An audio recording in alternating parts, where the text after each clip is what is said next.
Y'all come on up in here. Let's talk about it. Let's go. Let's go. Let's go.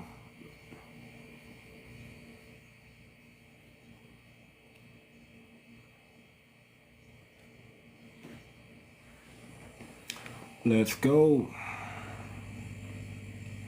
Y'all come on up in here. Let's talk about it. I'm back. We did a show earlier today. I had some time. Some said, let me pop online. And plus, I'm heated. I'm tired of people who are jealous. I mean, jealousy is so stupid. So stupid. You know, but that's what happens when you win. You get haters. You get haters. Every time you win, you got a hater out there trying to knock you off your pedestal. So I'm going to tell you what you got to do. You got to keep winning. You don't stop winning because some musty tethers want to see you lose. You don't stop winning. You just continue to win. You know, you got to watch your friends. You know why you got to watch your friends? Because a lot of the people you think is black, they're not black. You got to check their lineage. When you start seeing tether, when you start hearing that tether mentality, when you start doing your research, you wonder why some of your so-called friends be acting strange, be acting funny. Ask them where they family from. And if they don't know where they family from, if they try to hide their family from you, if they say something like, what does it matter? They a tether. They're a tether. Now I know why the hate. Now I know why the jealousy. I know why now. I know why you hate on the max. Because you're a tether. You're a tether. Tethers don't know how to do nothing else but hate. Jealous tethers hate. That's what you got to check their lineage, family. You got to know, you know, we can't trust every black skin. We can't. We can't trust every copper colored skin out there because they, you know, they come from a different culture. They come from a different background. They come from a snitching, tethering mentality. And tethers all listen, when you see your friends start acting funny and you could have known these people forever. But you know, sometimes you know how nicknames are? You know how you don't really know nobody's real name. All you know them by is their nickname. You understand like that? We do that a lot in the black community, right? Unless you grew up with them from elementary school on up. You don't know their real name. You just know their name is Pookie. You just know their name is Ray Ray. You know their name is Lil Half Dead or something. That's all you know them by. That's all you know them by. And then come to find out, you find out their real name. And you find out they got something else in their background that has nothing to do with Black American. Nothing to do with it. And then you start paying attention a little more, because I pay attention, you know. I heard one of my friends say, you know, I'm mixed with, you know, I got a little bit of Caribbean in me. So all of a sudden my ears pop up. But I don't think nothing of it. Okay, so the brother got a little Caribbean in him, right? Maybe his mom is foundational Black American or something like that. Maybe his dad is foundational Black American. I don't know which one is which, but you start watching their mentality, right? You start watching their attitude. You start watching these people, and then you start feeling the hate. Like, why are you always negative when I'm trying to do something positive? Why they get so emotional over a small matter? Why they get emotional over a small matter? You know why? You know why? Because they're a tether. They want to be you. And in order to be you, they got to get you out the way. Listen to me, family. They want to get you out the way because they want to be you. But first, they got to study you. You know, it's like on the job training, right? You're training somebody. It's like your boss, right? They know you the most thoroughest dude in the plant. You the most thoroughest dude on the job. They know you. They But for some reason, they don't like you. But they know you thorough. They know you the best of the best. So what do they get you to do? They get you to train somebody else to do what you're doing, and they act like they're going to promote you to another position. So you think you're training this dude, to go put him into another warehouse or another place, but you end up training your competition. You end up training and helping your competition take your job. And then now that you train this tether how to do your job, then your tether becomes your boss. Hello. Tell me I'm lying. Tell me I'm lying, family. Tell me I'm lying. Somebody tell me I'm lying. You got to watch out for these tethers, man. They could be your best friend and you don't even know it. Because you never cared to look into their background. You just thought, hey, they're black like me. Come to find out, they ain't black at all. They're Caribbean. They're African. They're tethers. I'm lying? You got to spell it correctly first. You can't say lining. You got to, use spell check. And that's right there is what made me want to work for myself. Yeah, man. Let me tell you something, man. You got to watch out when you're on these job sites. You could be training your competition, and you think you're training a brother just like you. Yeah, he got a messed up hairline, but you thinking, oh man, his hairline is just receding. Because I got a receding hairline, so I know. I'm like, okay, yeah, You think you're training one of your own. You think you're helping your own fellow black American out, only to find out you're helping the tether take your position, and then they oust you up out of there. I can't make this up, family. I can't make this up. I'm serious. I can't make this. This is what happens. This is what you're up against out there. You can't trust black skin because it's black skin. You can't. All skin folk ain't kinfolk. You got to watch their mentality. When you start seeing them act a little soft, that's not us. That's not us. When they start doing weird little funny stuff behind your back, you like, and you notice it, that's not us. Check their lineage. You're going to find out. Do we got to walk around with DNA tests or something to find, man, is it sleeper cells or, man, family, we allowed too many people into our midst. We brought them into the bosom. You can't trust nobody. You really can't. The enemy is all around. And they're up to no good. Up to no good. I'm telling you, family, this is real stuff. One of my closest. You don't really know they're jealous of you. You don't really know they're jealous of you until they get triggered. And when they get triggered, that's how, when you play poker, you know how you play Texas Hold'em, and we say you got somebody on tilt, and then they show their hand, and then you realize they ain't really got what they say they got, or they, it's like that. You don't know who they are. You don't know if they're FBA until you really listen to them, get them upset, and then all of a sudden that accent come out of nowhere. Like, what the hell? Nigga, that sound Jamaican or that sound African. That don't sound like an accent here in America. You got to get them mad though. It only comes out when they're mad. They start if you see somebody go, we don't do that. So if you get somebody mad and they start sucking their teeth, that's it. They ain't black, y'all. They ain't black. I'm going to tell you that right now. If they suck their teeth when they get mad, they ain't black. Because we don't do that.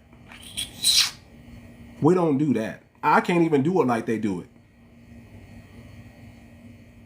But that's how you know. And then you see that look in their face change. And it's like, That ain't a black American look. We don't look like that.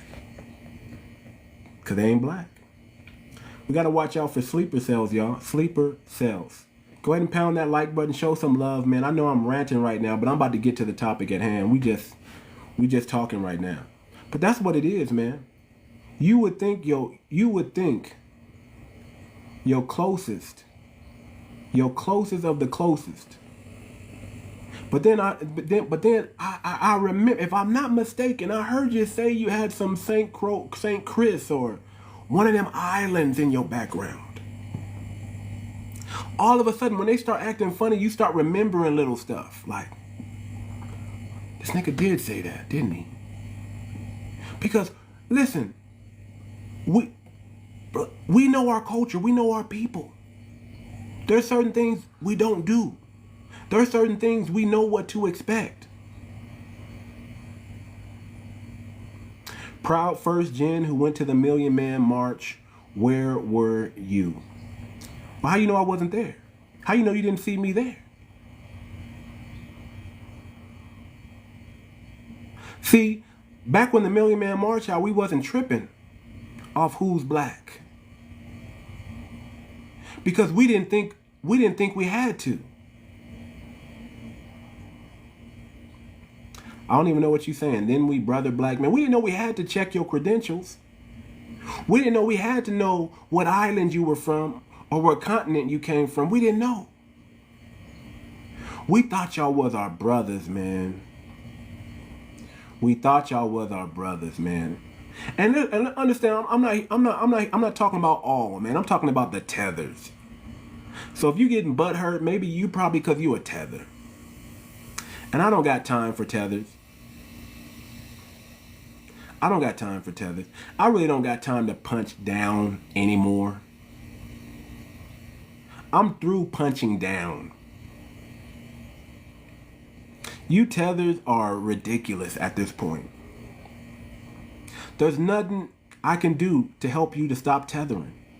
Once a tether, always. Once you start tethering, it's like a drug.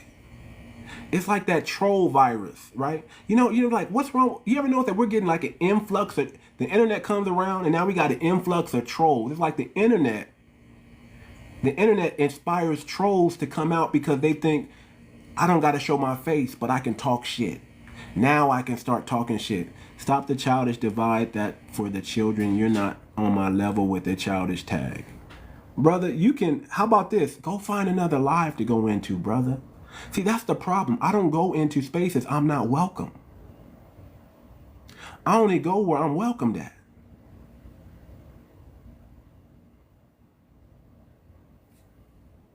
I don't go into other people's lives and say stupid stuff like you. We obviously know you're a tether. That's what tethers do. A lot of y'all are getting paid to be tetherish.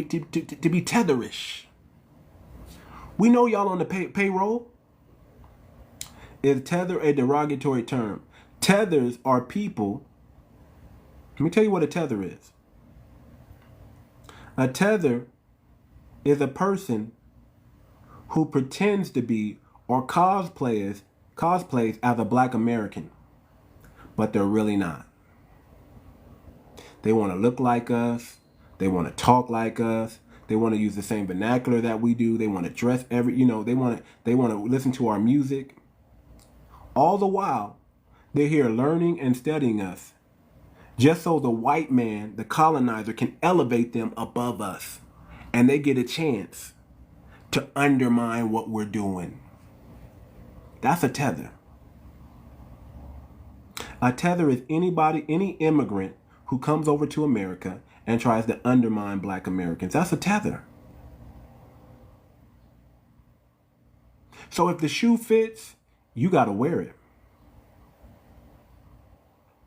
The shoe fits, you got to wear it. And you got to watch activity, man. Some of these people, man, that y'all think is foundational black Americans are not. You family, I don't know who, I can't tell you, but I'm just going to tell you like this.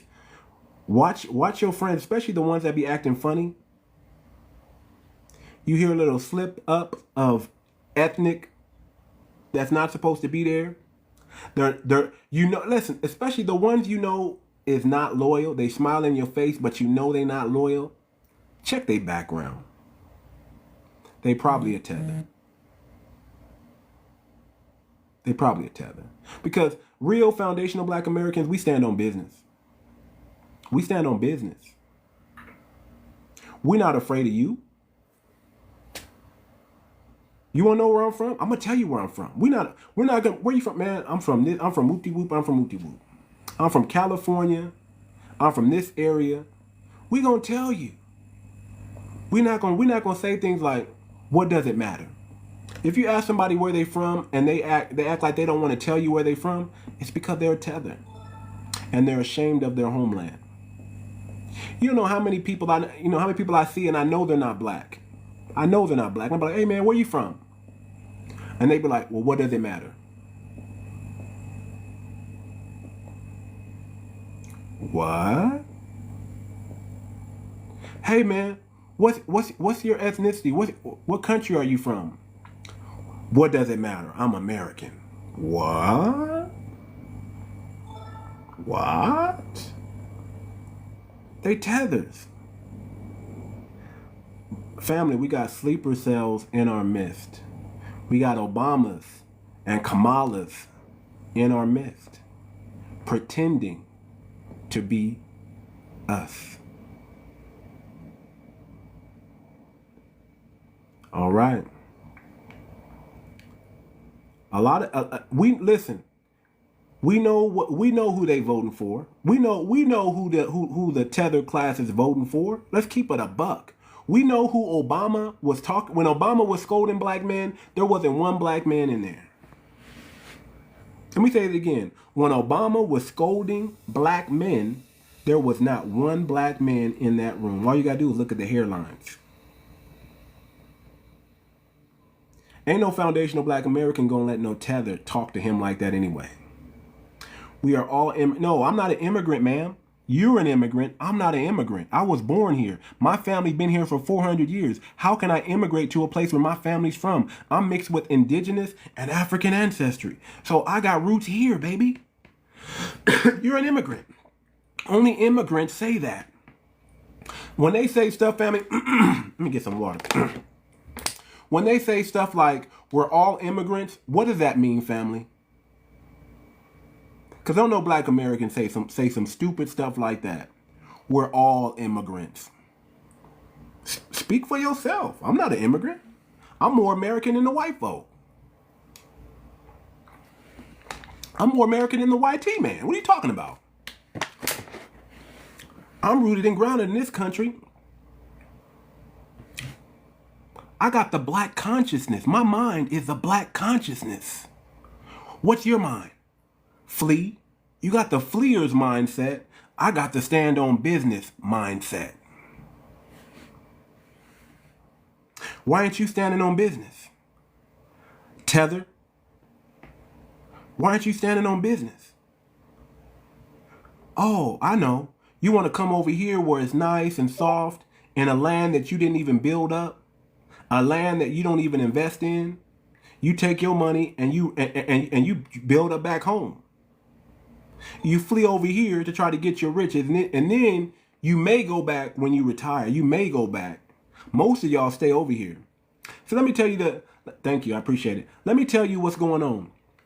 Let me tell you what's going on. Let me tell you the trick of America. Because all you tethers fell for the trick.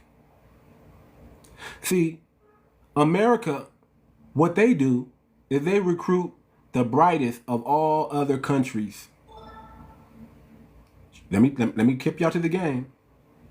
They recruit from the brightest of all other countries, and they bring them over here and use their genius to build up America while their homeland is in shambles. And those people will gladly come over here to escape the tyranny in their own country, so they can get a piece of this American pie, this American dream that foundational black America has built up for everybody to enjoy. And then they build up America and they let their people starve. They let their people struggle. And they go back to and when they do go back to their land, they go back acting like they some rich American now. They're Americanized. They have kids here. They have anchor babies here. And they teach their anchor babies that they're better than black Americans, that they work harder than us, that they did everything better than us, that they don't have to worry about us because they're okay now. That's what they do. And these kids grow up being lied to. Lied to. That's why they think they're American. Because their parents lied to them and didn't teach them that they were African. So they think they're one of us. Because their parents never had the mindset to go back and build up their country. They only had the mindset to go back and build themselves up. See how selfish the tether is? Think of Moses in the Bible, y'all. Remember Moses? When Moses found out that he was an Israelite, what did Moses do? He said, how can I be living in the house of my colonizer when my people are starving? Please watch the Tether document. I'm going to watch it. I'm going to watch the Tether document on Tubi. I didn't know we got a Tether documentary. Oh yeah, we got to watch it. Y'all better watch the Tether documentary on Tubi. Right after I get off the live, I'm about to go watch it. How about that? You just found it. Okay. Cool. Cool. Well, we're going to have to talk about it. I'm going to watch it and then we're going to talk about it. But think about that. I'm going to love it. Okay. Okay. I can't wait. I can't wait now. All right. Listen, man. Listen, family. These tethers are slick, man. They could be your friends and you don't even know. They could be your homegirl. They could be your homeboy. And if you're not paying attention, they could pull one over on you. Happened to me. But I put two and two. I'm like, man, hold on. Something is, you should start looking at the behavior. Watch their behavior. There's certain things black Americans don't do. We just don't do. It's not in us. When you see them, you ever see them suck their teeth? We don't do that. That's that Caribbean African stuff. We don't do that, family. This is how you figure out who the tether is in your midst. Get them mad. And watch how they act when they get mad. See, you can tell when somebody is pretending to be masculine versus somebody who is masculine. They have to imitate our masculinity, people. We are, when it comes to the most masculine people on the planet, it's black Americans. Hands down. Hands down. We are the poster boy. We are the face of masculinity in every country we go to. And you can tell when somebody's pretending to have it versus having it.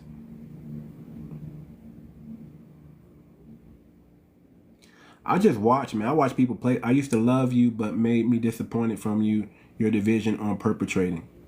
What do you see? Listen. If you think I'm causing division, that's only because you're the tether. You're the sleeper cell.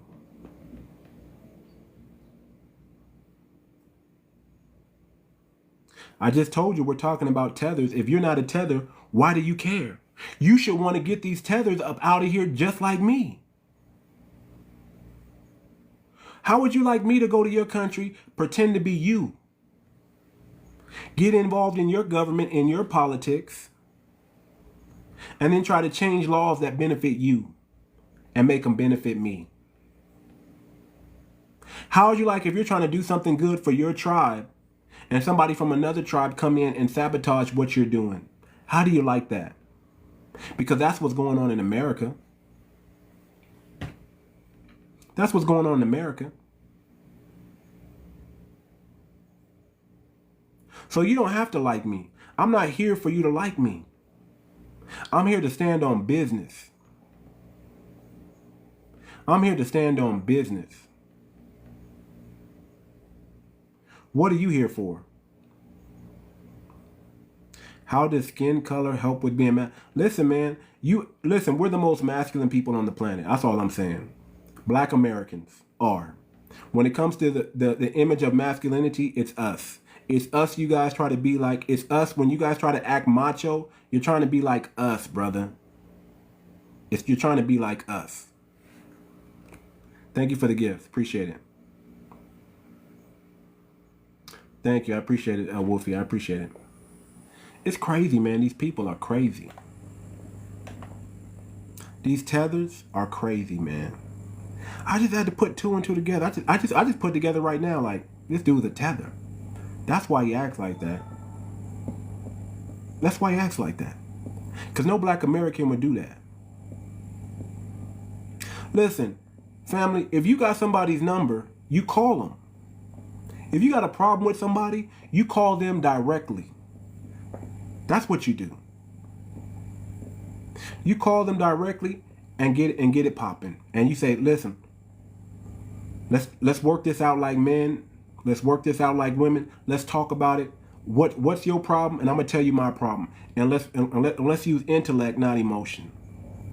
But when you see somebody, when they get in their emotion, they do dumb stuff. When people's emotions is high, their intelligence is low. It's like they just shut off all intelligence and they're just moving for the sake of moving, wasting all this energy. If I got a problem with somebody, I'm going to call them directly. Especially if I got your number, I'm calling you. If I know where you live, I'm pulling up. I don't do this internet stuff. I don't have internet beefs. Nigga, if I got your number, I'm pulling up. Where you at? I'm going to meet you there. 2.5 seconds. Where you at? I'm pulling up on your bumper. I don't do this hide my hand tether nonsense that y'all do. I don't play this tribalism and stuff. I don't do that. We united our tribes here in America. Why can't you go unite your tribes? All the indigenous and the African ancestry, we tied in. We locked in. All our black Indian tribes, we locked in. We on the same page. We ride. I don't care that you classify yourself as Indian, but what banner are you rocking? Are you under the FBA banner or not?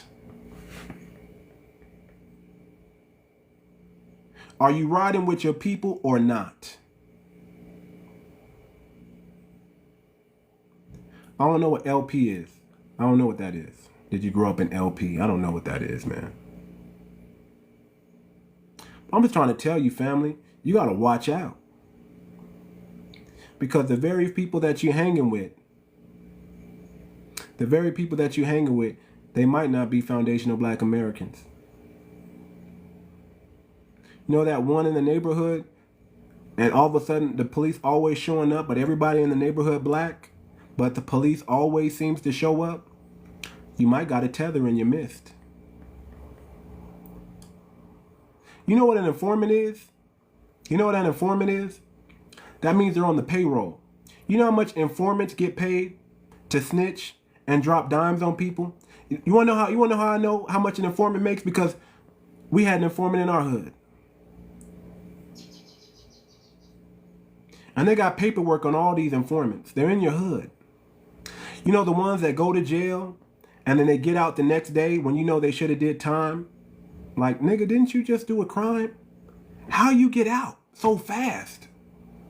Nigga, where you get the bail money from? How you get out? They're informants. And if you check their background, they're probably not even black American. They're Caribbean, they're African. They're something else. They're not you.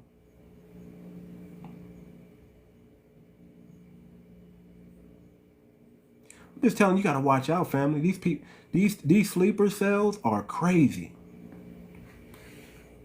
It's crazy out here. You can be 10 toes down, and the person you 10 toes down with ain't 10 toes down for you. You gotta watch out for that. These informants, you know how much informants get paid? They get $70K a year to drop a dime on you. Informants get paid $70K a year. Did you know that? Did you know your boy Charleston White was one?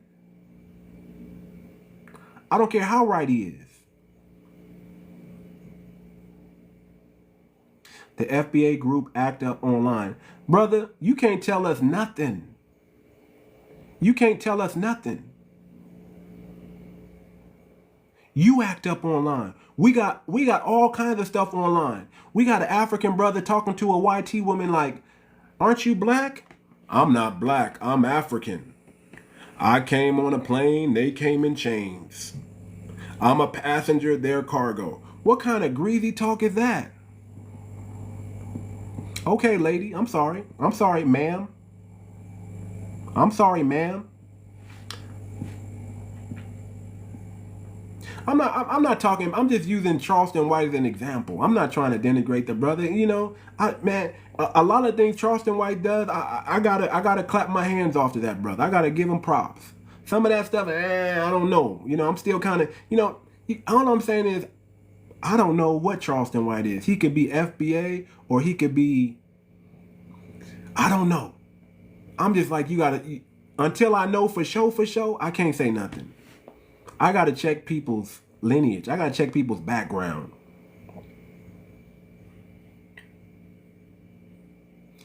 That's right, Wolfie, tell him.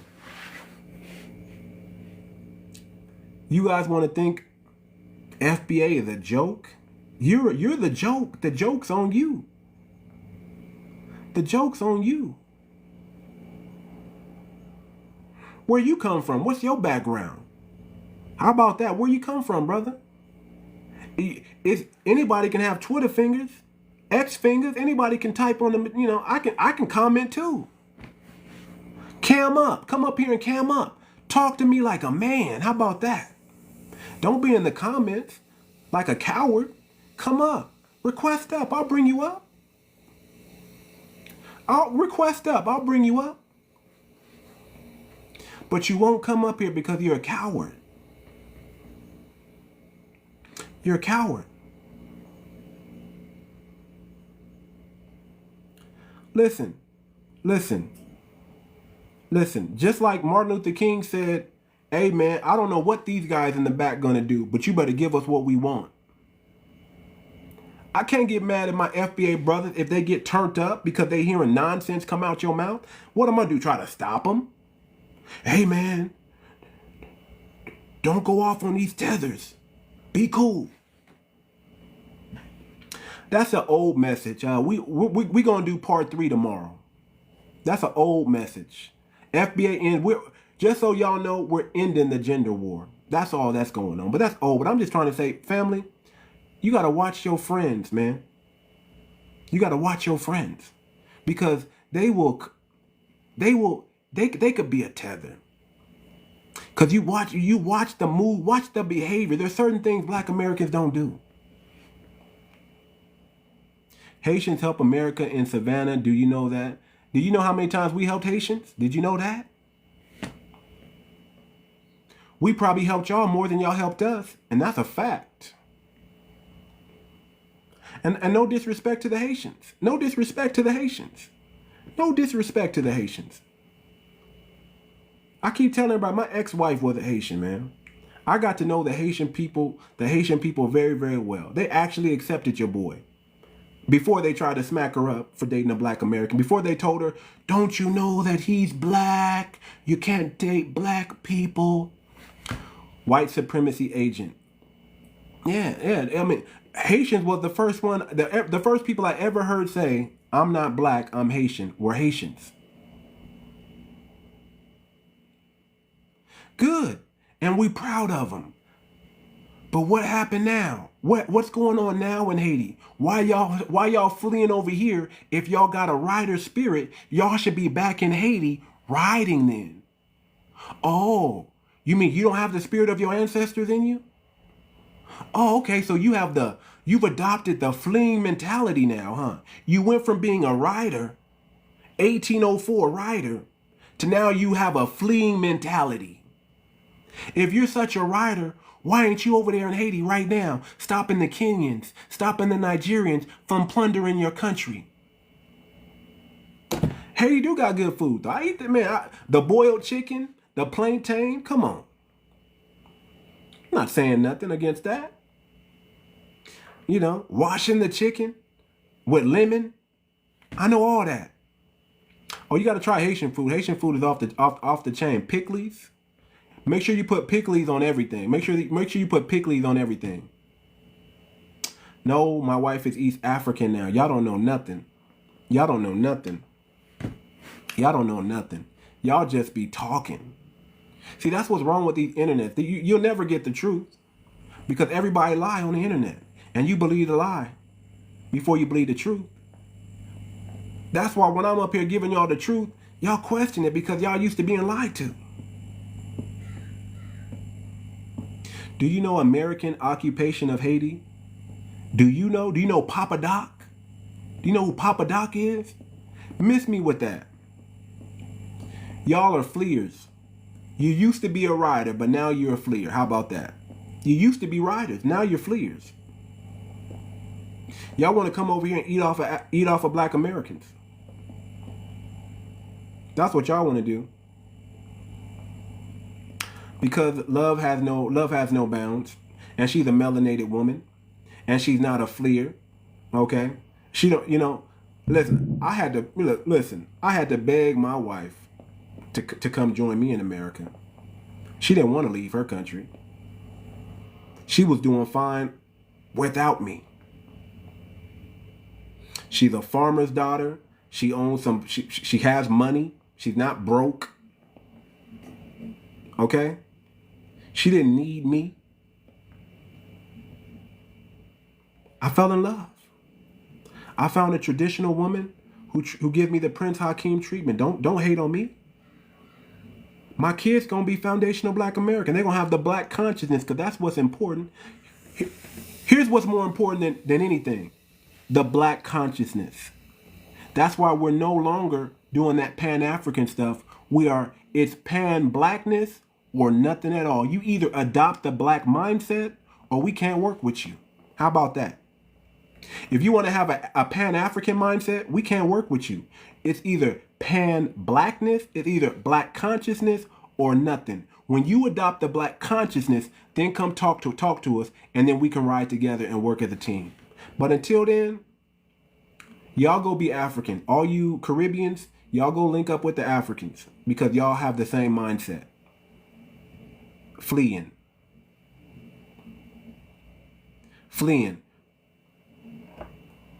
Man, listen, I told y'all back when I was 25, I didn't know who was black. I just thought, hey, black skin. Man, I dated a Honduras woman too. I thought she was black until she started speaking Spanish. I dated I've had many foundational black American women in my lifetime. Matter of fact, if I'm being honest, I tasted the rainbow. I had them all. White, black, Asian, Japanese, Korean. Shoot, I went to college. And they was on your boy. And I was taking them down. Okay? There you go. See, I used to think everybody was black because of their skin color. But then we got sleeper cells. Sleeper cells. We got Obamas and Kamalas. And then there's a whole NAACP that's full of tethers. And then there's a whole Boule Divine Nine that's full of tethers. Did you know that we're having go to historical black colleges today and you're going to see a bunch of tethers there. They're taking over HBCs, y'all. Tethers are taking over HBCs. Did y'all know that? They're taking over. They're taking over. They're going to our colleges cosplaying as black. Matter of fact, the tethers are in power right now in a lot of these HBCs. The tethers are running the HBCs.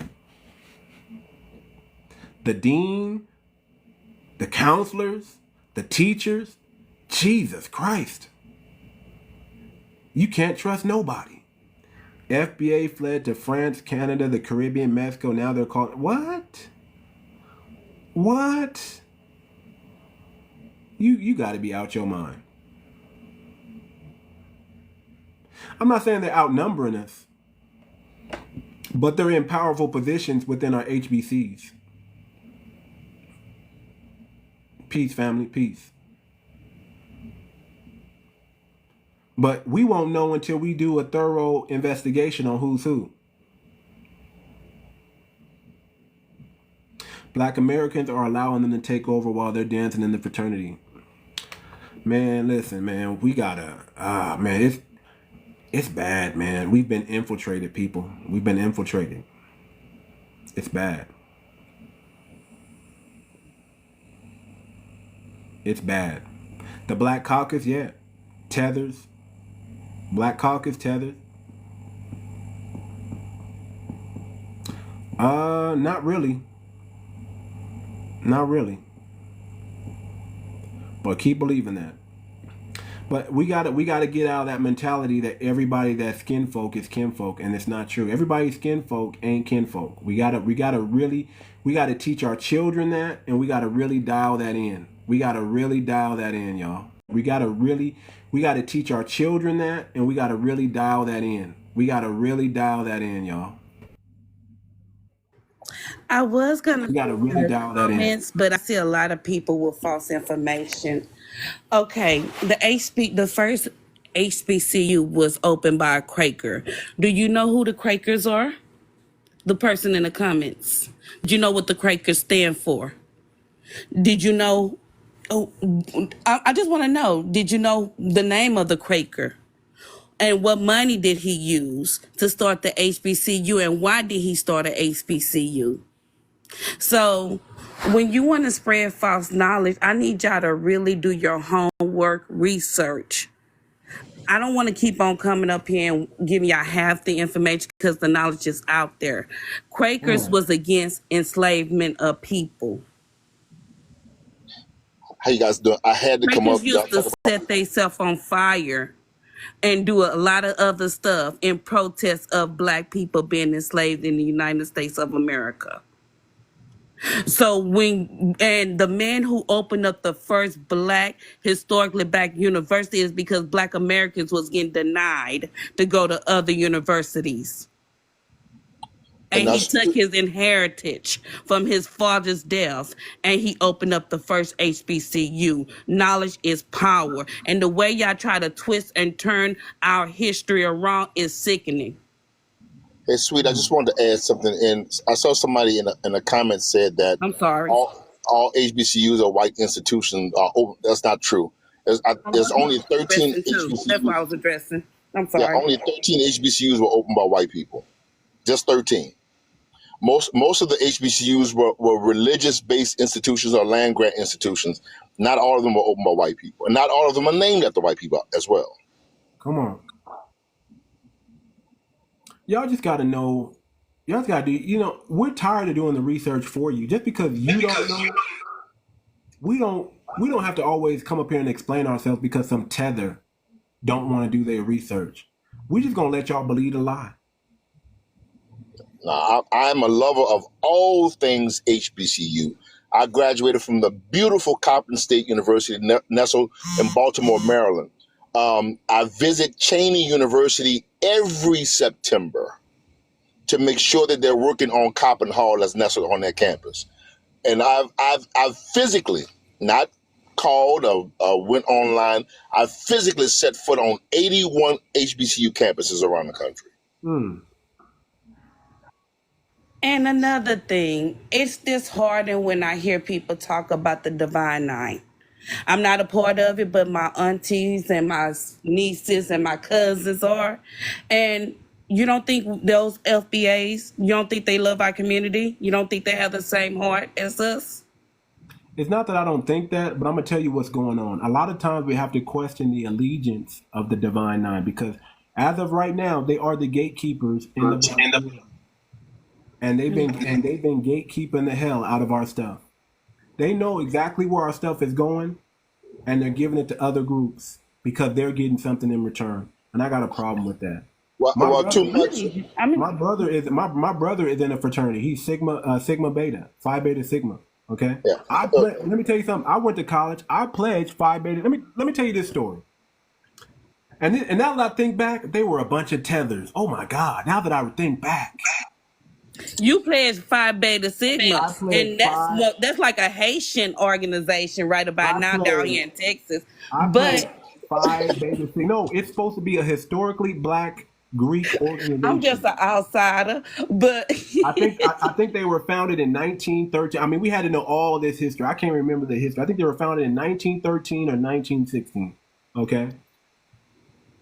I was online. I was a number 5 online, and then our number 1 quit. uh-huh. The number 1 quit, States have to take it all in. so I became number 4. They gave us something called the Sigma apple, which is nothing but an onion, and they were going down the line making everybody bite from this onion, and we had to chew it up and swallow it. And it was nasty because we didn't even get a chance to wipe the spit off from the last person. We just had to bite it. And the ace have to take it. I'm short. I once pledged. I dropped the line too. And I the eight, didn't. and I dropped. I was hood. I was straight from the hood. I dropped the line. I had to go too, but was ready to fight. I didn't understand. I'm gonna tell you, I was young. I didn't understand. I still don't understand. I didn't understand. But I'm still not gonna act like my friends that did don't love being black. Oh, Don't educate on the history and don't push the black agenda forward. I'm not saying they don't love being black, but I'm saying we gotta question it because this is what. Let me We finish got to my question story. a lot of people that don't have education too, We because there's a do. lot of ignorance that lies there. We It's do. a So lot of what? hatred. 1913. Okay, so let me tell you this story. So I'm online. They give us a Sigma apple. Everybody bites into it. I bite into it, and the person next to me, he starts having convulsions. I thought he was playing. I'm thinking, oh man, he's trying to get us. He's trying to get us home early because they was hazing us all night. We were getting hit in the sternum with the stick. We were getting paddled. I mean, all this little weak little. I mean, I can't believe I went through something stupid like that. Not for these kids, not for these guys, right? So dude starts convulsing and shaking, and he starts falling on the ground. And I swear to God, I thought he was playing. Then all of a sudden, something clicked in and said, "This is real." And then everybody around, he starts getting swollen. He starts swelling up like the Stay Puft Marshmallow Man. He started getting swollen, and them brothers got scared. They didn't even want to take this brother to the hospital. I had to put him in my car, rush him to the hospital, and the nurse said if I would have waited a second late, he would have died. He would have been unalive. Yeah, I don't believe it. And Well, then they shot him up with Benadryl. Couple hours later, he's out. He's like, I don't even remember what happened. And these Boulay brothers start. I mean, I swear. Listen, they start doing some gay some. It I'm a comes mi- with the integrity of that person that's It was on that cold line. out. It was cold outside, and you see them rubbing dudes' backs up under their shirt, trying to keep them warm. I'm like, what kind of people do stuff like that? well, I'm a member Don't of rub American. me like that. Yeah, I'm a And, member of American Phi, and That's after not I everybody's seen, experience, but that's a and horrible after, experience to have. and Look, after I'm I trying seen, because I love my friends. I'm not gonna let you paint listen, that picture for my black men. listen. After I seen how these brothers acted, I was like, why would I want to be a part of a brotherhood who's scary? These guys were scary. They was like, oh, please don't tell nobody. We don't want to get in trouble. We don't want to get suspended. And nobody said nothing. I know I Oh, didn't they say snitched nothing. down at my school if they something like that. Well, Oh, they snitched. they end up getting suspended. The chapter end up getting suspended, and they got under heavy fire. The light was shining because the dude almost passed away. Yeah, I'm sorry that happened. But That do happen. That happened in PWIs too. That's not just I happen in HBCUs. That happened because I people take it too far during pledging. they took it too far. I saved this brother. That's not a culture. That's ignorance. uh, I saved this brother. they are And I they didn't like how Do you they hear me trying to? responded. You hear me trying to defend it? I hear you. That's not culture. That's just ignorance. Man, That's listen. young ignorance. That's these Listen. kids. They was kids. I called my brother and told him what happened. He was so mad. He was like, "Why didn't you tell me you was pledging?" Because I was trying to surprise him. Why didn't you tell me you was pledging? You should have told me, and I would have. I said I didn't want no special treatment. I wanted to just pop up and let you know I'm frat. That's all I wanted to do. I wanted to make my brother proud. It happens. But I come to find understand. out, the dudes in my chapter were some scary bums. They were cowards. And Mm-hmm. I stood on business like I'm supposed to. And Yeah. now that I think about it, they had some big old foreheads. They were probably tethered. I mean, you play a Sigma, Phi Beta Sigma. I mean, if you look at it, you would know. But that's besides the point. I can only talk about the HBC that I went to. I won't say it right now because, I'm talking noise. So I'm just like, Well, man, you gotta watch people, man, I ain't because gonna talk about Texas Southern University. Mm-mm. man, you gotta I'm the watch old people. Is all I'm saying. But I just want to put that out there because I hear people always saying education is propaganda, it's a system, It is. you know? And what you end up doing in life is either what you passionate about or what you go to school. But like I said, I have seen people graduate with PhDs that cheated their way through, you know? So wait, wait.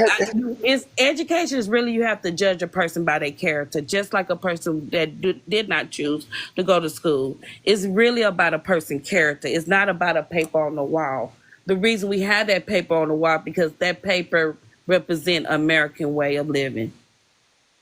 It's sweet. Have you heard this gentleman lecture and debate that college education is a fraud? His name is Charlie Kirk. Have you ever heard of him before? No, I haven't. But if you look at it, when did they start charging from college? What was happening? What had just happened? Well, Come on, well say less. I remember watching this movie called not this documentary called "Capitalism: A Love Story" by Michael Moore, and he spoke about when he was growing up, most families were being reared by one income, which was the father's income, and Mm-hmm. 9 times out of 10, that father was able to send whatever child in that house that wanted to go to college, he sent them there off of one income. Well, Now you can college they wasn't charging for school. They started charging for college in the 1960s after the civil rights movement. But before Mhm. that, college was free. Well, Charlie Kirk, when you get a chance to go, Charlie Kirk versus college education, and what he is saying is making so much sense. But back to the Boule thing, I Hmm. gotta ask you guys, how much do you actually know about the Boule? Go ahead and tell us, brother, because I got a feeling you're gonna take us down a dark twist and turn, and we might need to go there today. Uh, Too I'm much. You gotta. surprised you had night. Welcome to the night shift. Too much. I know. Go I ahead. mean, listen. I had to turn my. I got to pick up my car tomorrow, and I had to, switch out cars. So I figured, you know what? I'm just gonna relax today. Pick up the car tomorrow. Go to work. Do what I need to do. All that stuff. So I had to rush I out of here to appreciate you. return my car. I got another car that I'm gonna pick up tomorrow, and I'll be back. I'll be back on the road. I'll be back working and doing what I need to do. Hey, I got a question for y'all. Hold on. For, Hold on. Let me. Okay. What's Can we up? hear about the Bulan? Or did I say that correctly? And then Boule. The Boule. 4K, we can hear your question. Can we Go ahead, please? 4K. What's up with y'all having Africa's dick in your mouth always? Like it Oh, gets bye annoying. for You know that 4K. shit gets You annoying, have a right? wonderful day. Hey, I'm just saying it gets Um, annoying. Like just get and so the Bulan, what you were saying? Boule. Boule. Boule. So the Boule in this thing called the bourgeoisie. All right. Uh-huh. Bourgeoisie. Go ahead. Talk to us. I'm gonna Okay. go on mute if I can hear. So there is a concept called the blue vein society. Okay. Okay, come on. This was one of the times when black people chose to separate themselves from other black people based on the color of their skin. Mm. It predates You any other talking about? organization. It predates any other black organization you can think of. When you get a chance, just make a note of it. The Blue Vein Society. It was very prominent in New Orleans. If you were a black person, you were only accepted only if you considered black, but they had to be able to see the blue veins in your arm. I do. I have heard of that. Uh-huh. I have. So It's funny the things that you do. You hear. You hear about growing up when you're around your family that people don't really talk about day to day. right? Go One, ahead. one of Because the it was classism. Because they often hear talk about. I hear the young people on this online, and they talk about classism because they don't understand how bright or how Okay, hold white on real quick. a Hold black on real person quick. can be. Go ahead. I can't put this on the screen, but let me read it. Okay. The Blue Vein Society was a type of organization that aimed to identify who was white enough to be considered white. It was Yeah. formed by light-skinned, they say African Americans, but we know that means Black Americans, after African slavery was abolished in the United States. They tried to keep their skin yellow or The white. society suggested that if individual skin was light enough to show their blue cast of veins, they had more European ancestry and therefore higher social standing.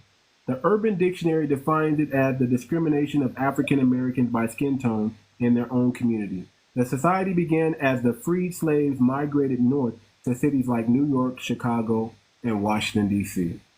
Wow. let me Yeah, I remember.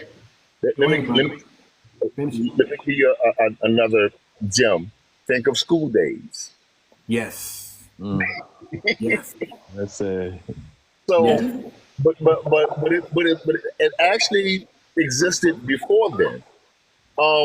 There, the German Coast Uprising, which took place in Barataria in New Orleans, right?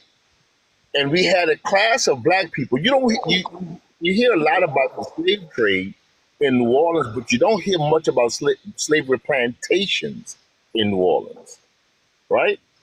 So we have what is called the German Coast. The German Coast goes from 𝗤𝗏𝗄 to an area called 𝗤𝗏𝗄𝐿. Most of that land comes through the hands of black women. Hold on real quick, brother. I'm reading the chat. We're asking you to please repeat, and they want us to let you talk. So start over again, mention the blue vein again so they can do their research, and then bring us back. Take us wherever you want to go. Okay. Yeah. So, well, my aim is just to get you to understand where we went on this quest of separating ourselves from one another, and that has been our problem as black people. We want to be able to go where other black people can't go. If you think about it, when people, unlike Fats Domino or what's his guy name, Jermaine Dupri, those are the only two prominent figures I could say actually made their millions and stayed in the hood where they made their millions. Most other prominent people seek to make their money, move into a place where someone else can't be, and then they'll tell other black people, this is where I am and where you can't be. Think about it. So back to the Blue Vein Society. This was one of these platforms where black people sought to separate themselves from other black people. In New Orleans, we had what was called the brown bag test, where if you were darker than the bag, you couldn't get into certain parties. Okay. Now, we also had in New Orleans, we had different classes of black people. One of the oldest names in the South, you won't find any other name older than this, which is Charbonnet. All right? Charbonnet and then Rhodes, all Hodes. Those names were carried by two of the most prominent black families, and those are the oldest names, but they all are light-skinned people. They didn't socialize with other dark-skinned people. We even had a section in New Orleans in the 40s, 50s, and 60s where only light-skinned black people could live. It was a seventh ward. But needless to say, the German coast, which goes from Barataria to Ďestrahan to Gramercy. I had it wrong the first time. That is where you had black people of a certain caliber would actually enter in what is called planché with German people. Now, for those of you wanting to know what planché is, if you remember the movie Color Purple, when Danny Glover was about 50 years old and he went to this house to meet the father of Whoopi Goldberg, who was at the time depicted as 13 years old, to make an arrangement to marry his daughter. That was called planché. Okay, so it will go like this. Too much. You and I are at this dinner party, Mardi Gras party, whatever you want to call it. I'm a prominent black man. You're a prominent businessman, and I go to talking about my family, and I tell you I have a 14-year-old daughter. Then the German side, whoever was playing the German side, would say, "Well, hey, I want to enter the partnership with your daughter. I want to enter into a covenant with your daughter." Then the father would ask, "Well, what do you have? Tell me about your tangibles that you have. Well, I have property, I have money, I have this, I have that." Okay, good. You can enter into partnership with my daughter, but you have to have this or you have to have that to enter the partnership. And that was the arrangement. 90% of the land that's along the German coast came through the hands of black women by Planche. Now, the German coast is also the actual site of the largest and most brutal slavery uprising. It wasn't that term. When I tell you this was bloody, the guy who led this slave revolt, his name was Charles 𝗤𝗏𝗏, free man from Haiti. All right, and he was the punisher for the plantations. All right. Hold on, where are these? I mean, okay, we know that Haitians are writers, but where are they now? I don't know. What happened to that spirit? Did they lose it? When they did all that voodoo, did they lose it? Did that voodoo spirit take it up out of them or something? What happened? Haitians practice voodoo from the conception. What happened to that writer spirit that the Haitians have? How come they don't have it again? They still got it. Haiti was the first country to get its independence in the Caribbean. We know, but what happened to the You don't see them over there in Haiti. They fighting toe to toe with them officers. They don't have it over here in America, but they sure got it in Haiti. West because maybe I don't know. They still got it in Haiti. Before you blame Haitians, let me tell the you. ones that came to America is not it. The ones that's still in Haiti fighting toe to toe. So what happened to the Haitians is they're purposely being oppressed by the French and the West because the French owes them trillions and trillions of dollars. So they don't want the Haitians to go into the international court and claim that money. So they purposely destabilize the government.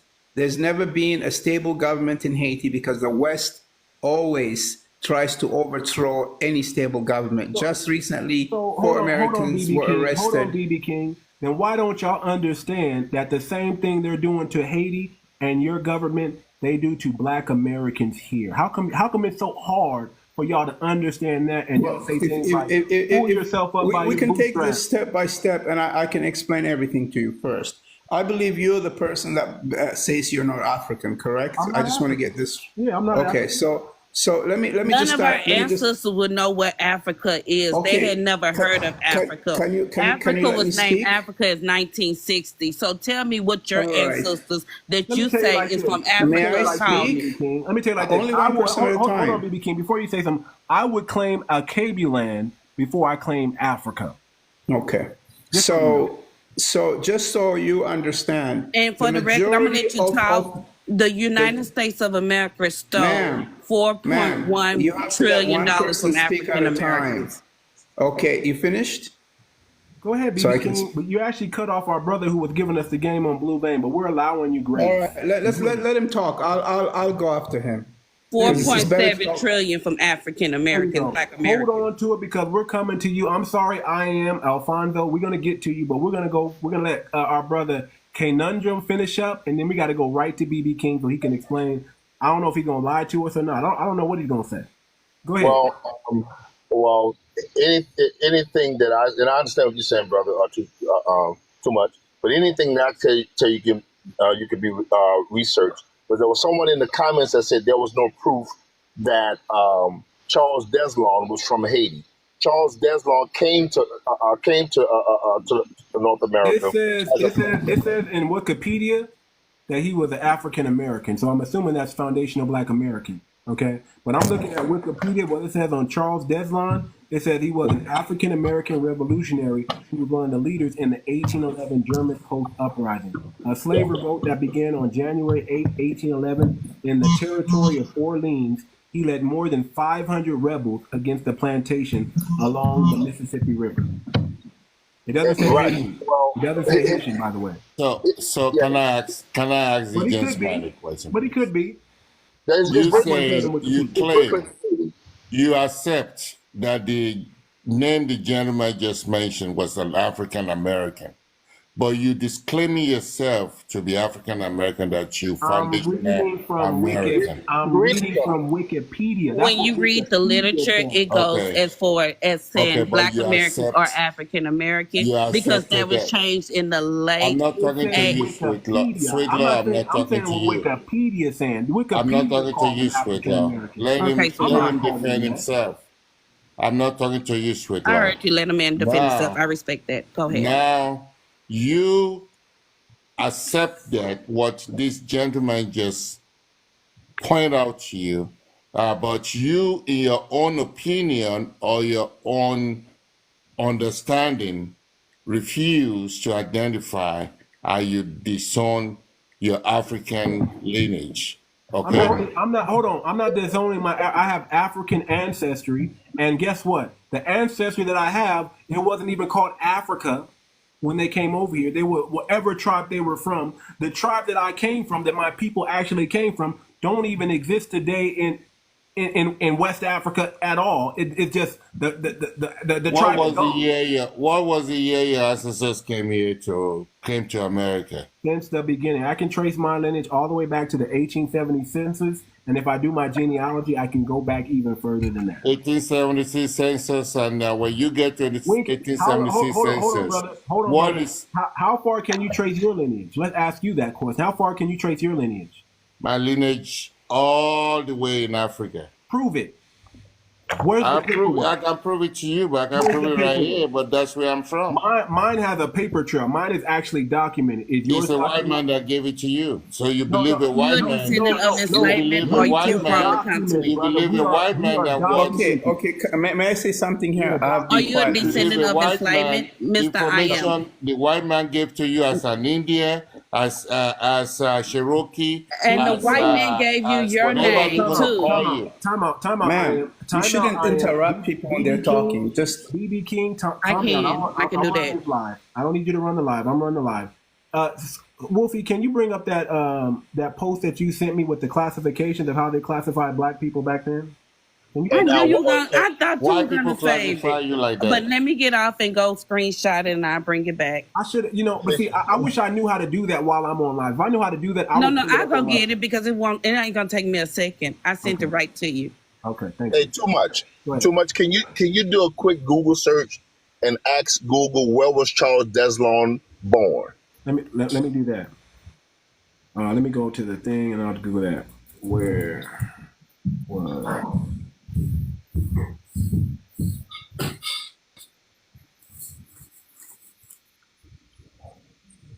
He was brought here because of his knowledge of planting.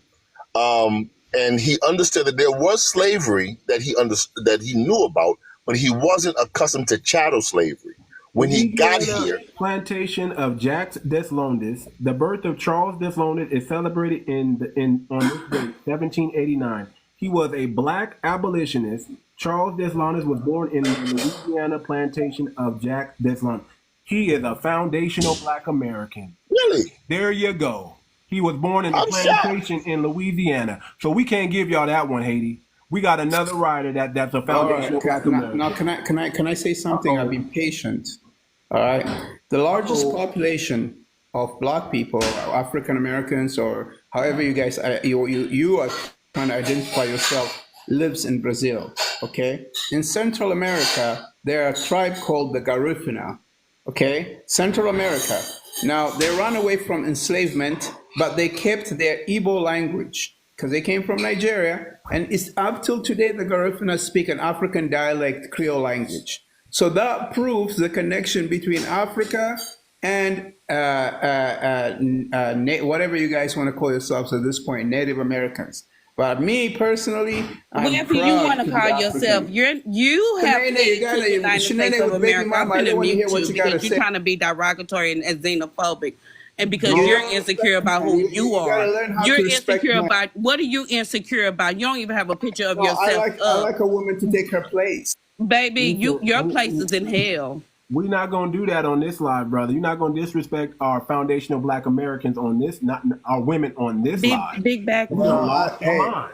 You lost your mind. You better go abuse your woman. Can I ask a question to this gentleman, Mr. Too Much?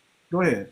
Yeah, I like you a lot, as a brother, even though you don't see us as brothers. No, I didn't say I don't see y'all as brothers. Y'all could be cousins, but I'm saying, listen, we're tired of the undermining. We're tired of this talk like you don't know your heritage, you don't know your culture. My culture and my heritage is older than yours, sir. You can't even prove to me with documentation where you come from. You're just talking at this point. You just want me to believe you based on what you're doing. You're taking us to another perspective. Big back me. You're taking us to another perspective. When you talk about culture is older than this and that. We have historical facts. Okay, we have scientific facts. Okay, that uphold whatever information that we release out there. Or the information that we gather out there. Facts, because I can show you my documents. Okay. We Africans should make a petition in Ghana to deny them citizenship, so when they come to Africa, to Ghana, they can't stay there anymore. BB King, go down, please. Hold on, BB King. Hold on, BB King. Hold on. First, before we go there, the reason why I come on this show. I'm going to let you speak. Hold on, but you got to be quiet. Now, hold on, listen. Nobody's tripping off of Ghana. It's a trick bag. It's a money grab. Y'all only want people to bring the bag to go there. Don't come to Africa. There's a lot of African. Don't come to America. Be quiet. Listen, I'm all up in your country. It's not your country. You're a second-class citizen. And you as a minority under the second-class citizen, if you say that, That's why you're the majority there, and the white people take all your resources. No, it's changing. Everything. The BRICS is coming. You guys are going to want to migrate to come to Africa you soon. Don't know you don't even have a clue how rich Africa has become. Back in Africa. Come on. Bye. Why are you guys can you let me talk to Too Much, please? Go ahead. That's the one I want to dialogue with. Go ahead, brother. See, I see you as a brother. We don't have to say none of that stuff. We just got to listen to what they say. And the moment they get triggered, they go to insult. But I don't like the insecurity that these tethers have. We was up here talking about a Black American history, and then they come up here with their insecurity, and they come up here with their insecurity because they see a bunch of Black Americans together. I swear they the same as the white man.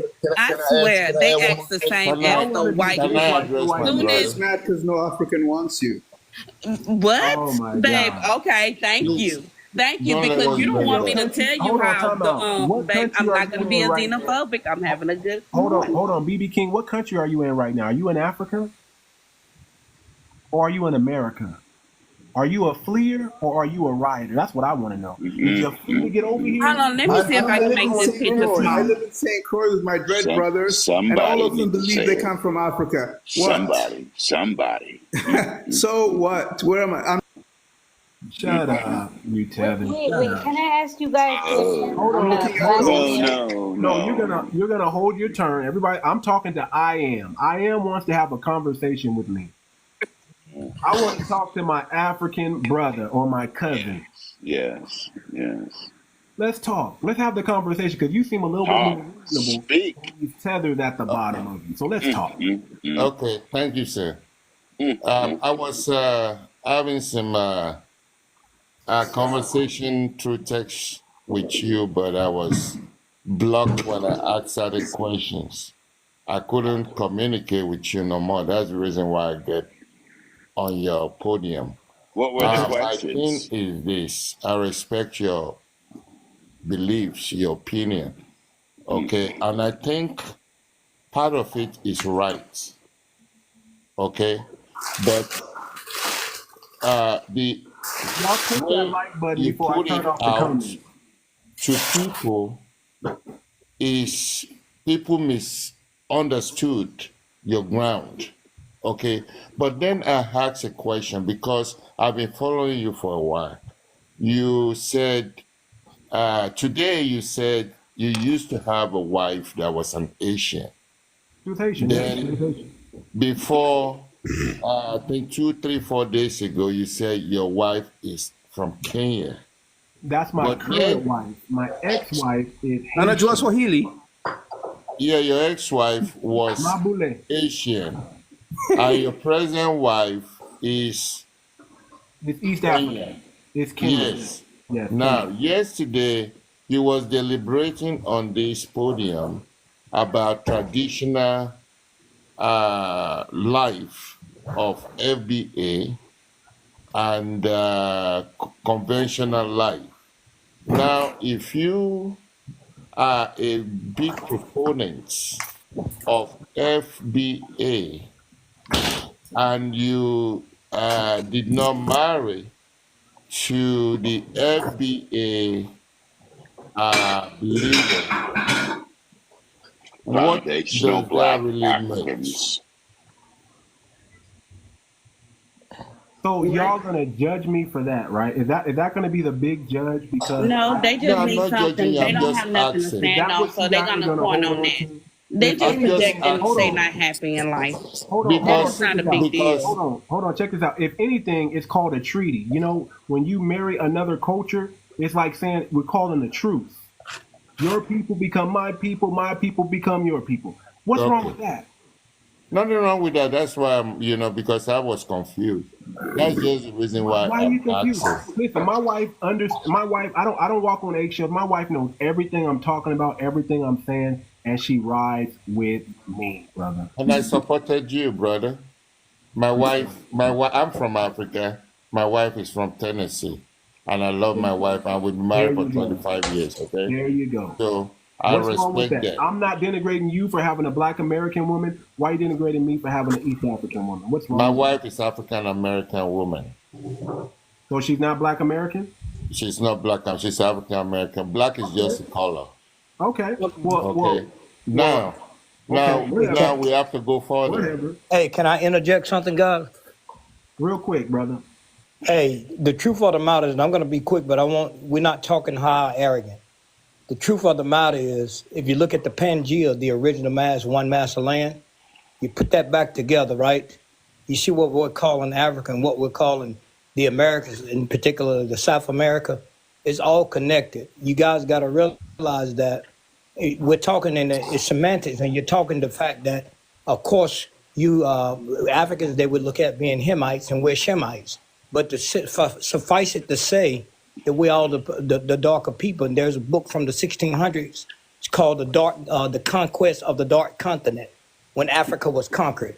And then when you come here, we, of course, being here in America, of course, in the United States, a lot of our ancestors were already here. We don't have to debate that, just like you guys don't, because we have ancestors here to tell us that. However, at the same time, let me sum it up with this. We're all a people who are preoccupied that was conquered. And here's the thing, it doesn't matter whether you call yourself, whether you're from Haiti, from Nigeria, from wherever, we are a conquered people because Europeans, the Eurocentricity rules the entire world, okay? Yeah. Presently. This is why we're divided. This is why we're having this conversation. I mean, listening in on difference of opinions when we see each other, because we know every skin color is not your brother. But at the same time, that's based on behavior. That's based on mores, backgrounds, traditions, beliefs. There's a lot of things that the European threw in their conquest to divide and keep you forever conquered. That is right. Okay, so first let me say that the word Africa comes from General Africana, who was a Roman. That's a lie. Don't make that. Let me finish. No. Africa was named in 1960. Can I finish? That's a lie. That's a lie. Africa, no. Africa was named in 1960. by Africans. Yes. It was called Africa. Okay, it was named by Africa thousands of years after 𝗥𝗶𝗴𝗵𝘁𝘀𝘀𝗶cie. Okay? 𝗥𝗶𝗴𝗵𝘁𝘀. Even the Egyptian, the Kemenatian, call it Africa. Okay, Africa means division. Means spirits. Okay. Africa means divided. No, Africa doesn't mean divided. Okay, They chopped Africa up, and they You chopped have Africa up. Africa people as of well, Africa, they originally. call it Europeans Afrik. chopped Africa up. No, that's you're reading the wrong book. All right. Europeans conquered Africa, brother. Can Okay, I so finish? the African news, you talking about the general that conquered Africa, they always take the name of the land they conquer as an alias as Okay. African news. His Okay, brother so Talking conquered about all Africa. the We were land talking in about New Egypt. Orleans. So let me. Can I Okay, go and do finish? your research. Hold on. All This- right, But so don't make that mistake and be I will do confused. my due diligence on that. But let me finish. Hold on. This is what it says. The name Africa originated from the Roman use of the term Right, for European. parts of Tunisia and northern Algeria. So Africa, Tunisia and northern Algeria was first called Africa almost 2,000 years ago. Initially, it referred only to the northern part of the continent, but over time, it came to be used for the entire continent. The Romans may have chosen the name due to the warm weather in Africa or adopted it from the Phoenicians or Berbers.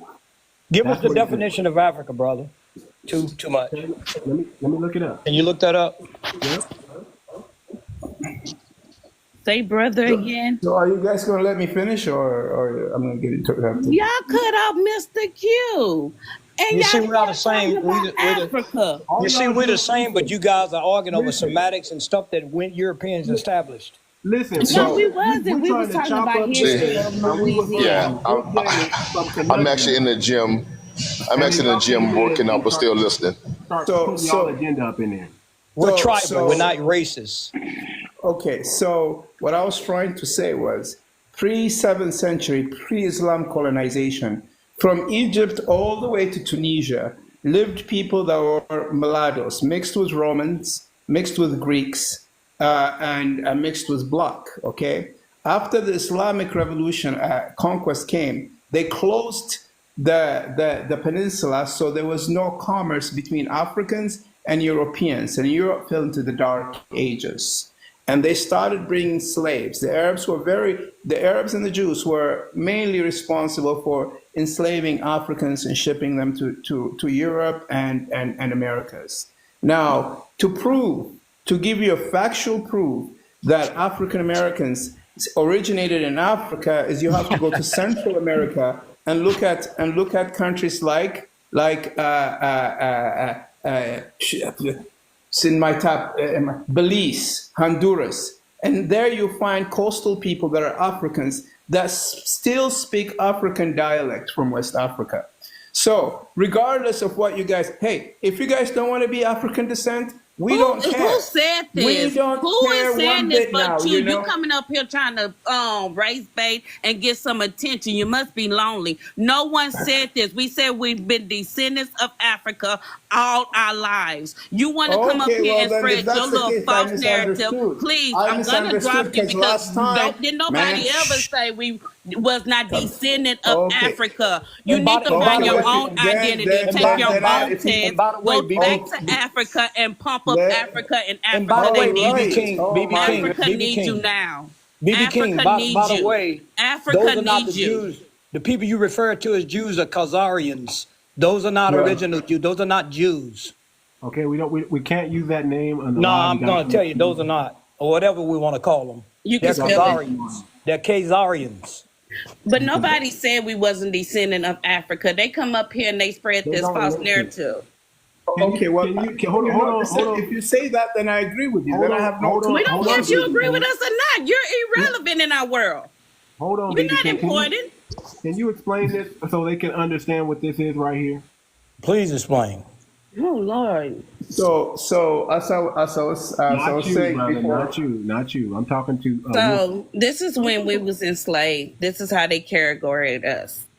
The reason this picture has this circle around the African Negro is because the person who posted this was trying to point out that they only sold the African Negro for $100. But I was telling him to look how they was categorizing all of us from Creole Negro, and then they'll list the type of job that they did, and according to the job that they did, that's how much they was charging. 800, 1,000, 2,000.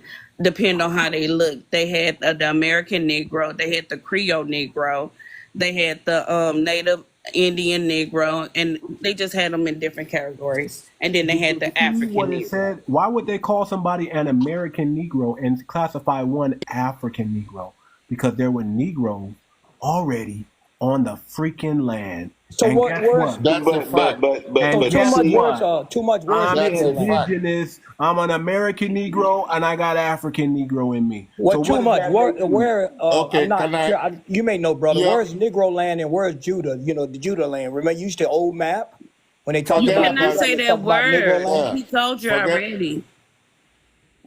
what we fail to realize is this: African story surpass every story in the world. That's a lie. That when it comes, listen, please, when it comes to incursion, invasion, and all those historical attributes of civilization, when it comes to science, fact, oral story, and everything, it surpassed whether it's America. When some people say America is false or this and that, if you believe in DNA, you believe in science, you will believe in African story.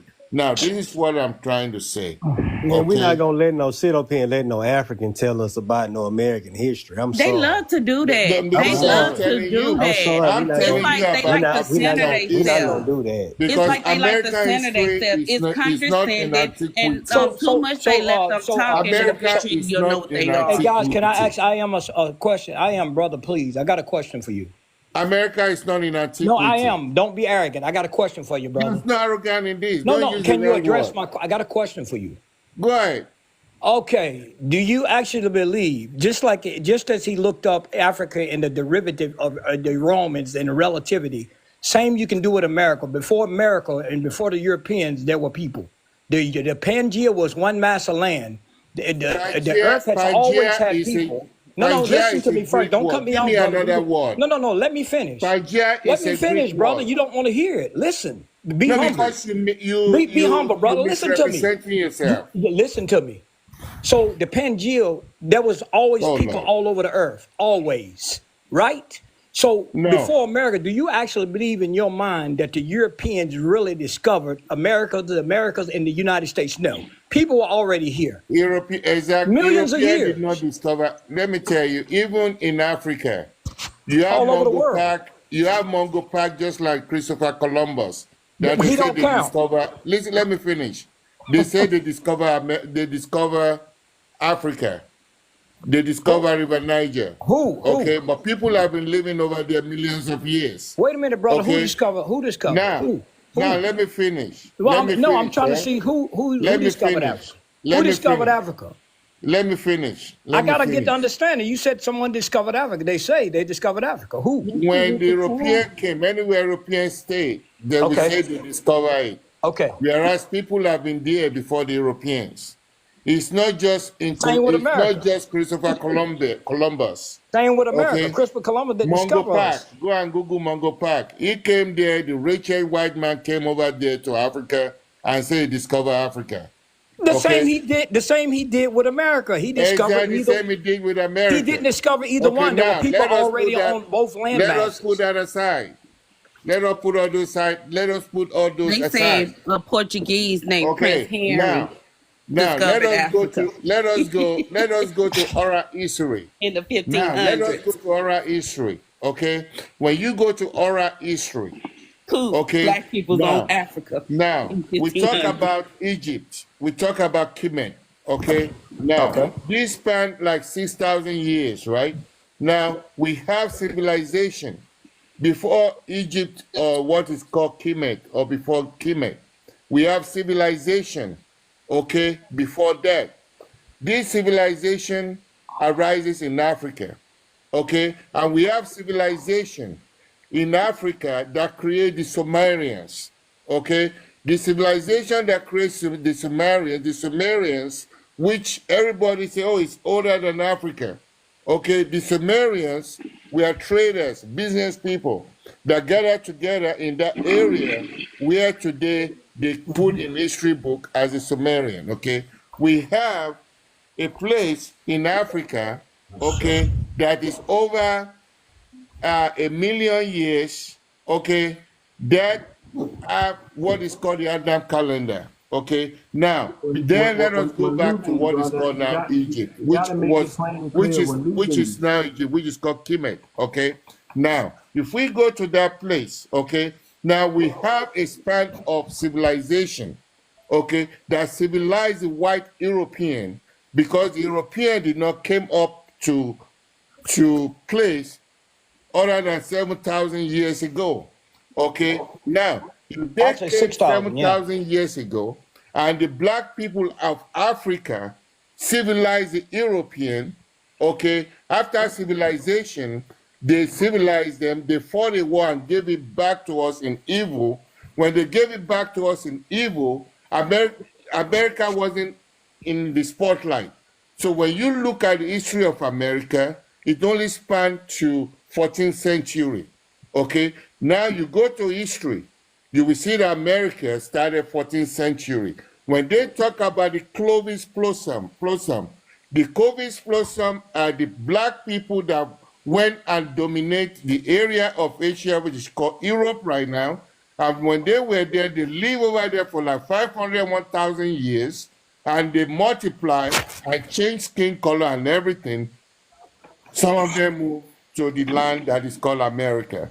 That is the reason why they're telling you. No, that's wrong. That is the reason why they're telling you. Hey, I got one question, guys. That's the reason they're telling you that black people too much. If he can answer this indigenous question, I can agree with him. I got Africa another question alone. for you, I am. This is the only way we learn, brother. Hold I on, am. hold on. I got another question for you. I got another question for you, brother. This is the way we learn. I listen to you. I'm we being listen. motivated. Now I got a question because you gave something. You said some significant things, right? So here's my question for you.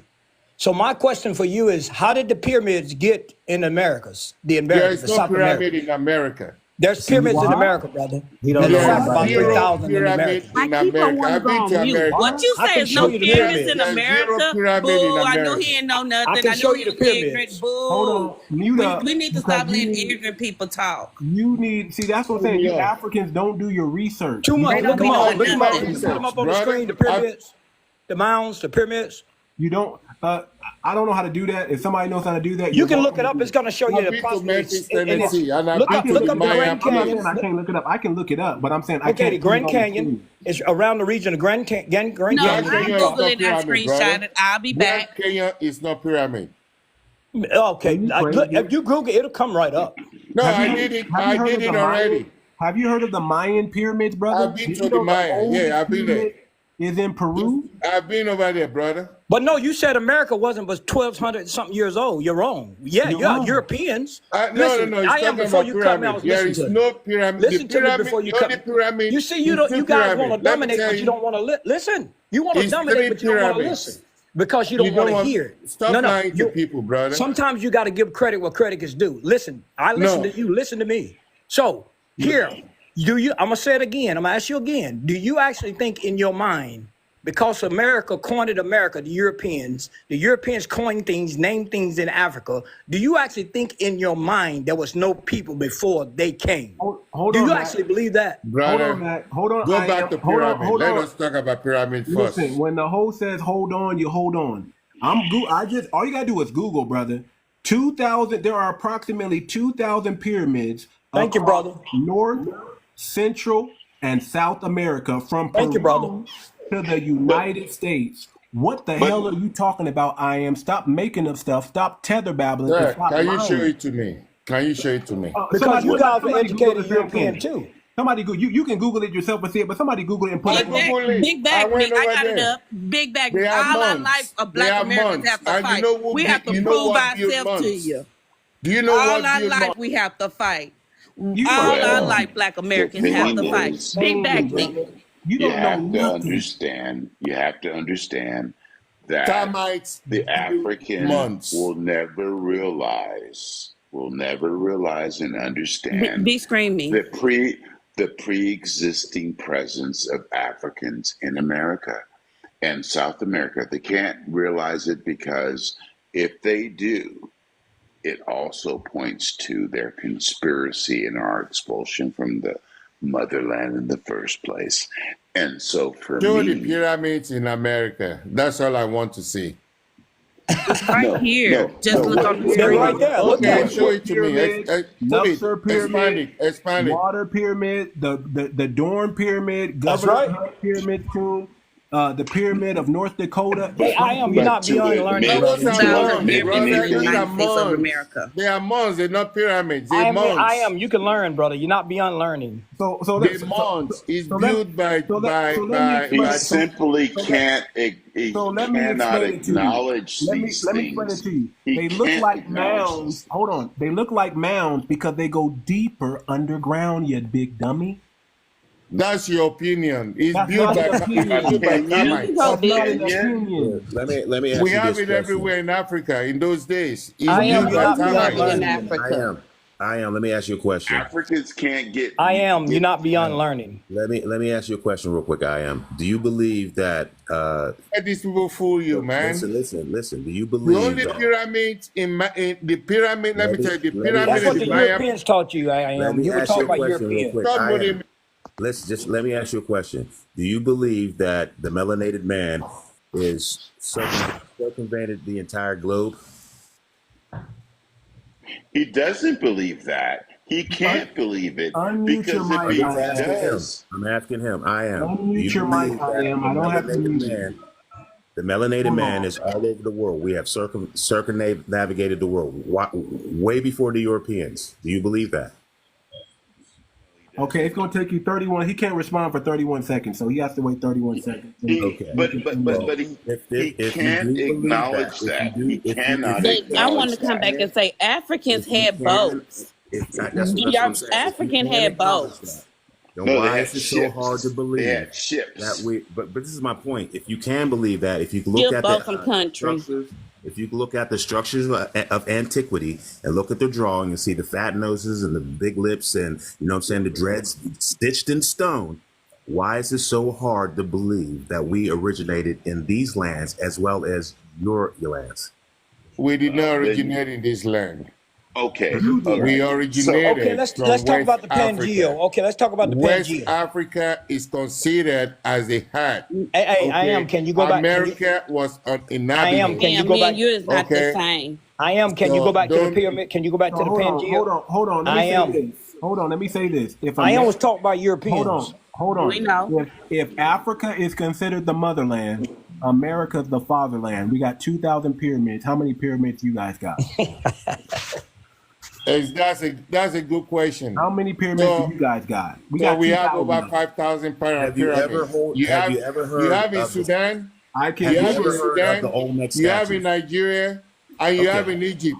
All right, that's cool. Listen, we're talking about iniquity. All right, before the BC, the CE, we're talking about the stuff that they don't even have a timeline to. The only one that don't have timeline listen is to what I'm Africa. saying. That's the only. That's the only continent that ever lived. They do not have a dynastic correct life. timeline. I am. Listen to him, brother. Okay, hold on. I got to talk real quick. There are not 5,000 pyramids in Africa. You lying look it up. tender. Once again, 255 pyramids in Africa. Why we got to check you every time you lie? We're gonna fact check it. There's 255 pyramids in Africa. Why do we got 2,000 and you got 255? Because the truth is, listen, are you familiar with the Olmec statues that they found? the truth is everything is in reverse. They put everything in reverse and hid I our am in history. my homeland, baby. I am in my homeland. They put everything in reverse. They hid your history. In Africa. Okay. They hid your history. Every pyramid, whatever pyramid you see in America, has no quality of architecture like what is in Africa. So when the pyramid in the Maya land, when it was measured, the systematic architectural approach qualified with the one with the Giza pyramid, but when they want to rebuild it, they couldn't replicate it. And that's the second pyramid they have in the Maya area. You're talking about the So step go pyramid. and Now Google listen. it. Go and research it. Every pyramid was built. Every pyramid in the world was built by Africans. Listen. You're talking about the step pyramid. Aztec were the He just say every pyramid was built by people that crossed the Africans. Bering Sea, the Bering Strait. Those are the Aztec. They build mounds. They live in the mounds. They do not build pyramids. This is the problem. See, when those pyramids were built, there was no such thing called Africa. That's a European thing. Everything that you know in Africa, that's a European. Show me the history. Show me the I'm time. telling you what I know, dog. It's a European explanation, and they don't know. Those are just So theories. you are just anti-Africa, anti-Africa history, and that's all it is. You want to claim what is not yours in America. All right, listen. That's the problem we have, and that's why proof? you're shooting yourself in the foot. Let me ask you this: There what is proof do you no have? history of America that outmatch African You history. keep saying What do America. Africans own? Okay. You guys, always want to compare. You always want to say Black Americans don't own anything. What do Africans own? Africa What owns does majority of what Africans Africa own? owns what Stop is trying to more do than that. money. Stop coming on the land? What land you trying to in? be big What chief. country you in? I am. What country? Jesus Christ. Hold on, Don't worry, fellas. Stop don't doing worry, it. Nobody country I'm disrespect What in. country you y'all in? like What that. country you in? I'm in Nigeria. Okay, in Nigeria, who preoccupies Nigeria? What European country? I wouldn't even disrespect African a people Now, hold Nigerian on, like guys. that. What Nigeria. European country preoccupy? Be honest. What European Africa. preoccupy? Africa. No, sir. European preoccupy you. European did not preoccupy Yo, Africa. yes, you're still They preoccupied. do business in Africa. You're still yeah, but you don't No, get you no, don't no, no, no. benefit If from you it. say America, You don't European benefit from it. preoccupy The America. Africans don't benefit from it. The Europeans do. No, we don't want to talk dirty. Okay, How we many want to how say many the people? fact. How many representatives y'all got in the UN, United Which Nations? union? How many? Which How who many seats you rule hold? Africa? Who rule Nigeria? How many seats you hold? No, answer my Who question. started the UN? Who helped created the UN? No. That was a Black Let American. me ask you this question. If you are an He's not a African, Black American. Black He American was a cannot Black even claim American. I put themselves him in on my America. page. You can go look him up yourself. I You am. come up here unknowledgeable about your history, our history. You just come up here with your bigotry. You ask Black nothing to the America can't create conversation. Black You America right you here. pushed it farther You're while talking we're trying to about Black America disassociate create ourselves UN. with What the Africans. fuck are you talking about? Listen up. You Hold don't know on. your history Hold or on. Black American history, or that means you don't know American history. I have no beef with Black American. I have no beef We done with caught African you in American. 2 lies already, sir. We done caught you in 2 lies already. You lied about the pyramids.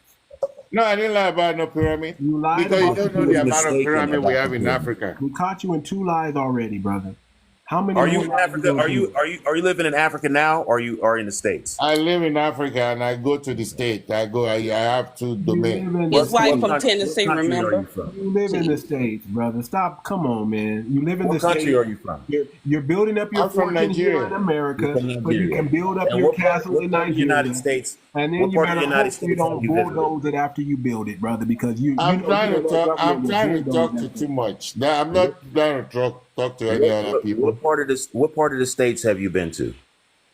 Oh man, I've been to different places. I've been to Australia. I've been to That's not the States. Canada. You're not I've the been States. to. No. If you What part talk of the of United? state, I've What been to part of the different United places. I States can't have even you been count. to? What part of the Australia I've been and to United different Canada States? has never places. been considered states. Canada call us the states. Right. I've What been part to of different places in America too. what part of the United States of America have you been to? What part of Africa have you been to? I haven't been to Africa. You said you've been here, I've so been to Okay, if you Africa. haven't been to Africa, you have no I've that's been to not the experience. Africa. You question. need I to go to asked So, you, Africa. what so part of the Nigeria, United so States have you Nigeria, been to? I am Nigeria. Get most of its when it exports. It get most of its capital and revenue from America. Did you know that? Of course. But my point being is, what part of the United States have you personally been to? I've been to whatever. What part? What city? What part? See, now New you're sounding like you've Jersey, never New been here. York, California. What part of New York have you been to? What part? Which part? Like, what city did you get to? I've been to Grand Canyon. I've been to You haven't been over here, man. You're lying. You made Canada. I've been you made that up, to dog. If I've been to I've been Africa, to listen to me. South Listen to me. America. Listen. Let me explain I've something been to to you. Peru. He never Listen, been. stop. He's not Okay. here. If I ever went to Nigeria, all right. That was 3 I lies. personally, if I I've ever been went to to Nigeria, Venezuela, listen. Peru, all those Let me explain places. something to you, my friend. If I've ever been to Nigeria, I will be able to tell you exactly where I've been to because I've never been to Nigeria, and that's the only thing that I would know about it. Yeah, that's what I'm telling you where I've been to. So what city have you been to in the United States? What was the airport that you flew into? The airport. You think I'm gonna put that down in my head? I'm saying, it's not that difficult to say intercontinental, but I've been to that airport. Listen, there's no Hobby. I mean, it's not that hard to name an airport. Sugar Land. I'm a busy man. From my understanding, listen, this is supposed to be a conversation between. Hold on, real quick, sorry. Listen, he talked about natural resources, right? If you rank the countries by the most resources, Russia is number 1, and United States is number 2. Africa is not even in the top 5. There's no Saudi Arabia, Canada, Iran. There is a country in Africa.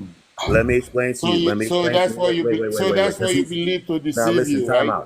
So why they run into Africa to get all resources in Africa? Let me explain to you. Now listen, let me explain to you what he means and the reason why Africa is not in the top 5. They're using that to blindfold you. Let me finish, my brother. The continent is probably number 1, but I'm talking about African. No, they're using that to blindfold you. Just like they're using false information on you. Hold up, time out. Africa let him finish.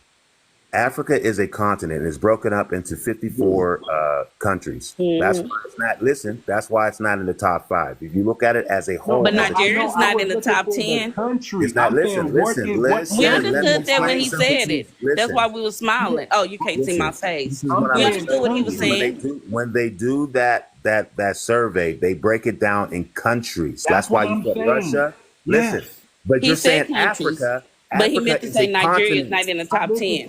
Exactly. Nigeria would not be in the continent. And I corrected it. Nigeria's not even in the top 10. Nigeria is not even on the list. If you look at Africa, about Nigeria? Hold on a second. Listen. Africa is one nation. No, it's not. What I'm saying is this. If Africa ever got their shit together, if they would have took care of their boy Gaddafi and protected the phone that I'm speaking on is invented by a Black American. If they would have took care of their boy Gaddafi, like they should be taking care of them 𝗥𝗶𝗴𝗵𝘁𝘀𝘀𝗶cie and Mali. Exactly. I commend him. They should be riding with the 𝗥𝗶𝗴𝗵𝘁𝘀𝗀𝗶, the Nigerian. They should be, but they're not. But Nigeria got weak leaders. The country got weak leaders. Too much. They got weak leaders. They got coward leaders. They don't ride. The only way Africa will ever come up. Listen, time out. The only way Africa will ever come up is if they unify their country or they're actually continent like the United States did. So if it was like the United States and Africa, then it'd be a problem for the rest of the world. But since you guys are so broken up and you're owned by the French, the Dutch, the British, and everybody, the Portuguese, you will never be on top. Because how is this? Let me ask this, Iago. How is this to prove your point? How is it they can go into a country, a specific country where gold is where it's abundant, and you have the Arabs, and here you have Saudi Arabia, all them stealing $400 billion worth of your gold, and you guys are starving. How is that? You know why? Listen, Saudi Arabia is basically running off their oil. You know why? You know why is that? How can that be? You're right. You know why is that? Why? Yeah, because you war torn. Why? Because the people, the Saudi Arabia, the America, the thieves. You guys won't stand up. You want to survive. You won't unite. Okay. You guys won't unite. So you won't stand up. The only way for them to survive is to bribe and create greed. No, they're not bribing. They're stealing. They're literally stealing, and you guys won't stand up. Yeah, they're stealing. Exactly. You guys won't stand up, but you're talking about America. Listen, wait a minute. You're talking about us. I got to get on you now. You guys won't stand up. Somebody's smoothing me. Somebody's smoothing me. If you cannot steal, why don't you listen. If the motherland was as great as you were saying, then why is all y'all people coming over here? And why are you allowing them to take you steal? Hold on, time out. Just think about it. Listen. Just think about it. If you have all the resources, if you have all the resources, everything that is wealthy, but yet and still you're coming over here. Obviously, Bob Marley told you guys to get up, stand up. You hadn't did it yet. Right. And y'all be talking about us. We did it 400 years ago. Because no, you didn't do nothing. You didn't do nothing. Really? The Africans did it 400 years ago in America. Africa, get up and stand up for your rights. What did you do? The Africans did it 400 years ago in America. It is What my uncle, Africans my did that? brothers that they brought to America, that developed America and built America. You mean Not the ones you the Africans, that was born Africans yesterday. sold to the Europeans? Or those Okay, Africans it wasn't talking you that about? was born yesterday. You want to So be, listen. you want us to bring that like dirty this. Check shit it out. up? Listen, so look at it from this perspective. All right, 400 years, you say those Africans came over, all right? Yeah, Well, they're the one that so listen, fought let me for explain. us. They're the one that died. You Listen didn't to what die. I'm You're saying, enjoying bro. what we Let me did for you. listen to what I'm saying. The product What we of did those for you? Africans. Yeah, you're enjoying what African did for you. No, You're no, not you one know of that. them. My brothers What are you talking about? that Listen, they brought to America. the product They're the of one those that built Africans. America. That's the Those, reason the why you're product, enjoying Hold on, America hold on, right Mr. now. I am. the Let product Mr. of C. those Let Mr. C Africans. finish his thought. Go ahead. The product of those Africans is now called Black Americans. All right, so we're different from you. Yeah, you're different from us. We're different from you too. Time out. Because Listen, that's we were how you already carry. here. We're different A lot right of us are now. not from Our Africa. We thought were here. process is different from you. Everything that we build. Those that build America Hold on is real built quick. Hold on real quick. Hey, get the likes of up, and Africans I'll build turn. America, not you. Get the likes up, and I'll Mr. turn the comments I back am. on. The What fact that African do right now, Africa brother? the fact that Africa received currency, they received money, they received resources. They started trading with the United States Yeah, when but where's they the money and where's the resource and money now? they started trading with the United States of America when they sold black people to the United States of Yeah, America. but my sister, I'm gonna tell you how you know that's a lie. You know what? We were already here. Listen to me. Listen to me. We were already Not here. all was Where's here. money? Where's Africa's money? Where's their trade resources? They don't have anything. We were already here. Where are their What do resources? you mean Africans don't have anything? Do you know what? They leadership have it. Shoot, them people's living That don't have good. anything. That's the They truth. poor was poor. They poor was poor. We were never there. We were never. We are a I don't unique believe people. it. Listen, we are a unique people. Okay, if you go to scripture, it'll show. If we use the Bible, you can use whatever Quran. When was We the are a Bible unique. created? Wait a minute. We are a unique people. being No, you brainwashed. stop it. We Stop are a being a unique people, brainwash. and y'all know it. And the jealousy came in. It's the difference between Stop Ham being and a Shem. It's brainwash, jealousy. Negro, man. It's all about tribes. It's not The about Bible races. was created, was made, written by Look, African, by No, man. European, I do from believe in African their oral races. story. I don't want our history. I feel like Black You can't Americans tell our got history. I am. Look, I am. You cannot tell our history, but you can't even tell yours. Hey, I don't want. He been I lying don't the even whole want our time. history to get We all need to erased, unite together. dismissed, That's the or main thing. demolished. I understand that Black Americans is not monolith. We all have different stories, and that's what make our culture wonderful.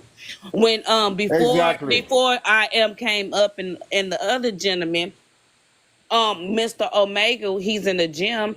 He was talking about what happened in Louisiana, and we was talking about the classism at the time, and it bothers me that the arrogance that you have. Why do you feel like you want to be inferior when it comes to Black Americans? Like, is you okay? Yeah, what's the You jealousy? talking to What me? makes you what is it that Black Americans that you feel like you have to come up and feel like you think you know most or know it all? Because you guys feel inferior We to don't feel yourself. inferior That's to you. why. You're irrelevant. You always feel inferior to You're yourself. irrelevant. So we have It's your to jealousy. create That's and self-hatred you have educate to each deal other. with. You And have educate issues each in other. Nigeria that you When ran you from that you listen need to to go me, listen to handle. me. When you're twisting, We wouldn't twist anything if you wasn't up here when you're being a twisting tether. history around, We don't and twist you're history. twisting You don't everything know around the history. 21st You do not century, know history. You You haven't were when talking you even about studied have history. You were when talking you about British have Europe. professors, I am. You were talking about British European schools, brother. no, you have Africans. Yes, you were Listen to taught by me. British European schools. You were Duke, preoccupied by the Duke is a British. professor. Your Duke is a professors are professor. Europeans. European thought. Professor, European thought. Professor, And I'll turn the Professor lights back on. Samantha is a Please like to lie, professor. y'all, for him to turn the Okay, comments back on. Please so you like have to all lie. these professors Get us to 10. that have You can their do it. things in place and together, but you on TikTok You were come taught on by 21st European century thought. and be Okay, we're gonna let twisting someone else everything speak. around We're and gonna let creating false narratives. Hey Larry, are When you you create there? false narratives, I am. Don't come off mute. It's somebody else's turn. We heard too many lies come out your mouth. Nothing you say is credible now. We done fact check everything you said, and you were wrong, brother. So now we got to move on. You can't tell us nothing about our history. You don't know anything about our history. You never even freaking been to our country. You can't even name anything but the Grand Canyon in Canada and freaking Peru that I mentioned. Okay, so you got to stop. You got to stop with the lies, brother. I thought we were going to have an intellectual conversation, a good faith conversation, but you just, when you start lying, when you have to lie, you lost. You just lost. Real talk. Now let's go to somebody else, man. We got to let some other people speak. Let's go. Alfonso, you've been waiting patiently. Go ahead and unmute your mic, Alfonso. Unmute your mic, Alfonso. Let's talk to you, brother. Alfonso, are you there? I don't have you muted, brother. Alfonso, are you there? Okay, let's go to Chaz. Go ahead. Chaz, go ahead, brother. We can't hear you.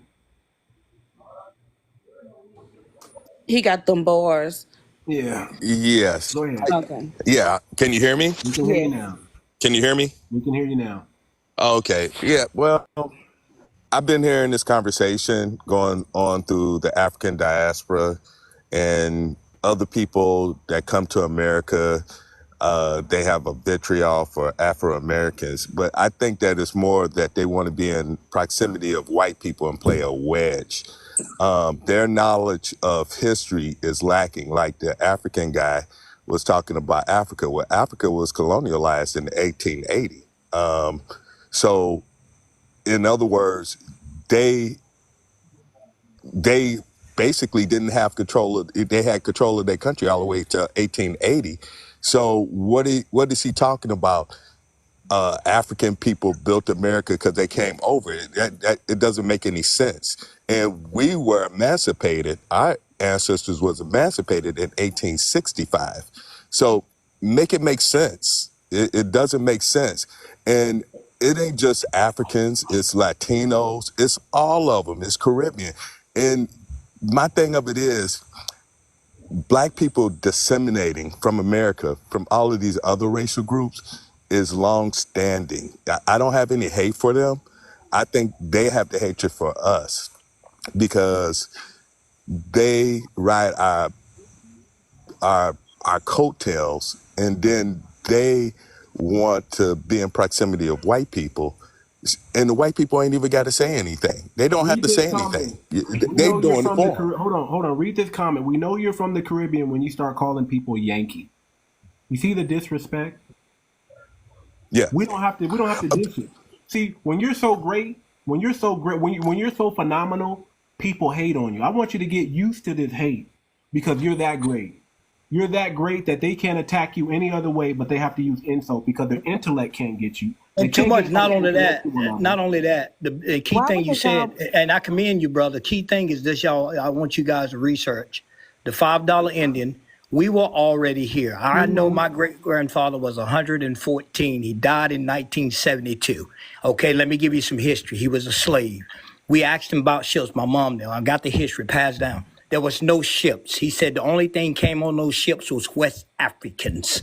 We were here prisoners of war in our own land. The only reason they won't reveal it, because you could take them to world court and they would have to give the land back. Those things they call a native with the stringy hair and the big noses, the cross sections of other race of people. We were already here. And if they tell you that, they would have to repay us. Okay? We're prisoners of war in our own land. Mac 77, I want to propose something that Black Americans, because I don't want to say Afro-Americans, Black Americans or FBA or ADOS or whatever you want to go. FBA is fine. We're not ADOS. ADOS a movement. They want to point what we need from the government is just open up the Library of Congress.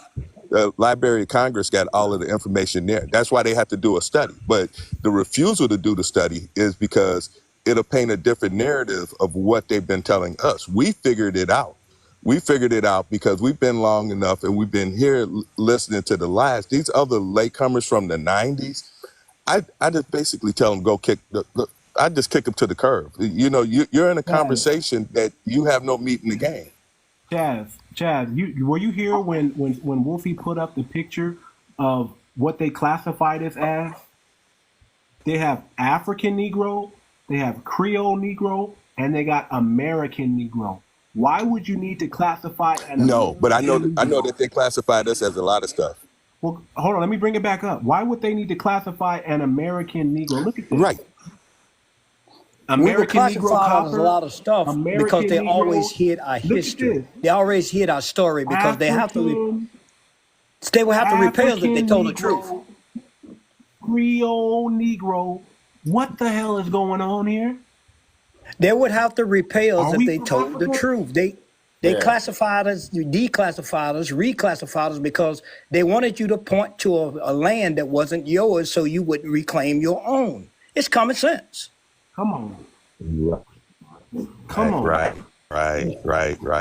And Let me say this.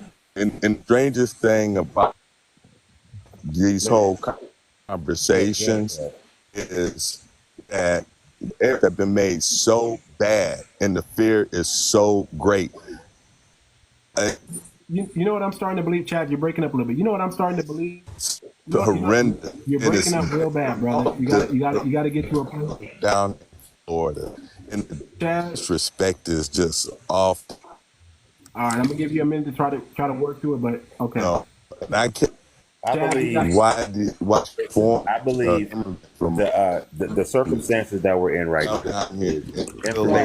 Your mic is the whole world is racist, and they got racism in their own country. Oh my God, it makes no sense, brother. You got to fix your mic. You're in a bad area. You're breaking up way too bad. We can't understand nothing you're saying. If you can fix that, we want to hear what you're saying because you're spending some knowledge. But y'all need to understand. Listen, man. I'm starting to believe that these Africans know the truth. They just don't want us to know the truth. So they got to keep perpetuating. Of course they have something to do with it.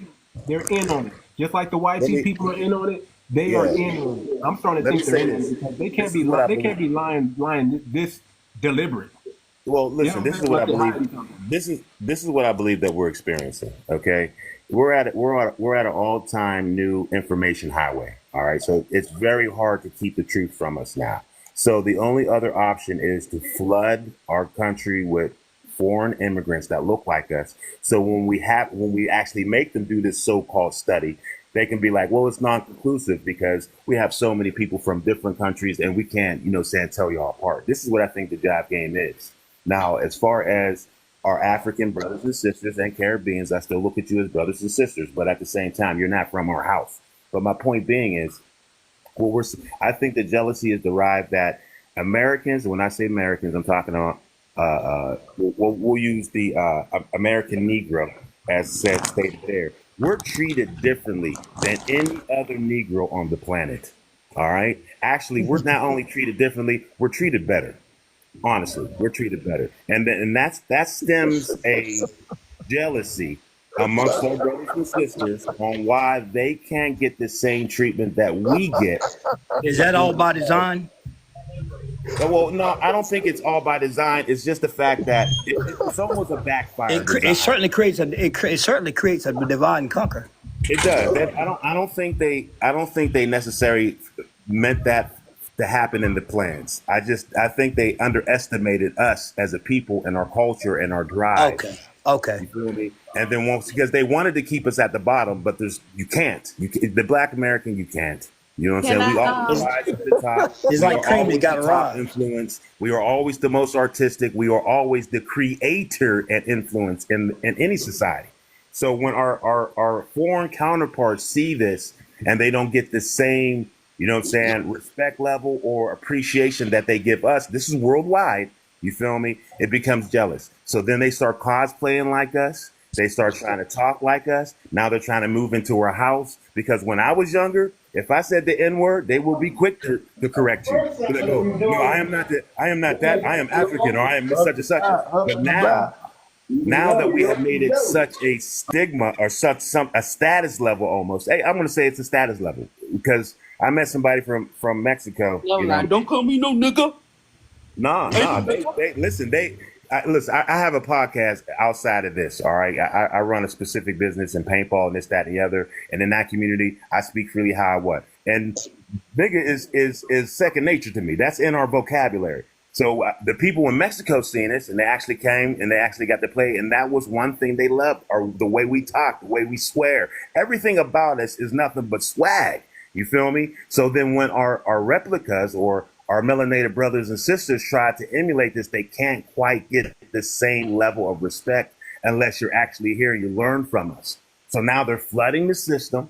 You feel me? The first, maybe second generation, you can tell they're African, but the third generation, they're full blown. They're 100% act like us, walk like us, wear our clothes, this, that, and the other. You feel me? So this is what we're experiencing. They're actually becoming us. Ain't that amazing? Yeah, they are, and that's the problem. This is now they're the plant to usurp us from our natural lands. And but it won't happen. It won't happen. Listen, I know, but now they're trying to throw it back to their country. Like, you wouldn't have any of this without Africa. Bro, if that was the case, you guys would be the worldwide influencers.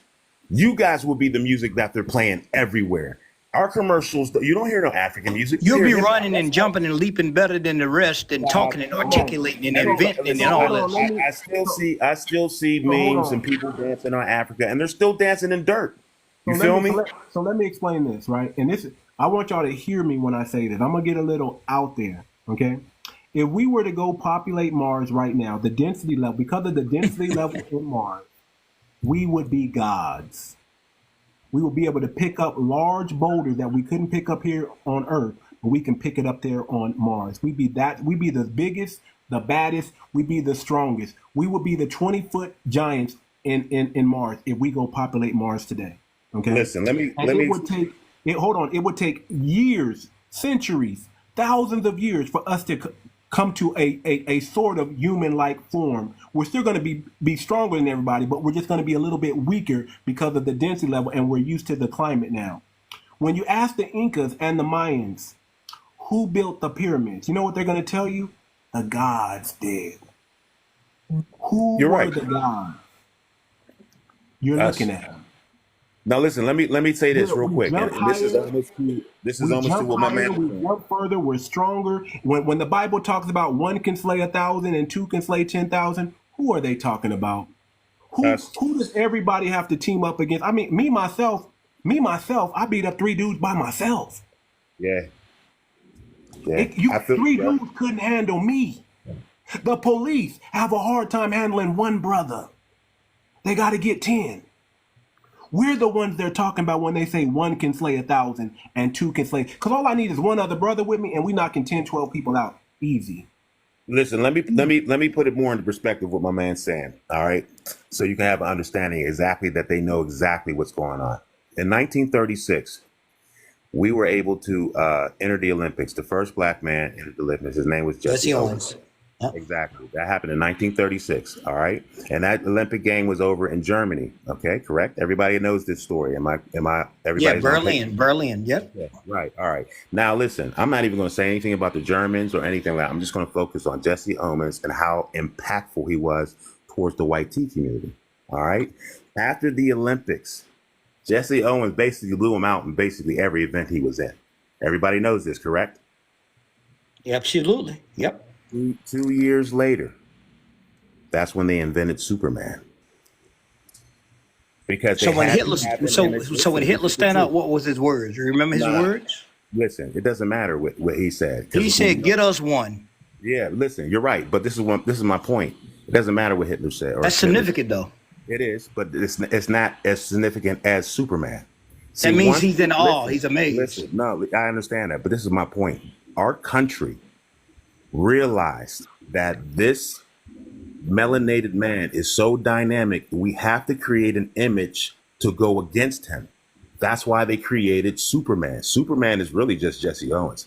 Faster than the speeding bullet, leap a tall building in single bound. These are all the events that he went through. You understand? Where he get his powers? Where Superman gets his powers from? The sun. Yeah, he never gets a tan. What white tea man do you know gets their power from the sun? Only we do. They get their power from the moon.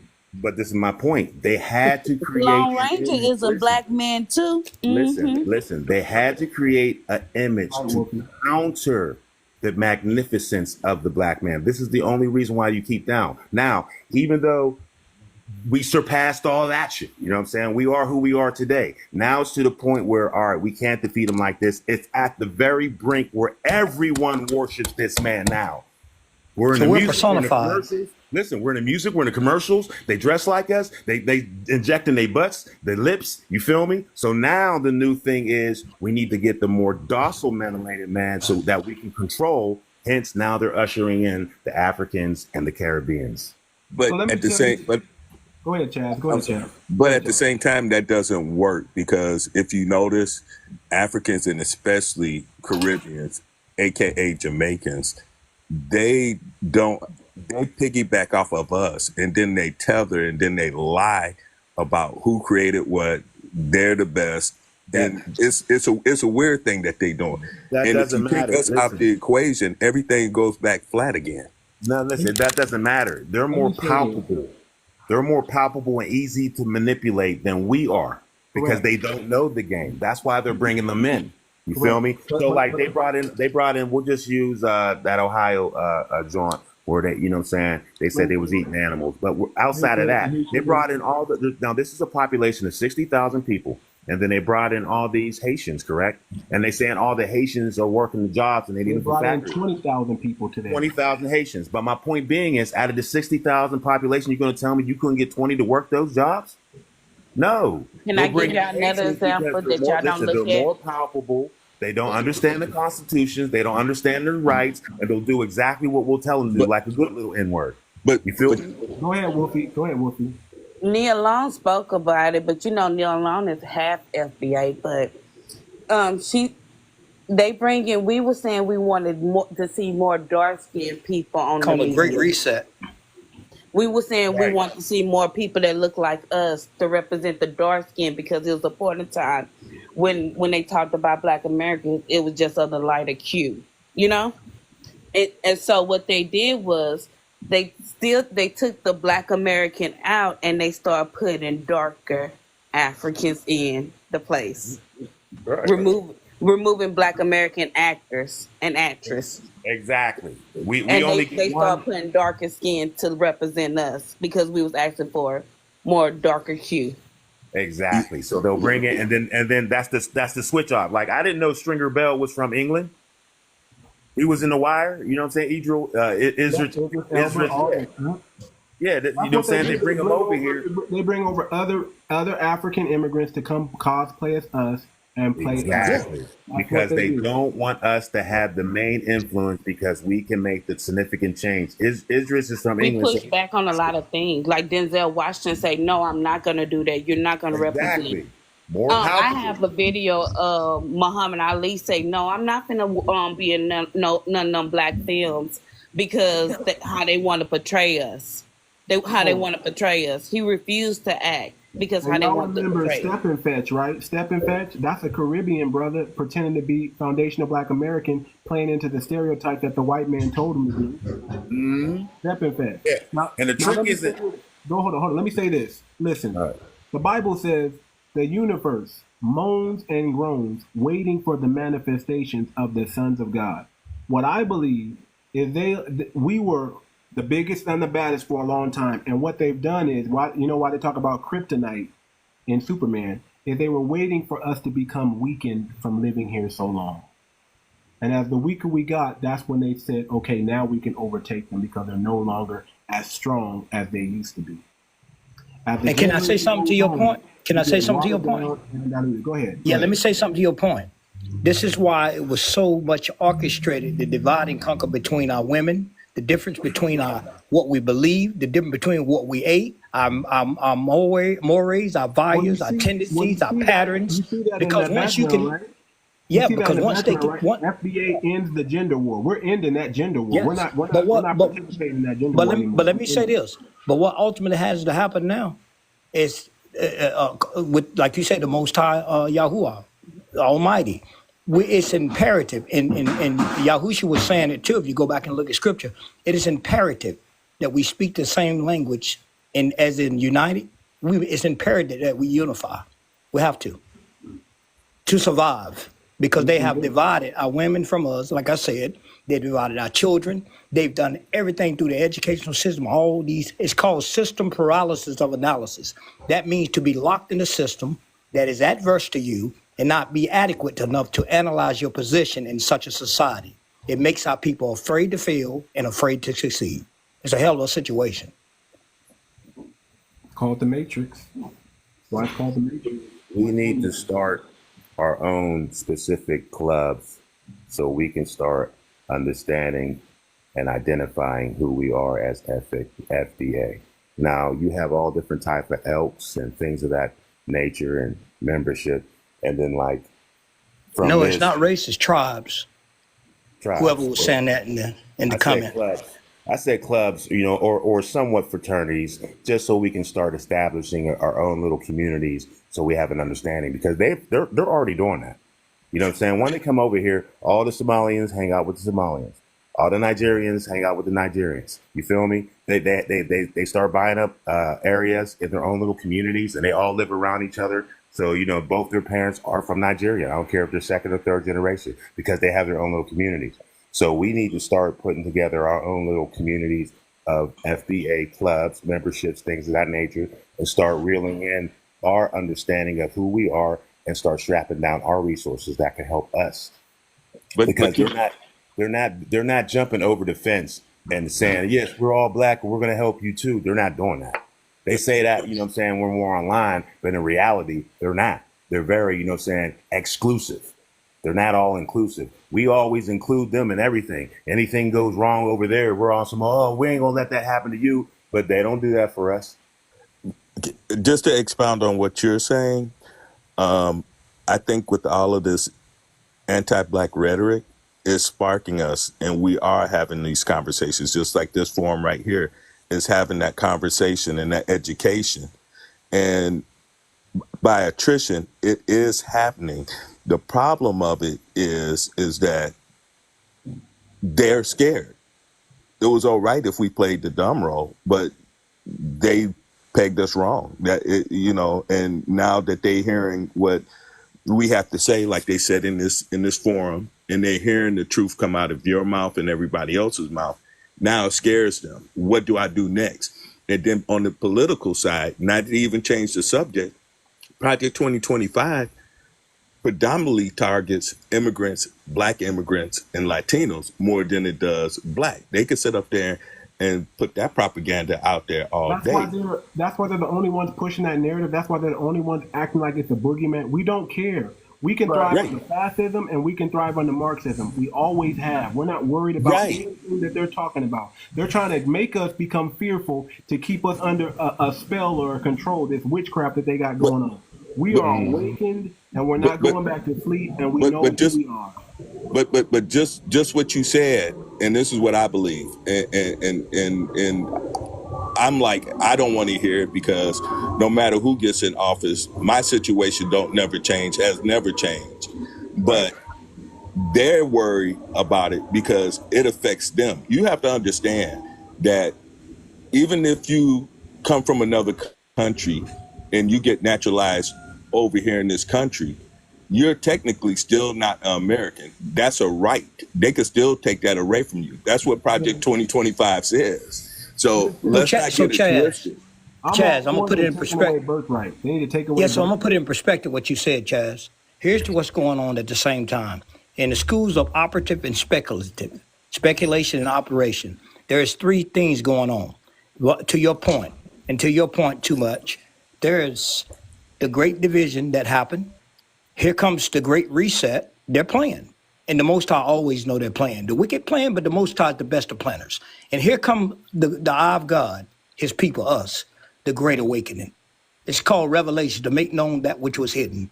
It supersedes both of those, the reset and the division. It supersedes it all. And they can't stop it, so they're very afraid, might I add, very. Hey, yo, let's, my man, before. Thank you for saying that. That was right on. Jazz, you said something, or somebody said anti-black. Let's stop saying that. We're not going to put anything negative on what we're doing, because we're not anti-black. We're pro-black. Yeah, I didn't say that. I don't know where that That's came. you. I said to somebody, the guy that was speaking before you. I didn't catch you. Okay. I tell people like this: we're not Pan-Africanism, we're Pan-Blackness. The only way you're going to rock with us, the only way we're going to rock with the African or Caribbean is we're not going to take on an African mindset. You're going to have to take on the Black consciousness.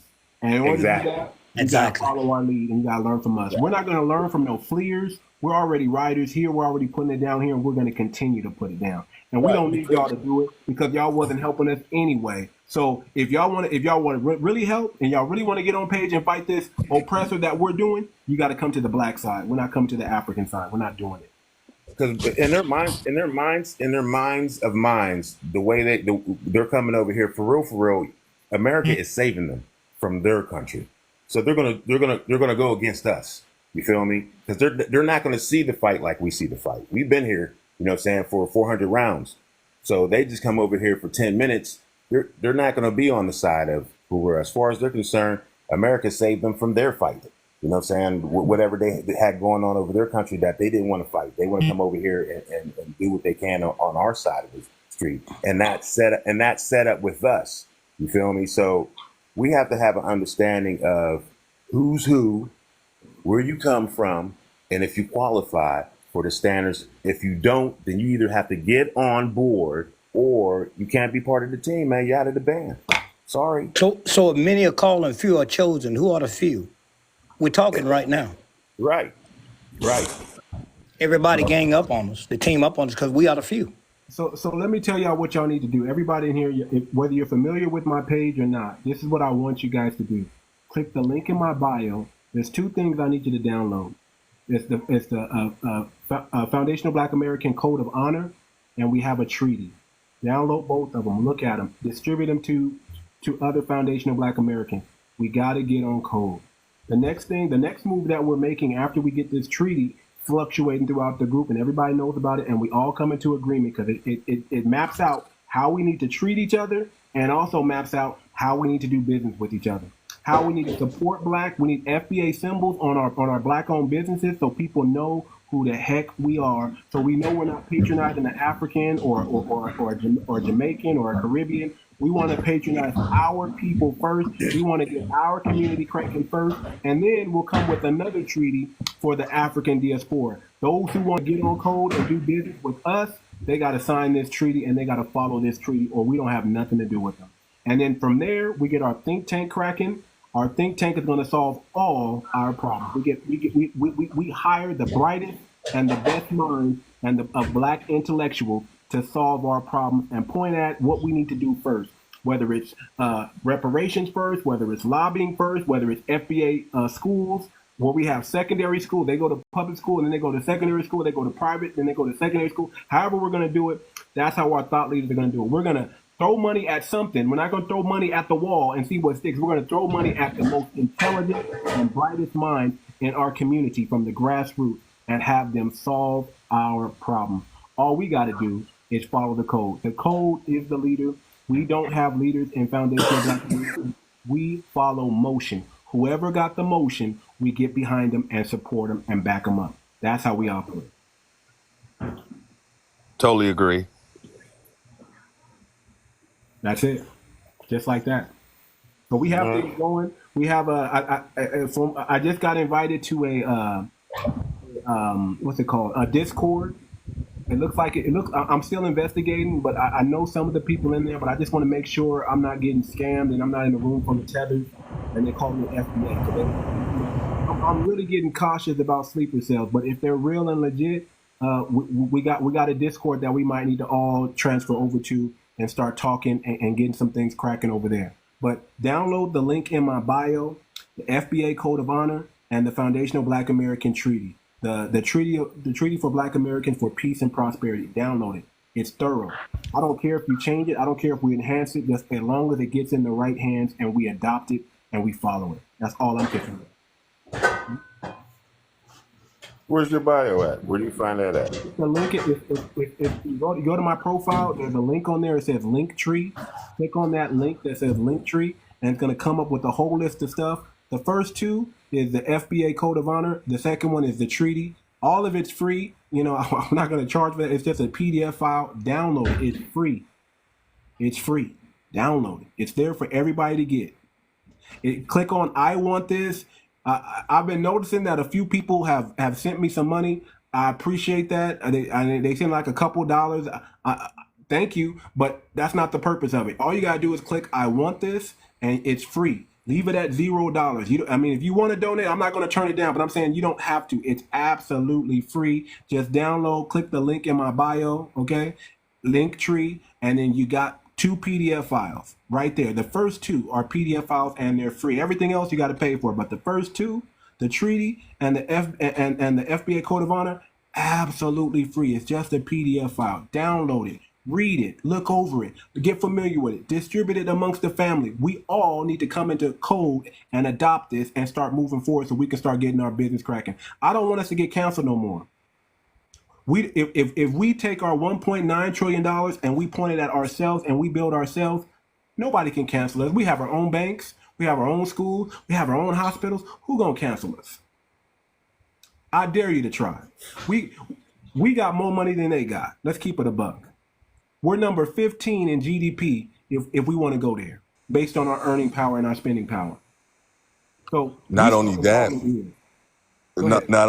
we're still actually the #1 ethnic group in America, because when you look at the census and the numbers, they get it confused. They say out of the 13 or 14% of what they call Black Americans, only like 7 million of them is Caribbean and so forth. It's 40 million FBAs in America.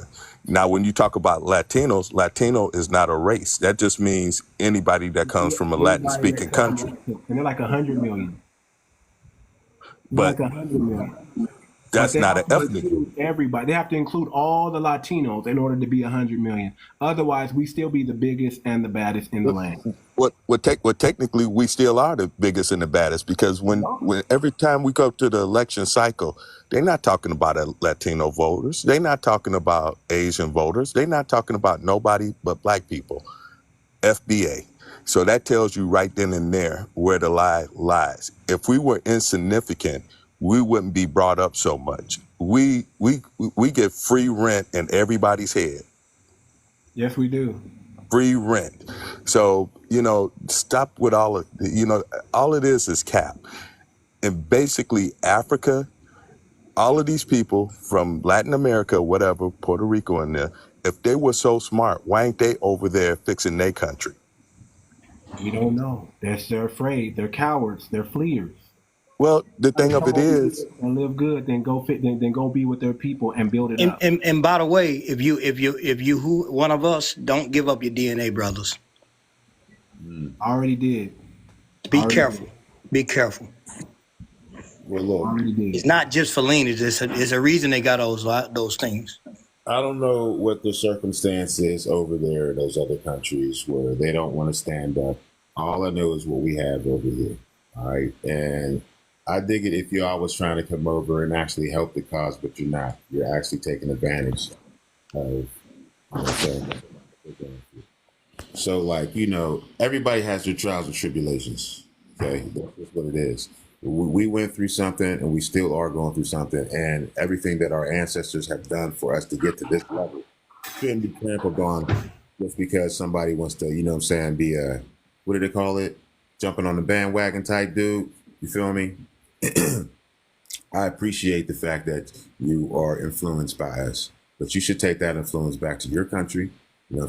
Iron out whatever you need to do over there and start creating prosperity over there on that side of the fence. Because like this, we ain't just had like 2, if not 3 hurricanes, floods, all types of disasters over here. And I have not heard one country lift a finger yet in aid to those melanated Black Americans that were caught in that storm.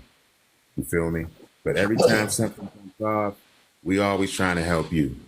You know what I mean? Every time. So something has to give. This is a beautiful land that we're in. Around this country. That would scare the fuck out of them, but I wouldn't do it to scare their ass. I do it because it's needed, and I would be dead serious about it. Fuck, what? I don't give a damn about that. Hold on, man. Yeah, I I don't don't know. know the I don't know if circumstance they're of it. talking in the background or they're talking to us. I don't know. But Yeah. don't come in with the hot mic, please. Go ahead. Who was talking? Were you talking, Sayer? Yeah, I mean, I was. I'm just saying, like, like when I was young, I remember when South Africa had that apartheid jumping off. You know what I mean? And we was up in arms about that. The whole Mandela joint, everything. And then, like, but everything that transpires over here, everybody just sits back and watch, see what's going to happen. Yeah. You feel me? The only time I see them ride for Foundation of Black American, and this was during the COVID, and it was during a George Floyd. That's when I looked over, and all across the world, you saw people that are no kin to us start marching and ride. They were marching in Israel, y'all, for George Floyd. I was shocked. That's the first time I ever seen they have empathy for one another. But it was only because everybody was locked down. When it's business as usual, nobody cared. Nobody cared. We're the only ones that care. I just want to say this. In a way, the way that I see it, because I've been to a lot of different countries, certain groups of people in every country around the world is being oppressed. So when the George Floyd thing happened, it was personal because those are things that happen to them in their own country. But to see the protests that happened in Minnesota and the type of protests that we do over here empowers them, more or less. It lends them and help them get a voice. And that's what I see most of it, because just like with the Palestinians, we've supported the Palestinians, but then when the Palestinians come over here as immigrants, they don't support the Black community. So to set up there and say, why aren't FBA supporting Palestine? We've, in a sense, support anybody that's oppressed. Right. So why would you even put it out there like that? That's why we stayed out of this one, because we knew that, hey, they only want us when they need our voices so we can shine light on what's going on. Because if Black people start rising up for Palestine, something's going to happen. We all know that. When we start even the opening our mouths and we Palestine, start talking about this, the world starts looking at whatever we're talking about, and that's what they want. They want to use our voice for their own gain, and we're not doing it. We're like, hold your own nuts, take care of your own people. We're now going to take care of ours. We're out of it.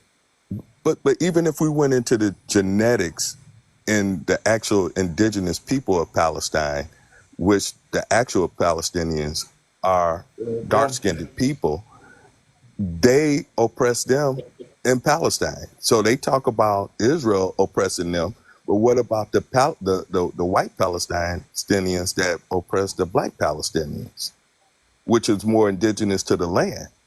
So, I'm like, make it make sense. I don't want to see nobody get killed. I don't want to see no bombs being thrown. So why are you even talking about Black people or Afro-Americans are violent? You guys are violent. If you ever been to the Caribbean islands and you go off from the resort, which is beautiful, the rest of that stuff is violent over there.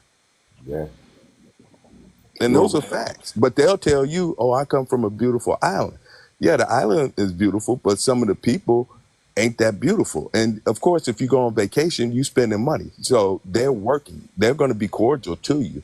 But that's why when you go on a cruise or you fly over there, they tell you, don't go off the resort or your life is in danger. So this whole narrative of good and bad people, and I'm from Chicago, and I could tell you, Chicago people are nice. Yeah, there's certain areas that you don't go into because they got activity over there. But if you ain't part of that activity, you really ain't got nothing to worry about. Hey, and that's the truth. And that's going to be all around the world. That's right. If you live down there for 15 years, I'll give you 20. You still wouldn't be considered part of their, nationality. They wouldn't look at you as Jamaican or Caribbean or, wherever country is down there. You will always be American. But at the same time, if you flip that, you come up here for 10 minutes, we supposed to look at you as an American or Black American? You feel me? They wouldn't accept you as Jamaican. They'd be like, nah, he's Black. And I agree with you, and that's so weird. Yeah, that's what I'm saying. It They makes call no us sense. Yankees. They call us Yankees, man. Yeah, Yankee. He's not one of us. Nigga, I've been here for 20 years. Like, yeah, but he's a Yankee. Like, oh, all right. So when you come up here, we can't. We're telling you, all right, and we're not even disrespecting you with no names. You just saying that you're Jamaican or you're Nigerian. You're not black, and you get mad. Exactly. Make it make sense. Make it make sense. Yeah, nigga. Like you're not part of the tribe. Don't get me wrong. But this is the thing. I was born in the 60s, right? And grew up 70s, 80s. Graduated out of high school in the 80s. Africans and Jamaicans always separated themselves. So when did they start wanting to be black? That's recently. Exactly. That's what I'm saying. They never wanted to have anything to do with us. Never. Always. So this whole thing of us FBAs delineating from them, that's what they asked for. Yeah. They start wanting that's to what be they us. asked for. They start wanting to be us because they understand and know that the European colonization rule, Western civilization, its time is about up. That's let me be real with you. That's why. Because they know what a reward lies after that. And so does the Europeans. We had an African on here, and he thoroughly explained. He said, listen, our mindset is to learn from the colonizers so we can do what they're doing. He told us on this live, they want to be the next colonizer. That's why they're acting the way they're acting. They think they're next up. And it's not going to happen. And that's so weird because you know what? They had 500 years to learn and they still ain't get it right. What's going on? Like real talk. They went to the white schools, they went to the universities, and they still haven't learned the game. They still don't know these white people like we know them. Because they was under the guise of Eurocentric thought. Eurocentric thought is different than our thought. Period. And that's on a higher degree of level. You know why? Because the highest degree of, let me say this first. The highest degree of reason is mental mathematics, spiritually and mental. We don't nobody have to teach us this, okay? We just need our elders, because I grew up around my elders, to pass the knowledge. That's it. We don't have to go to European institutions for this. Listen, let me just say this, and I'm not saying it. Brilliant. We're just so brilliant. A lot of us don't even need school. We're just so brilliant. We can. We never needed it. That was the trick. We didn't need it. We can figure things out. No. They was brainwashed over there with no education, and they still can't figure it out. When you put the foundation of Black American somewhere, our mind's gonna get to work, and we're like the octopus. We're just gonna get to use those tentacles, and we're gonna figure out. We're gonna figure it out. That's why in the 60s, not to come off arrogant. I'm a 60s baby. That's why in the 60s, they would always say they see a group of brothers mingling together, the right to assembly and all. It didn't apply to us because we wasn't considered even human all the way. So every time they see us in groups and all, even now, break it up. They don't want those minds meeting other minds. They don't want that. In a little tent, and just like a river and running. One reason that I don't listen to these other brothers and sisters from different nations is because, like Nigerians, they say that they're educated. Okay, you got 40-something million, 45 million Nigerians. The handful that come over here don't even make 1%. So how can you say that Nigerians are smarter than FBA when you got a ton of them that's living in squalor? They listen to that white man tell them they're the smartest things next to the Asians, and they believe that lie. So they come over here with their superiority and think they smarter than us. Listen, African American kids, Black American kids, they don't try. If we tried, it's game over. A lot of the kids in the schools, especially in Baltimore, they're not trying. I had a buddy. But you know why they wasn't trying? You know why they wasn't trying? I was once in Baltimore, and I was so smarter than them. Brother, don't let us try. But you know why they wasn't trying? I was Victorian at my school. I graduated with a 3.6 GPA. I could have had a 4.2 GPA and beat out the white girl valedictorian. I just, when it came to senior, when it came to my last 2 classes, I only had 4 classes because I was so far ahead. I decided, hey man, I'm just gonna flunk out of calculus. I had an A the first semester, I had an F the second semester because I was like, man, I'm already gonna graduate. Look right here. You know why? You know why they wasn't trying? Because when I used to be educated too, what happens essentially is like, you know, the projects, when they did the projects, you know, we had all the projects, the government projects. They found out when they sent our boys to school, in particular our boys, girls too, but mostly the boys, you know, just back then, they would say, well, they would tell the parents, you know, he's bright, but he don't want to learn. He seemed to not be interested. Oh, he's too hyper. No, he's vibrating on a higher level. They knew it, so they did a secret thing and put all the projects in the low income on low grids, low vibrational grids. So now when you get a certain age, see, when you go to the white community, that's on a high vibrational grid. When you go to our communities, you notice it look dim. It's on a low vibrational grid. Man, this is the big, you guys will be surprised. So what happened is when you go to school, you don't see that brilliance. Before we start school, we're brilliant. We're brilliant between 4, 5, 6, we're brilliant. We're learning. And we're vibrating naturally. We're born with rhythm. We're born with rhythm. We're vibrating on a higher level, and it scares them. So what happened? They'll send these notes home. Your kid don't seem to be interested. He's hyper. We can't get him to do this work, and he's not interested because his spirit tells him that's not who we are. You see? Facts. Totally agree. It's amazing, brother. Facts. Because I know I was born in school. I know that for a fact. That's right. Elementary school was so easy. Junior high school was so easy. Man, the homework they sent me home with, I aced it, man. I'm not even going to front. My dad had a standard. He said, you don't get nothing lower than a B. You can get A's, you can get B's, but you can't get nothing lower. We do it because we're forced to do it. Yeah, we're forced to learn it. Yeah. I just listened to my dad. Ask you guys, I had a standard, and I had to live up to it. And I just listened to my dad. It wasn't until my senior year where I said, I'm going to graduate no matter what I do. I don't need a 4.0 to graduate, to floss. I'm going to graduate. I graduated with a 3.6 GPA. Then I went to college, and I graduated summa cum laude. Okay, I was top of my class. Okay, when I went to college. Can I ask you fellas a question real quick? Yes. We were forced to learn their Eurocentric thought, their perspective, and it became indoctrination. I want somebody to explain to me the FBA identity. Why? The FBA identity is the black consciousness. It's the black mindset. You got to be one of us to have it. You got to be one of us. We're descendants of African slaves and indigenous people. We united our tribes, okay? All the black tribes, we united them into one. We're foundational black Americans. That's our identity, okay? Well said. Well said. It can't be explained, and if I could explain it, why would I explain it to you? And you just don't get it. We're no longer the same people that came from over there. Hold on, big brother. As well. Yeah, hold on. But why would the guy, whoever that was speaking just not say, why would they explain it to me?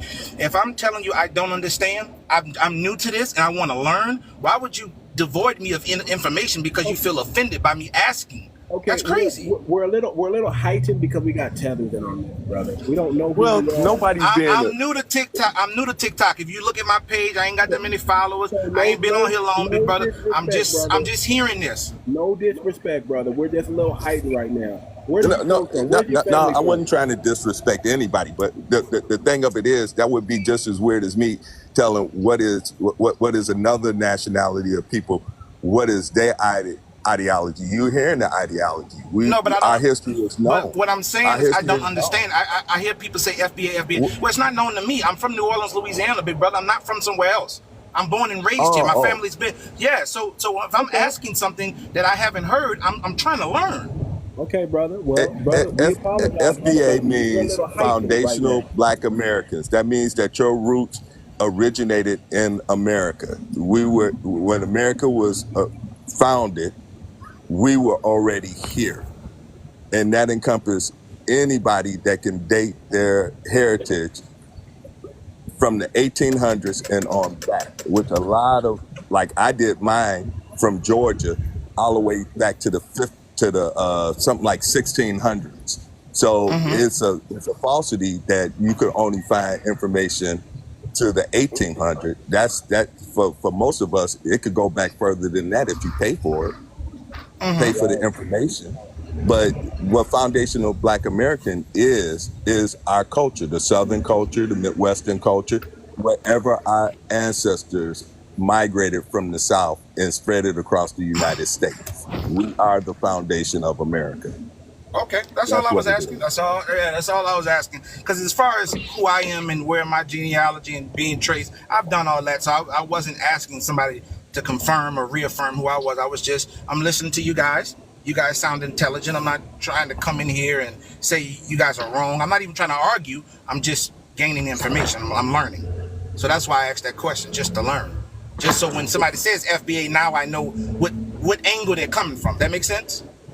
Well, let me ask you a question. And I apologize if I came off offending anybody, because sometimes you do have like the African guy that comes on.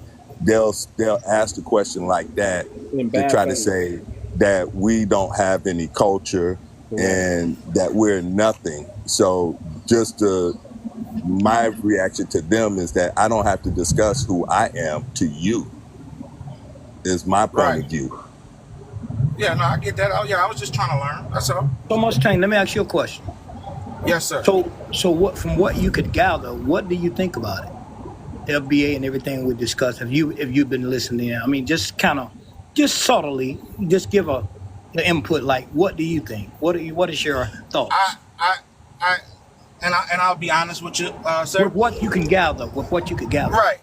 No, I don't disagree with any of you guys' stance because it sounds. No, it's not a disagreement. Like, we're not talking about disagreement. I'm talking about what you think. I know. Let me finish. It sounds like you guys are for the unity of Black Americans and for getting our shit together, and that's all I'm about. So I can agree with y'all.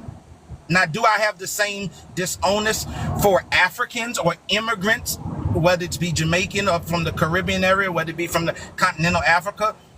I don't. But I'm not saying y'all wrong from having the same, you know? Well, let me say that it may seem like we have disdain, but we really don't. We really don't have disdain for them. They really have disdain for us. They really have jealousy and envy for us. We're not the ones trying to turn them into Black Americans. They're the ones trying to turn us into African Americans. We're just, and here's the sad part. We got documents of, we got video of them saying they're not Black, they're African. We got videos of them saying they're not Black, they're Caribbean. We got videos of them coming into our government, getting into our politics, cosplaying as Black Americans and having anti-Black rhetoric and anti-Black talking points and hatred towards our community. We have proof in certain jobs and fields that they go into where they become the hiring manager. They do not hire Black Americans, but they hire other Black faces from their countries, from the Caribbean, from the Africa, and they marginalize us and try to keep us out. So we got proof of all this. We got proof of them sabotaging our reparations. They're in our reparations meeting. Did you know that the Black Caucus is full of a lot of immigrant Blacks? Or a lot of our Divine Nine that are in power right now, those so-called gatekeepers, they're not foundational Black Americans. Did you know Obama is a tether? He's not even a Black American. He's Kenyan and American. We got Kamala Harris acting like she's a Black woman, and we know she's Indian and Irish. So can I ask you something too much? We're hating right now, brother. We know. Can I ask you something too much? Go ahead. What was Malcolm and Malcolm's mother and all these? Look up some of them. What Caribbeans, wasn't it? Malcolm was half Caribbean. Yeah, he was half. And how Caribbean. about the other leader? What's his name? Farrakhan? I think Louis Walcott, Caribbean. Right? He's half Caribbean, but he has love for Black people. No, I'm saying to your point, though. I'm saying to your point, and I'm gonna say this too.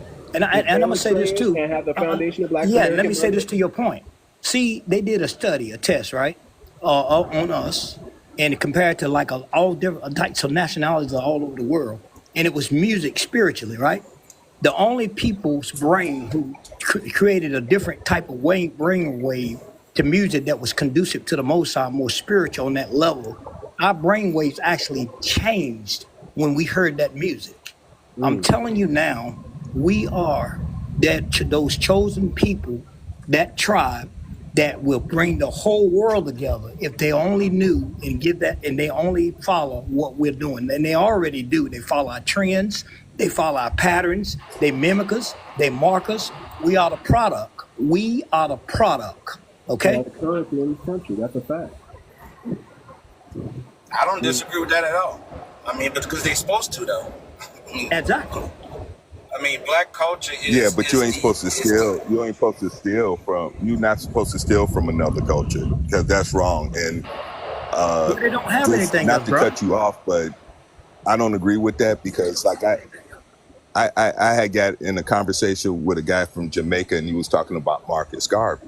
Like, I didn't know the history of Marcus Garvey, and Marcus Garvey, they coined him the the one thing that was going to bring all of the black nations together. But basically, Marcus Garvey didn't help out with the civil rights movement in America. What he was doing was trying to get help from America to liberate Jamaica. It's the opposite. And when I explained that to the Jamaican guy, he got upset. I'm like, dude, you can't get upset. Read the story. Don't listen to fable. And Marcus Garvey had got deported and was about to go to jail in America because he received $12 million from American citizens, black Americans, to get his shipping company. He couldn't get the money from Jamaicans. He had to come to America, blacks, and get the money. You see what I'm saying? So, and then look at the thing with 𝗖𝗍𝗄𝘁𝗂𝘁𝗂 when the Italians tried to take over Ethiopia. It was Southern black people that went over there and fought that war with the Ethiopians. And when 𝗖𝗍𝗄𝘁𝗂𝘁 allotted some lands for American blacks to go back to Africa if they wanted to go, who went over there and took over that land? The Jamaicans did. But did the Jamaicans do the blood, sweat, and tears to get it? No. So, yeah, it's a thing about stealing identity that they're good at doing. Contract that didn't sign. And that's and those are historical facts. So, and then you get down here. See, I'm from the Midwest. In the Midwest, we consider the South. You can't talk about anybody from the South because most of everybody's relative is from the South in the Midwest. But then when you get up north, like New York, everybody's like, I'm a Yankee. Well, they don't understand American culture because they're immigrants. So they identified, when I came down here to Florida, they was like, oh, you're a Yankee. I said, I'm not a Yankee. What the hell is a Yankee? And then I had to break it down to them. And I've had some of the most racist comments come at me from other black people. It ain't even the white people. It's the black people down here that's of Caribbean descent that show more disdain. And I'm from the Midwest. So I've actually felt it. I didn't know about it until I got down here, but I actually felt it. So it isn't that FBAs hate Jamaicans and hate Africans. They created it. They created a situation where black people said, enough is enough. I don't hate you, but I'm going to delineate from you. So that's not hatred by us. And then I've even had a Jamaican and stuff called a FBA, myself, a racist. How can I be a racist? They don't even understand the definition of what a racist is. Appreciate y'all for having me up here too. I was just finna chime in on what you said, Chaz. Being from Florida, it's a lot more like Bahamian influence down here. I don't know if you really know about how the Bahamians even really got to Florida. They were some of the first people really settling in South Florida. They kind of helped build up Miami and some of the other little areas down there.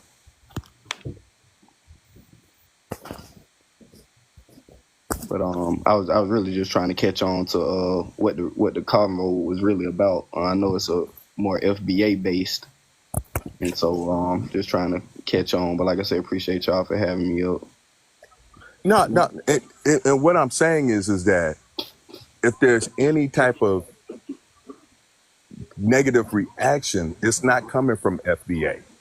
And I'm like this: if you're from a different country and you want to rep your nationality, that's cool. You just don't have to mistreat me in the process. And that's actually what's going on. You don't have to. That's that learned behavior. That's that learned behavior. A lot of these places was colonized, and so I think You know, even in the black community, even in America, you see a lot of kind of like self-hatred in that sense, or not understanding that we're more alike than different. Well, I mean, European Yeah, colonization. no, I get that, but we're in 2020, 24 going into 25. We're not in the 60s, the 50s, none of that. This is a newfound hatred. Where it comes from, I don't know. I got relatives that have married people from the Caribbean, and I'm gonna be honest with you, not all Caribbean people are like that. Not all Caribbean people are like that. It's just this handful that want to interject and be nasty for no reason. Well, Chaz, can I say this? What I was about to say, it's just like this, man. When you got a situation where I was asked by my college professor, he asked me, I was the only native. I'm going to say native. I was the only native in that class. And there was people there from Great Britain, different nationalities. He asked me, the European, do you believe in the death penalty? And I said, how so? He said, just answer my question. I said, now let me go back to the origin, and then I would answer it. I said, first of all, since I am the only native here, we call it black. I said, I would have to disagree because we're disproportionately represented by that sort. And I said, furthermore, the very foundation of what you're calling the United States is founded on every crime or what we call sin, or however you want to put it, that you can even imagine. I said, so therefore, to ask me that is hypocritical, and because if I did have to believe in it, then you wouldn't exist, and none of your so-called slave masters, none of you children would exist, because you would have already paid, your ancestors would have already paid the price. So therefore, not only do I not believe in it, your country falls by the same principle. Your nation falls by the same principle it was established and colonized and founded. You can't, you get what I'm saying? You can't start out with all these types of sinister things and not think it's because of chromatic and because of reaping what you sow. It's the spiritual law of giving and taking. You can't start off that way and it don't fall by the same principle. That don't mean we're gonna fall. We're victims. I told them we're victims, all due respect. We're victims of your circumstances as a native people, and you're victim of your own. Now, how you like that?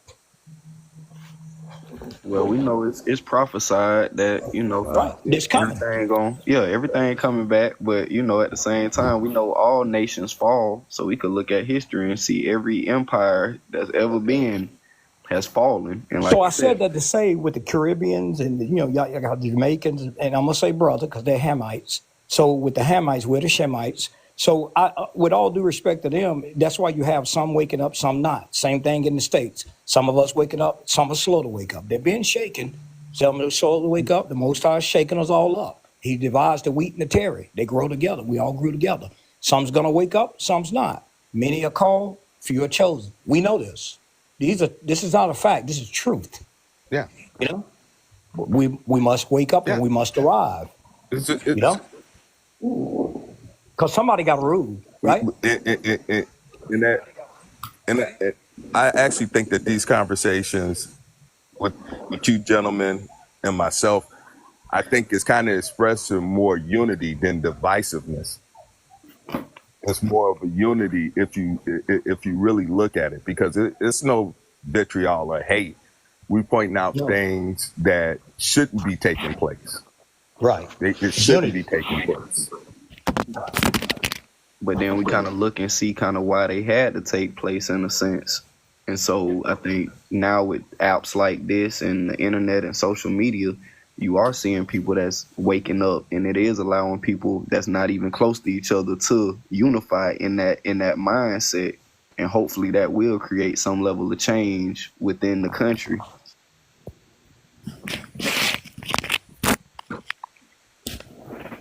Well, I think it will. It's going to happen regardless. It's inevitable. I know that because FBA's been in this country from the dissemination of this country. And trust me, when they start talking about a genocide and Holocaust, they've been doing that and they're still doing it now. And they're failing at it. And they've been failing for the last 400 years. So that tells you That's a mouthful in itself. Can't get rid of God chosen people. Right. To the point that the Absolutely. reason that you have this political misthrow is because a lot of white people are not making it. They're already falling behind. They're falling behind off of the system that they created. That's the issue. When you look at Project 2025, it's about them retaining their power because in the system that they control, they're falling apart. So it's a last ditch effort for them to do. So they want to go all the way back to some days that'll never occur. It'll never occur. And it'll That's be why to it's their called detriment. that's why it's And I called the hear great. them, The Great Reset. That's what you're talking about. They're trying to reset it. but It's they not going can't. to be reset. I hear these people talking about, it's not, because, they talking about the Civil War type stuff. That's ludicrous. You know why? Because everybody in America, including FBA, everybody, you know what we're conditioned to? Going out to dinner, taking our kids to Right. see movies and shows and living. When you start talking about a civil war, that's like being in Beirut. All of that stuff you could throw out the window. And another thing is, my father was in Vietnam, did 2 tours. They get all of the training, but when them bullets get to flying, that training goes out the window. So, And guys, I've been watching a documentary on Tubi. Y'all heard of Tubi? Yeah. So it's a documentary called The Tethers on Tubi. Very interesting. And so he started talking about Afro beats. And I always try to explain that Afro beats is inspired by Black Americans because Afro is a AAVE word. Afro comes from Black American culture. It was first used in 1939 in Oakland, California. But I never went down the rabbit hole of Afro beats because I always recognized the name as Afro. But it's 𝗖𝗍 𝗂𝘁 is the creator of Afrobeats. And this is how he came to America. And I'm up here, I paused the document and I went down the rabbit hole. And 𝗖𝗍, on the document, it was saying that when 𝗖𝗍 came down, he talked about how when he came to America in the 60s, it was his first time seeing Black unity. He said he was talking about how in Africa, he didn't see people wearing afros. They started wearing the 𝗖𝗍liche once they seen Black Americans wear it. And he said it's the thing that we was the Blackness that everybody wanted to be and need to be, but we wasn't even aware of it. And so that's why I screenshot it. And I'm gonna just read to you his exact words. And this is the person who created Afrobeat. And get this. He started dating a Black American woman who was that was in the Black Panther, who helped him get his gigs because he was an immigrant. He didn't have a visa to be over here, y'all. So a Black American woman helped him. And okay, it's so deep how our culture influenced things. But if we don't read or get into it, these tethers will tell you anything. But this is what he said. It was incredible how my head was turned. Everything fell into place. Man, for the first time, I saw the essence of Blackness, of Blackism, nationalism. It's crazy in the States. People think the Black Power movement drew inspiration from Africa. All these Americans come over here looking for awareness. They don't realize that they are the ones who got it over there. He said, excuse me, we were even ashamed to go around in national dress until we saw pictures of Blacks wearing 𝗖𝗍liche on 125th Street. That's the person who created Afro Beats. And it was him and another person who created, and they used the drums that the Black American invented. It gets deep when you look into things, y'all. But I'm gonna continue with my document because that's interesting.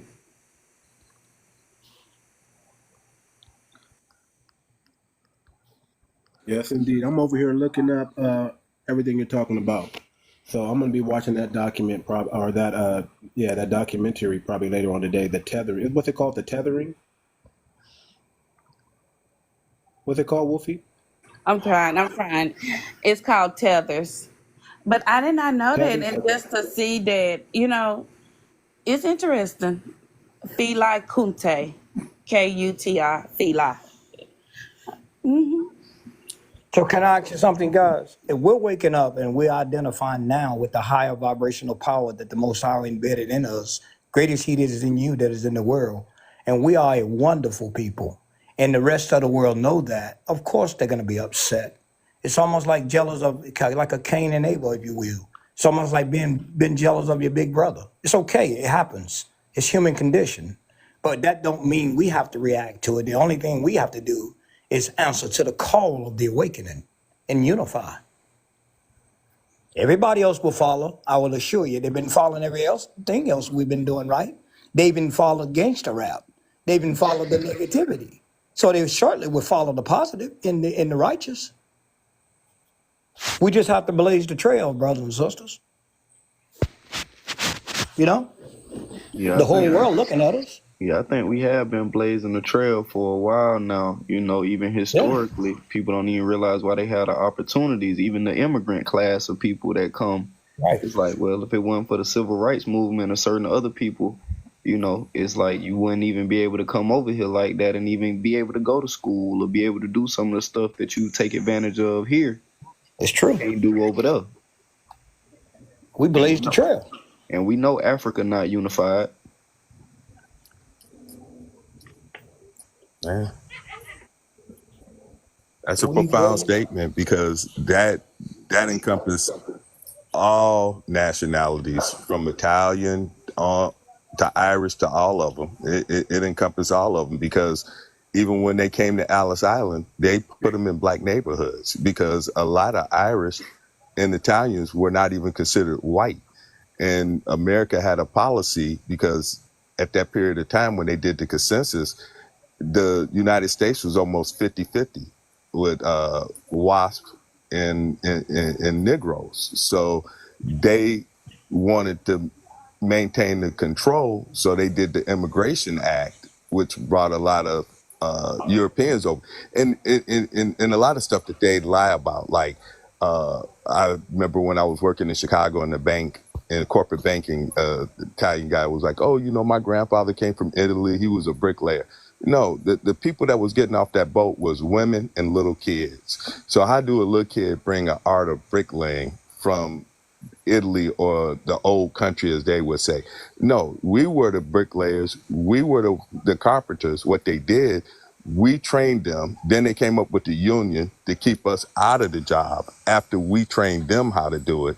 And then they displayed it. And the reason that Baltimore, places in Chicago and New York got plighted, because they start being preference for the jobs, and you got to have a job to maintain your house. So yeah, everything is going to go to ruins, and we see that today with the amount of homeless people that's on the street, because not all of the homeless people that's on the street is because they're on drugs, mental issues.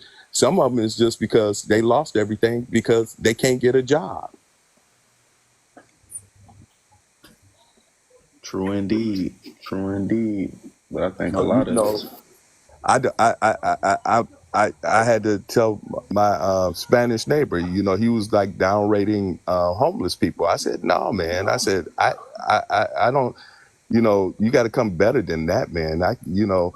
Dude, have a heart. I'm like this. Let God speak to you. If a homeless person come to you, whether they use drugs or not, and they say, hey, man, I need $1, let God speak to you. Give him that $1 and don't question what he's doing with the $1. Because that ain't for you to question. God gives us all abundance. God didn't give us the right to choose if we want to do it. That's the devil talking to you. No, I agree with what you're saying. Like, if I don't feel led to do anything, I'm not going to do it. You're not supposed to give grudgingly. I don't give to beggars. I give. If I feel led, like I'm really going to do something, I'm going to give. And I'm not going to expect anything in return. I'm not going to ask him why you're doing it. If I felt led to do it, I'm supposed to do it. Right, and that's the point that I was making to him, because I'm like going to the Wawas. It's white people, very little black people that I see down here panhandling. It's other ethnic groups, but I don't tell them, oh no, if I don't give to my own, I'm not going to give to you. But I see all of these white people come with their kids. They push their kids close to them, and it'd be another white person, and you're not going to help out your own people. So that's the way. I can't be that way. That's that Afrocentric socialization kind of thing coming in, as far as, you know, it's different from the Eurocentric mindset of, you know, I got it, you could get it too. And that's why we can be of two different mindsets and still agree. Like I don't subscribe to disconnecting from my African ancestry. I just don't. But I don't disagree with you doing it or anybody else doing it. And I could still stand on the same platform or still stand on the same level with you guys and be like, well, look, we need to do this, and this. You see what I'm saying? Or agree with you when you're saying black people in America need to do this, and that. You see what I'm saying? Well, I was going to touch on something he had mentioned earlier with the lies they tell us. And so I was looking at this information the other day, and maybe y'all could look at it and y'all could maybe see what I saw. So I was looking at the populations of black people in major cities across the U.S. And then I was trying to understand the same thing that they were doing to slaves, kind of making you feel like a minority, to kind of, you know, damper you of thinking that it's this many of you in an area, or it's this many people like you in the country itself. And so I was like, well, how we only make up 13% of the population, and we damn near make up a large percentage of every major city in the country?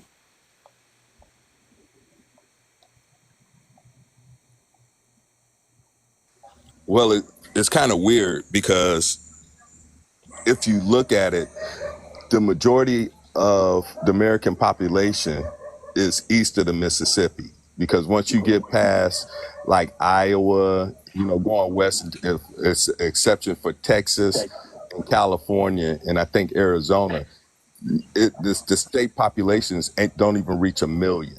So that's one aspect.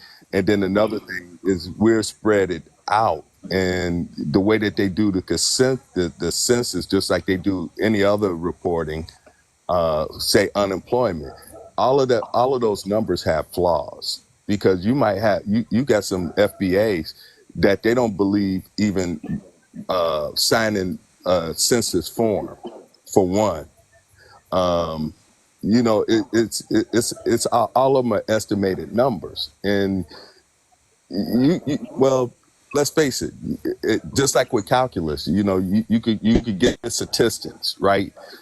Statistic, if you're talking about numbers in a narrative, you can make it a false statement or a true statement. Yeah, It's all in the word. Numbers. So you skew the numbers.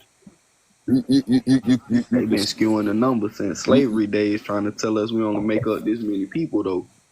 Yep. It's a well, lie. you know, just like they say, you know, we're supposed to be the face of entitlement programs in America, but how could we be the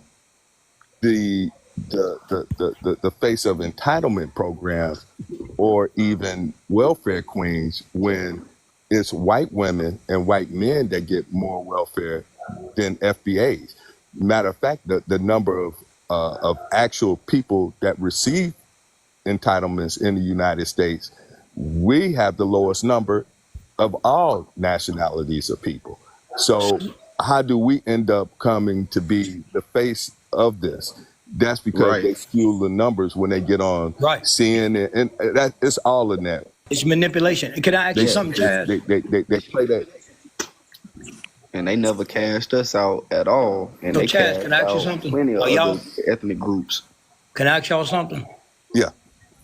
2 questions. What is indoctrination? And I got one more. What is indoctrination? What is that? What does that mean? To indoctrinate. Indoctrination. They indoctrinate you to think the way that they want you to think. Is a form of propaganda. That's what indoctrination is.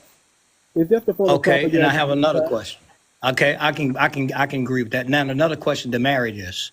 So, if we were given in the European colonization, and even before, even the other people races, the Hamite, the African people, it's the same parallel. They don't ever change their method. So, okay, let's come back here to the United States. We were given first. We had Black Wall Street, all the good thing. We were thriving. They seen that was going to be a problem. The indoctrination increased, and then all the projects started taking place. I'm saying projects, scientific approaches, all this, psychological, 5 pillars, right? Biological, all these ologies, right? So let me say this. The question is, if I come and I give you 2 conditions, what would be the most prominent conditions that would have put us in the position that we're in now in terms of division? Well, I'm looking for 2 prominent conditions that cause this. What would you guys say it would be? 2, give me 2. That caused this divide and caused this confusion. What would it be? We're divided and conquered as it is now. Ghettos and desegregation. Okay, who else? I think more. I think it would be more desegregation is when we fell into that trap. But I think out of the situation, because if you look at the great migration of blacks from the South, why was there a great migration?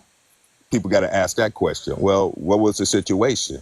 Well, it was black men that were being terrorized and killed. So a lot of the black men had to go to places like Michigan, Chicago, Missouri, and places like that, because if they would have stayed in their hometown, they wouldn't have had families. They would have died. So out of the situation, I think, are we divided? I don't think that we're divided. I think that I'm talking about process. Let's look at. We in fact are, and I'm not saying don't look at it as just negative. There's some positive, but to that too. I'm saying overall 2 conditions caused this, and I'm just asking for your condition. What would be the most powerful, most prominent conditions that cause such, as we are? Because we're spiritually, mentally, we're divided. So some of us psychologically hate who we are. I could definitely go to that where with the doctrine, some people allowed themselves to get indoctrinated where they thought that their dark skin was not conducive to their success, and they bit into that. And I think that plays a lot in our community that needs to be changed, because when I was growing up, they have pretty dark skinned girls, but if you say, hey, you my little blackberry or whatever, the women would get offended. But then you look in today's society in 2024, now black women aren't so pushed back. If a person say, oh, you're a dark pretty thing, they don't get offended. So we had like a self-hatred going through generations where the oppression was so bad, we just didn't want to be black. I think psychologically. Anybody else got? We bought. I got you, brother. That's right. But anybody else? Yeah, I would say. Yeah, I would say. You asked for 2 things. Yes, sir. I would say knowledge of self, and knowledge of history. I mean, starting when? If you had to give me a date when that started, what would you say? Not an exact date, but a time and space and period. What would you say that?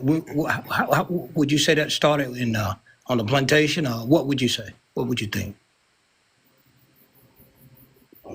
Well, I'm not too concerned when it started. I know what is significant. Part of That's it why I was asked you. taken from the plantation, the late 1960s.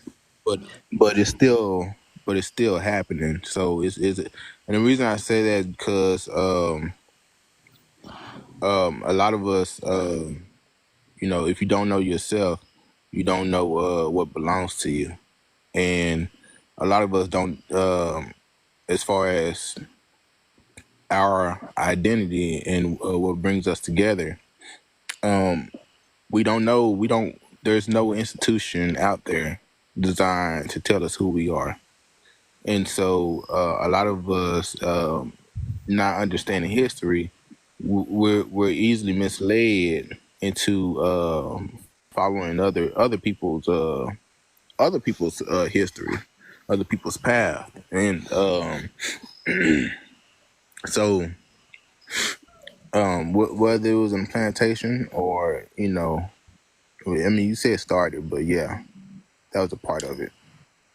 I think it started from day one because even the British, you had black Europeans that, this whole fallacy that Europe was a white man's country and that there was no blacks in Europe. Well, history tells you that, yeah, it was a lot of blacks in Europe, even in those days, because when you even look at the Mali Empire going into Spain and taking all of Europe out of the Dark Ages. Let's kind of bring it back to recent history. Okay. I get so it's okay talking about that every now and then, but when I was talking about knowledge of self and knowledge of history, a lot of us don't even understand things that happened 60 years ago. But that's part of the problem too now, because history is secular in nature. Okay. Well, in that case, what that goes down, I think that's a responsibility of every male and female when you have kids, for you to talk about these things. So it's not a missing history. And I think in the 50s and the 60s, like I know with my grandfather being from Georgia, a lot of stuff that I found out of his condition was through other relatives because he didn't talk about it. I was going to say similarly. Yeah, my grandparents from Alabama. Okay, go ahead, bro. I used to ask them, but even my mom's over 60. And so certain things I can ask her directly and she remembers segregation. She remembers certain things that were happening at that time, and it's just like, okay, well, we've come far, but I said the late 1960s to bring up a point of that's when you had the Black Panther movement. That's when a lot of these street gangs were formed because you had black people that were forced to be together in that sense, to where you couldn't necessarily go to another neighborhood or and so you had more of that togetherness, and then people understanding, their history in that sense, because you had older people that were around to even tell them about times that were harder than what they were growing up in. So can I give you mine now? Yes, sir. I'm gonna do it real quick. I'm gonna start with plantations, right? Enslavement process. Now I'm gonna come fast. So the enslavement process, you have every crime being committed. You have trauma. You have abuse. Just think of a male-female abusive relationship. You have that. They've tied our hands to their hands. We can't escape them. Now we're trying to pull and escape, get away. They tied their hands, which means they suffer too eventually. So, but now, say we go through all that trauma, then it comes up. We have the Emancipation Proclamation, which was a joke, but let's just go with it. And then we have that, and I'm gonna tell you why in a minute. So then you have what they call, remember later in the 80s, we got some revelation about the Willie Lynch letter. That's significant, okay? Let's hold that thought. So what happened when it was given, that said it was guaranteed to last, 400, 500 years? All the division, what do you do? And then they have what they call the house Negro and the slave Negro. And the house Negro would have been what they say we can take them, make them organizational, and that we don't have to do anything else. They'll hold their own people down. They'll discriminate. They'll see differences.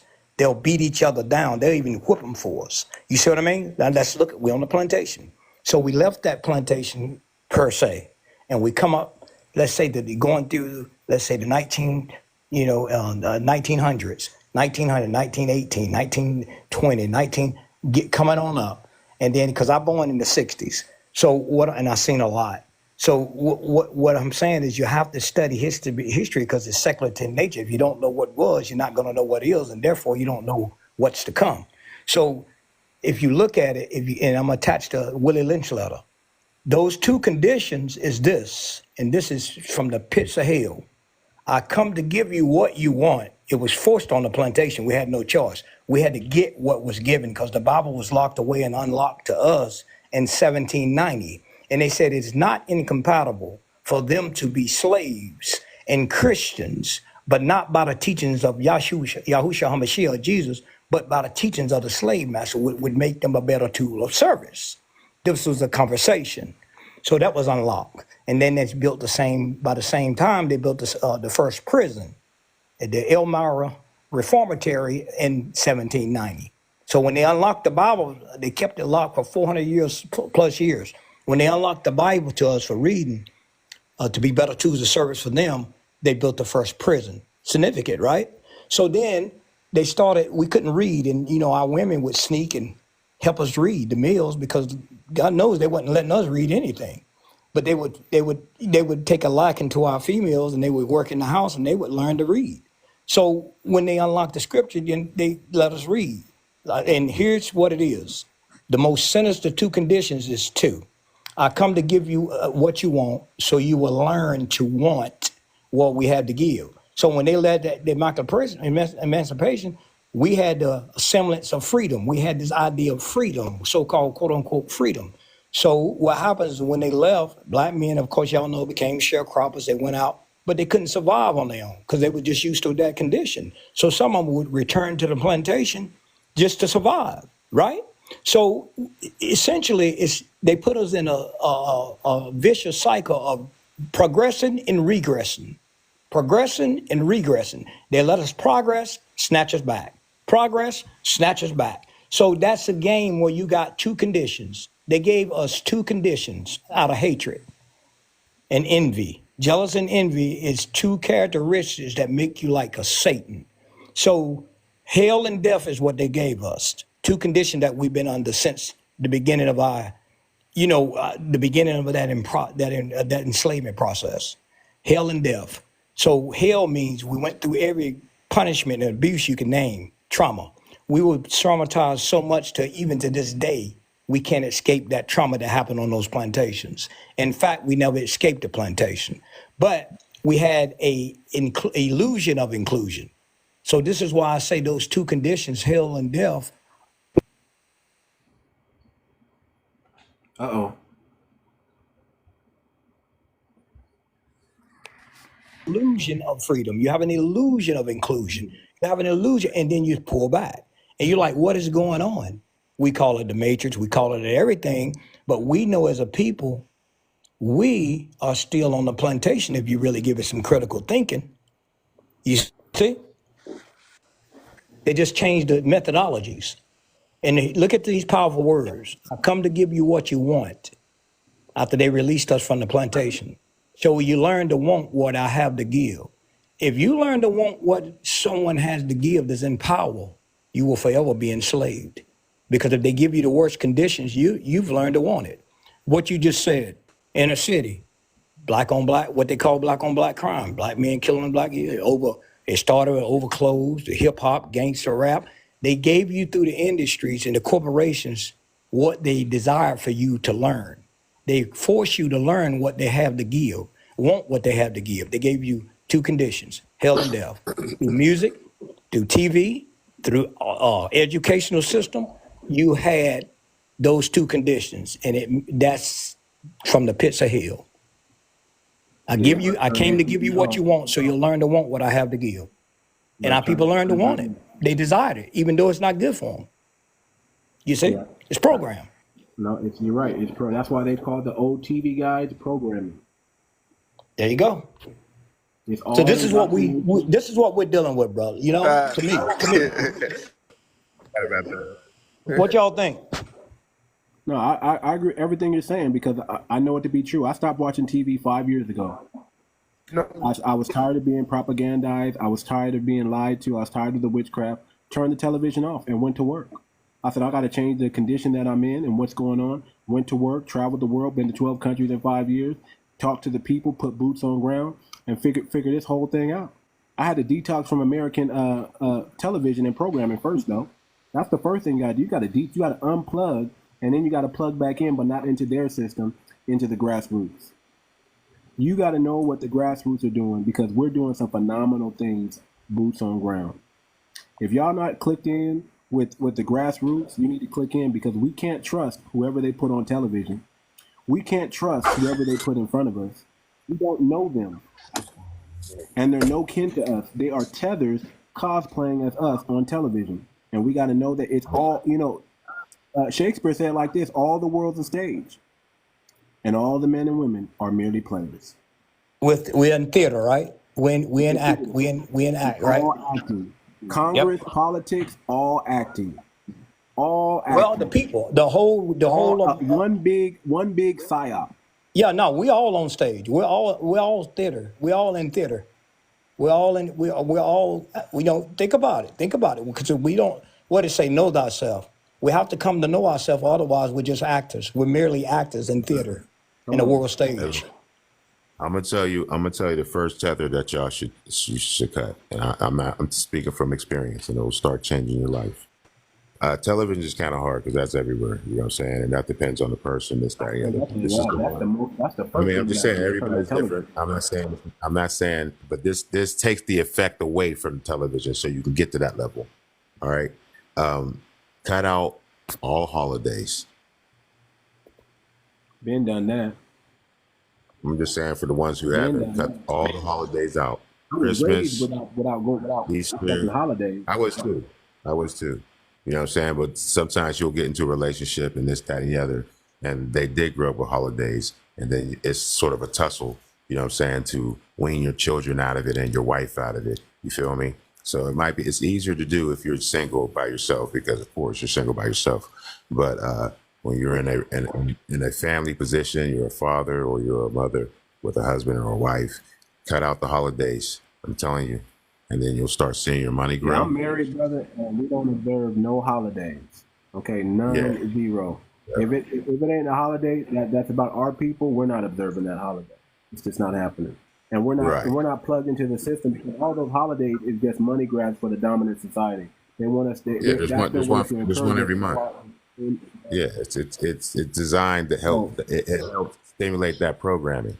You feel me? And the television is really connected. They're all together, but you remove the holidays and shit. I'm telling you, like, it's to the point now, we be driving around and be like, damn, it's crowded out here. Why is all these people out? Oh, that's right. It's Black Friday. Damn. Yeah. That's where we at with it now. We don't even see it anymore. But before, you know what I'm saying? Once you wean it out, you'll start seeing all the triggers that they have that make you want, and the guilt, and you know what I'm saying, your kids, and blah blah blah. Yep. Once you eliminate it, man, a lot of things it goes on cruise. The television that doesn't even like have an issue anymore, because all your commercials are geared towards holidays and, you know what I'm saying, things that make you spend money. You cut the holidays out, you will see your money grow. Because think about this, and I'm not talking about the brothers who already know. I'm just talking about the ones who still do participate, because this is how it came to me. Because when I was younger, I was like, yeah, I don't celebrate Christmas and this, that, and the other, blah, blah, blah, you know what I mean? And then it was like, do you still buy gifts for the kids? And I was like, well, yeah, you know what I'm saying? Because, this, that, and the other, blah, blah, blah. I don't put no tree up, this, that, and the other. She said, but you still buy gifts and stuff, right? You still go to, he said, well, then you still celebrate Christmas, nigga. Like, for real. And then at the end of the day, I'm like, you're right. And he was like, yo, notice how much money you get around the holidays, like Christmas, Thanksgiving. Just money be coming from everywhere. He was like, now imagine if you held on to it. I was like, damn. So, I weaned myself all it. But the trick wasn't just for me. You know what I'm saying? That's easy, because I'm a master of my mind, not a slave of my body. But convincing the family to do it, you know what I'm saying? You really have to have somebody that's in your corner that's about you. And you'll find out when you start doing stuff like this, like we ain't doing holidays no more, if they with it or if they ain't with it. Now, I didn't say, in my household, I always give a choice. So if I tell you I'm not doing Christmas anymore, I'm not doing Christmas anymore. But if you still want to do Christmas, that's on you. You feel me? So like, if you spend some money, this, that, and the other to do whatever, that's fine. But don't be mad at me if you don't get a Christmas gift, because I don't do Christmas no more. Now, if you get me something cool, blah, blah, blah, or we can just do it day to day. So this is how I got my kids out of it. They was like, oh, what? No more Christmas? What the fuck? And I was like, listen, it's not that we ain't having a Christmas. I said, why? And I was like, listen, it's not that why would you have to wait to get something? Why? I was like, listen, it's not that why would you have to wait to get something? Where's the feedback coming from? There we go. Go ahead.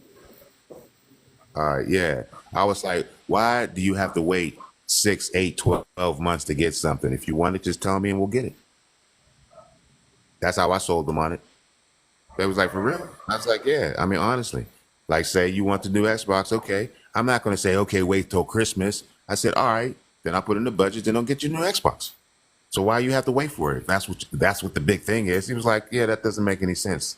I said, so, you know, and then after they understood that, they really didn't have a craving for Christmas and the gifts anymore, because now they can get whatever they want whenever they want it. And that's when they really found out they really didn't want much. You feel me? Yeah. So like the holiday. I totally agree with it. Around Christmas time, the stuff that they selling ain't even worth you buying. It's like they're selling junk to you based off of a holiday. It's crazy.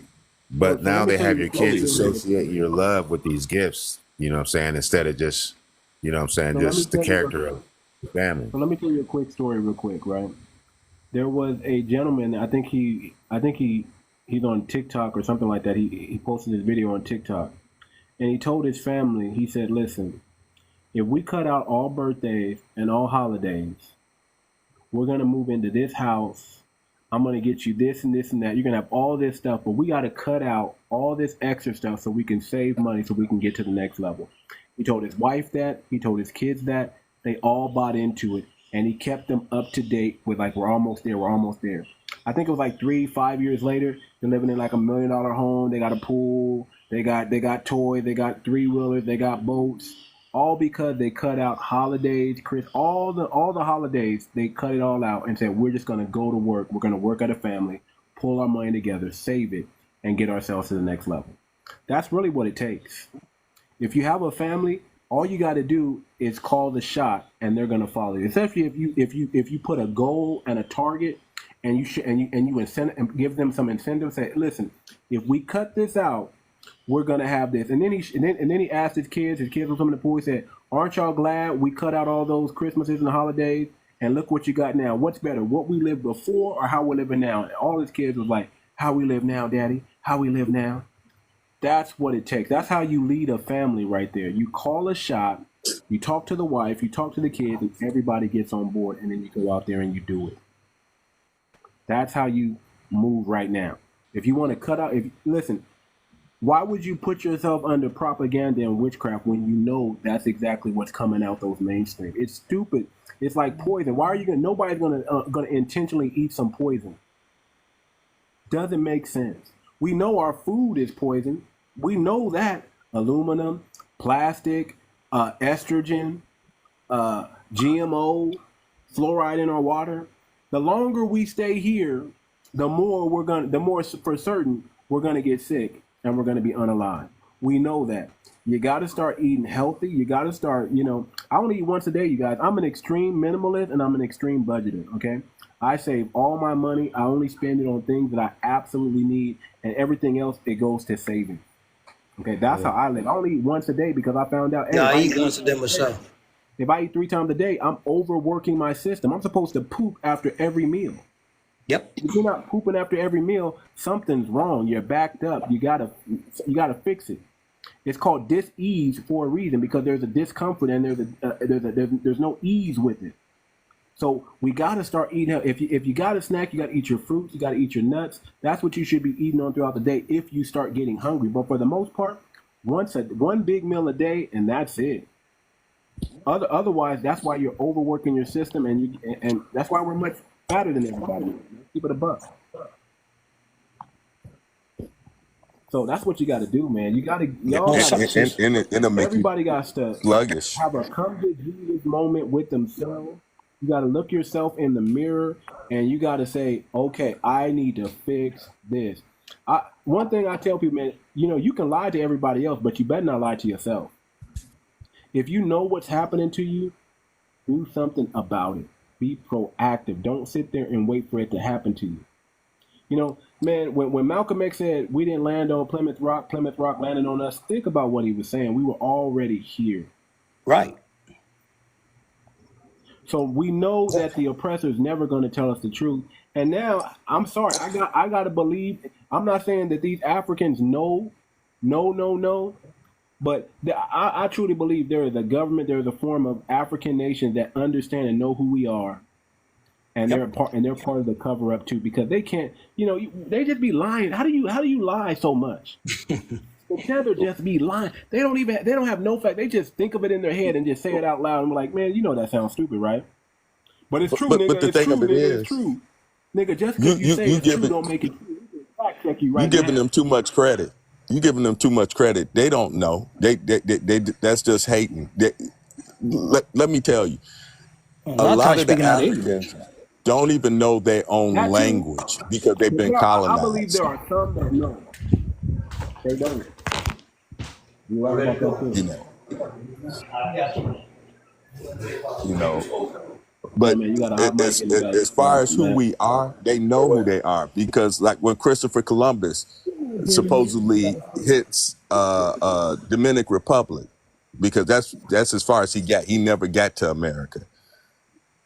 The church was over Queen Isabella and Ferdinand. The church was the power. It wasn't the Queen of Spain, Isabella, or Ferdinand. So they sent scribes with Columbus.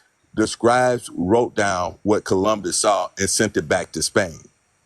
And in those memoirs, Spain knew that the Indians that they came in contact in the Caribbean were black because they named them Indos. Not that they thought that he was an Indian. Indos is the etymology behind that word is that they were people of color or black. It was just like old term way like dusky and all of that was the term for black. The color of my skin term didn't come until the creation of America after America defeated the English. So they knew we was black. It's there. It's there in their history. It's there. They already know. And, that's why DeSantis and a couple of other states don't want Black American history to be taught because the Black American history is evolving.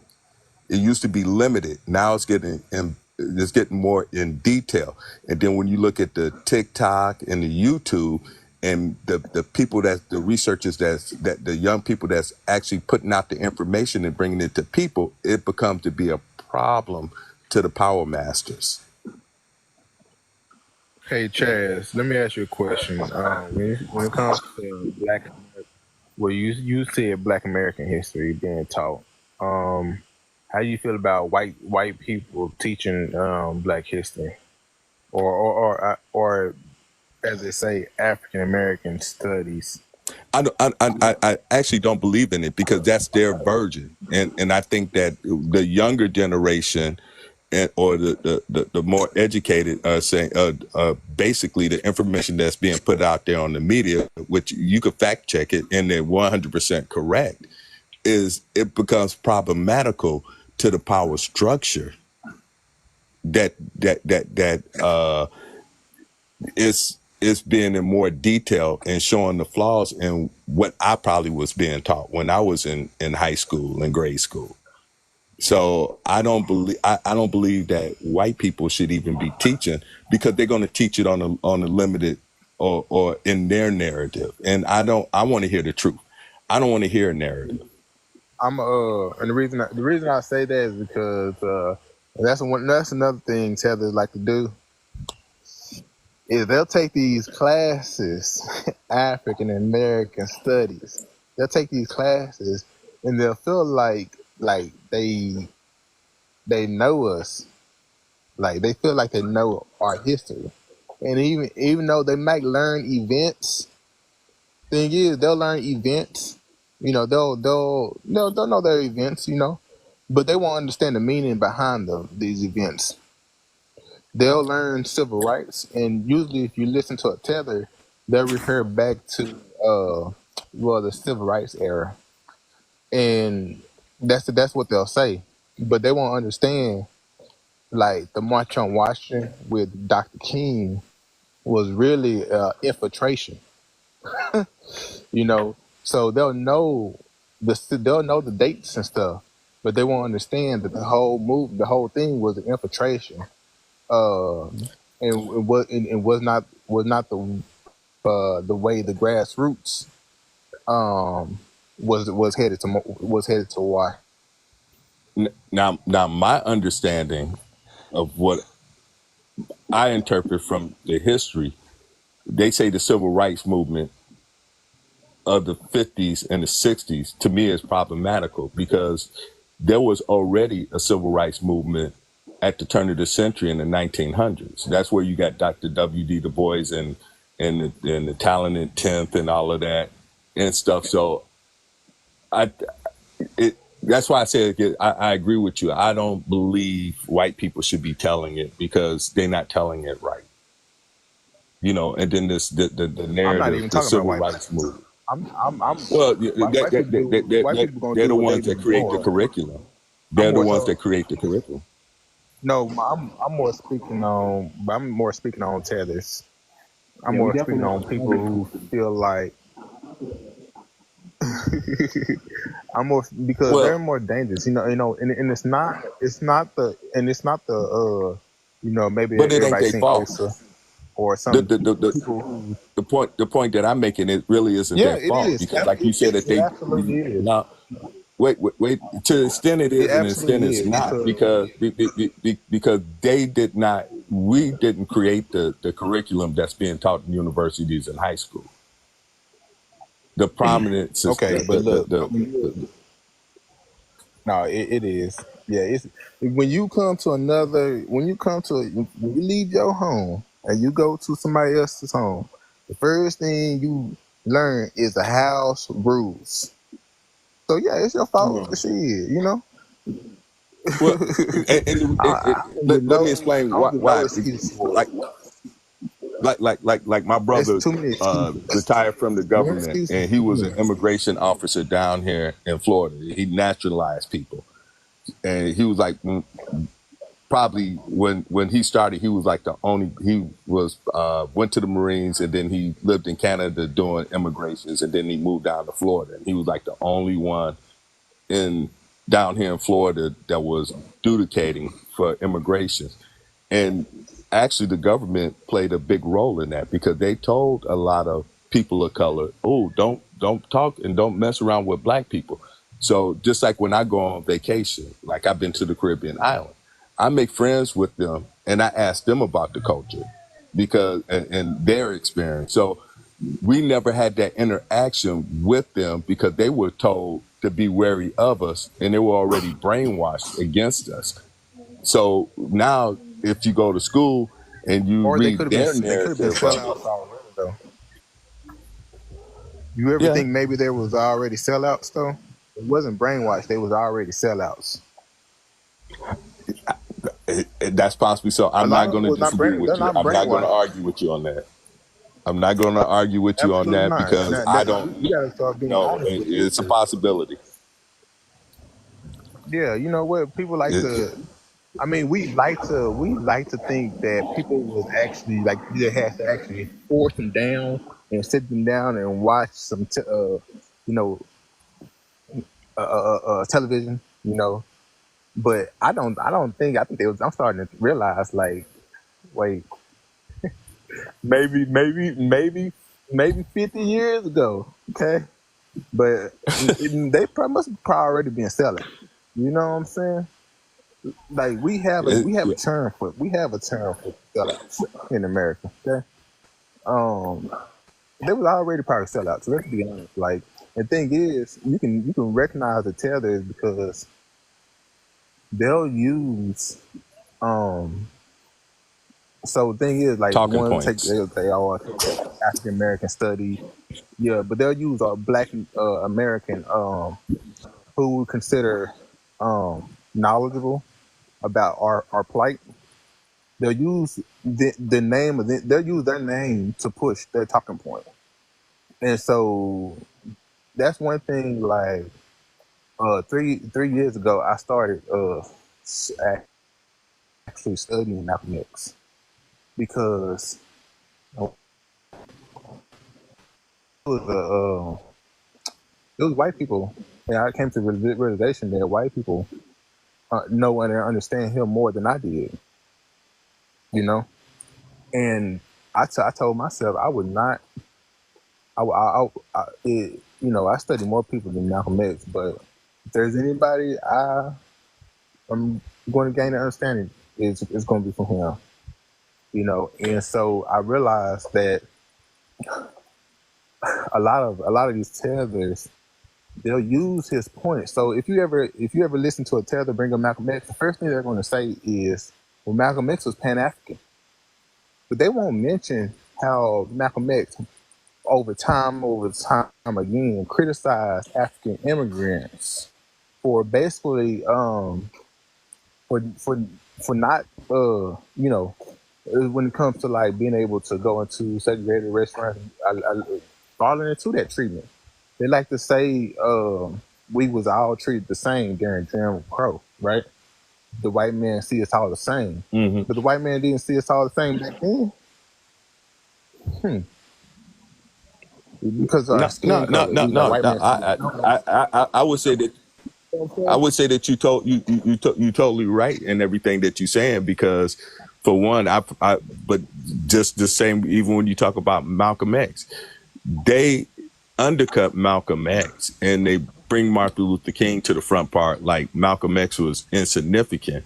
But like you said, Malcolm X was very significant and he was a threat because his energy was to the point, and it scared them. And I've heard immigrants misquote, and I call it a misquote because you know it's just like statistics. You could take the numbers and you could make it say whatever you want to say, but it's kind of like how you around some friends and then they say, "Oh, you said this, you said that," like people putting words in your mouth. That's what they do. And my thing of it is that you 100% right. They do that, and it's wrong. And I have to kind of rescind on what I first said. I can't. You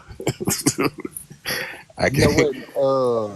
Who was that brought up 13% of population?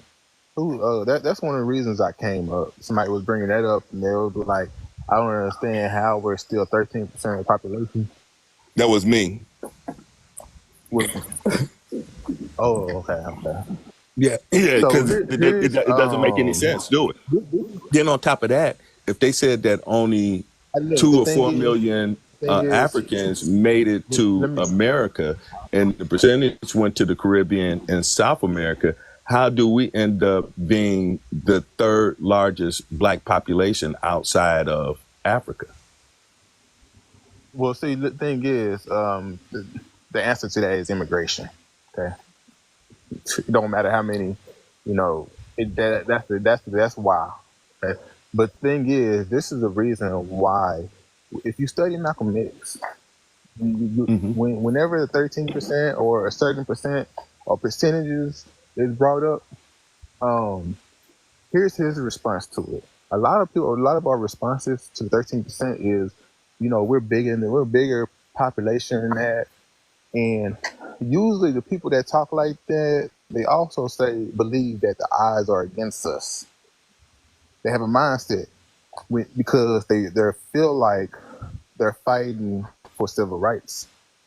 And so rules and taxes that they use are going to be within the United States borders. And so they confine it to those. But anytime he was asked that 13%, he brought up history. Why does that matter? Because let me see if I can use the right words, but in every evolution, it was never the majority. It was always the people who was considered the minority who made a change. That's it. And so, you see, in one instance, he'll bring up the founding of this country and how the I don't know, I guess the 13 colonies fought, fought against the British Army. Another one is evolutions in Africa, and how it was a small minority of people who was considered a minority that changed some things. One of the also examples he used is the example of the powder keg, and how the fuse is the smallest part in the powder keg. The powder itself, you can play with the powder all day. It doesn't explode. It doesn't explode by itself. I gotta watch my words. It doesn't ignite by itself. It's the fuse that ignites the powder. But that's a part of the narrative. That's a part of the narrative they like to push. And people who believe in that, they tend to only use tools that as if he was fighting for civil rights. But those narratives like that, thing is, narratives and stereotypes have a purpose, and that a lot of us we don't understand that they have a purpose, and that purpose is always to keep us, always keep us, restrained to certain methods. Man, it's I've realized, like, time and time again, every time I hear somebody say 13%, some people get angry. Some people are like, well, no, we can't be 13%. You know what? I know this. If we was all in the movie theater, and it takes one person. See, some people, you gotta hear, they gotta have a sign go off, some blinking lights. They gotta hear some fire. You know what I'm saying? To move. It takes one of us to run out that movie theater, and everybody else is gonna run too. Everybody's running too. Yes, absolutely. So I'm gonna let somebody else go. Greetings, brothers. I hope everyone is well. I want to come in on some of that.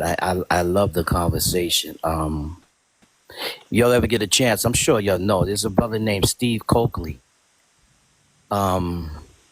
He's passed on, but he has a lot of history too with Malcolm.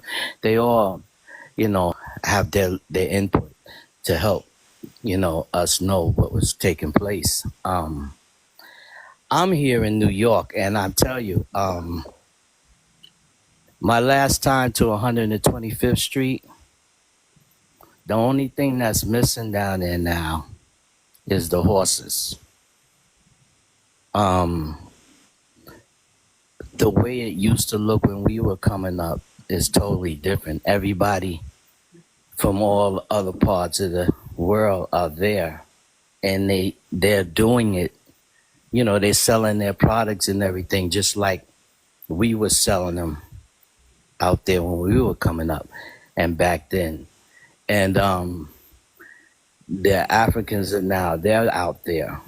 And I just want to say that a lot of them don't really know what we know. I think, to me, the way I saw it or see it, all of them, a lot of them that here, they're here chasing the bag. They just want to get paid, get their little job thing, and then go on back if they choose to go on back. But I truly believe that a lot of our knowledge is what a lot of a lot that they don't know. We have the most knowledge amongst each other. I think one of the biggest challenges is us getting together as one unit. I heard brothers talking about when they say about the 13%. I have another thing when they keep saying 2,000 years ago. How many times you gonna keep saying that? You know, when they talk about the story. So I just want to just put an input to that. I yield.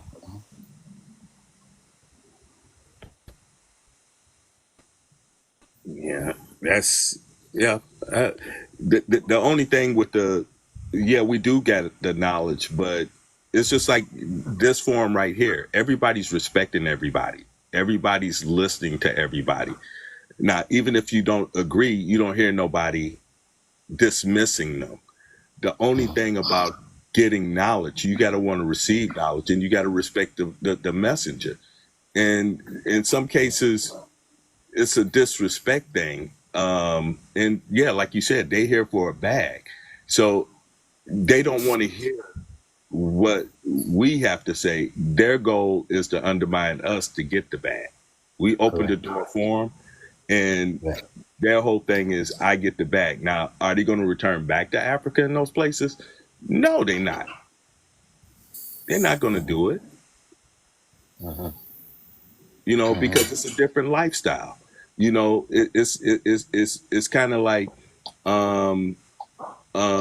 everybody wants to be in a modern situation, and it's so wrong because it ain't America that's doing it. It's what the whole world does. I heard a person make a joke about, well, Africans live in dirt huts. Well, Africans don't know that they live in dirt huts until you told them that they lived in dirt huts. To them, it was just a house. You see where I'm going with that? You know, if we stop being vicious towards each other, and it ain't got nothing to do with understanding, but it's got to be love. So if an African can look at a FBA person or a Jamaican person or South American person and just see a person with respect, then we can have a conversation. But if we look at each other and I look at you and I say, well, you ain't like me, so I have disdain for you, it'll never be a conversation. Do you think it's taught? Yeah, it's taught. It's taught. It's just like racism. Racism is taught. Yeah, I agree. Indoctrination all the way around. Yeah, most definitely.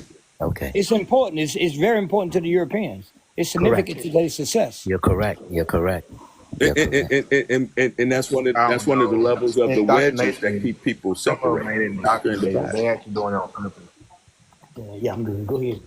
Look, I think we have the least amount of sellouts here in the United States because we have a term for it, and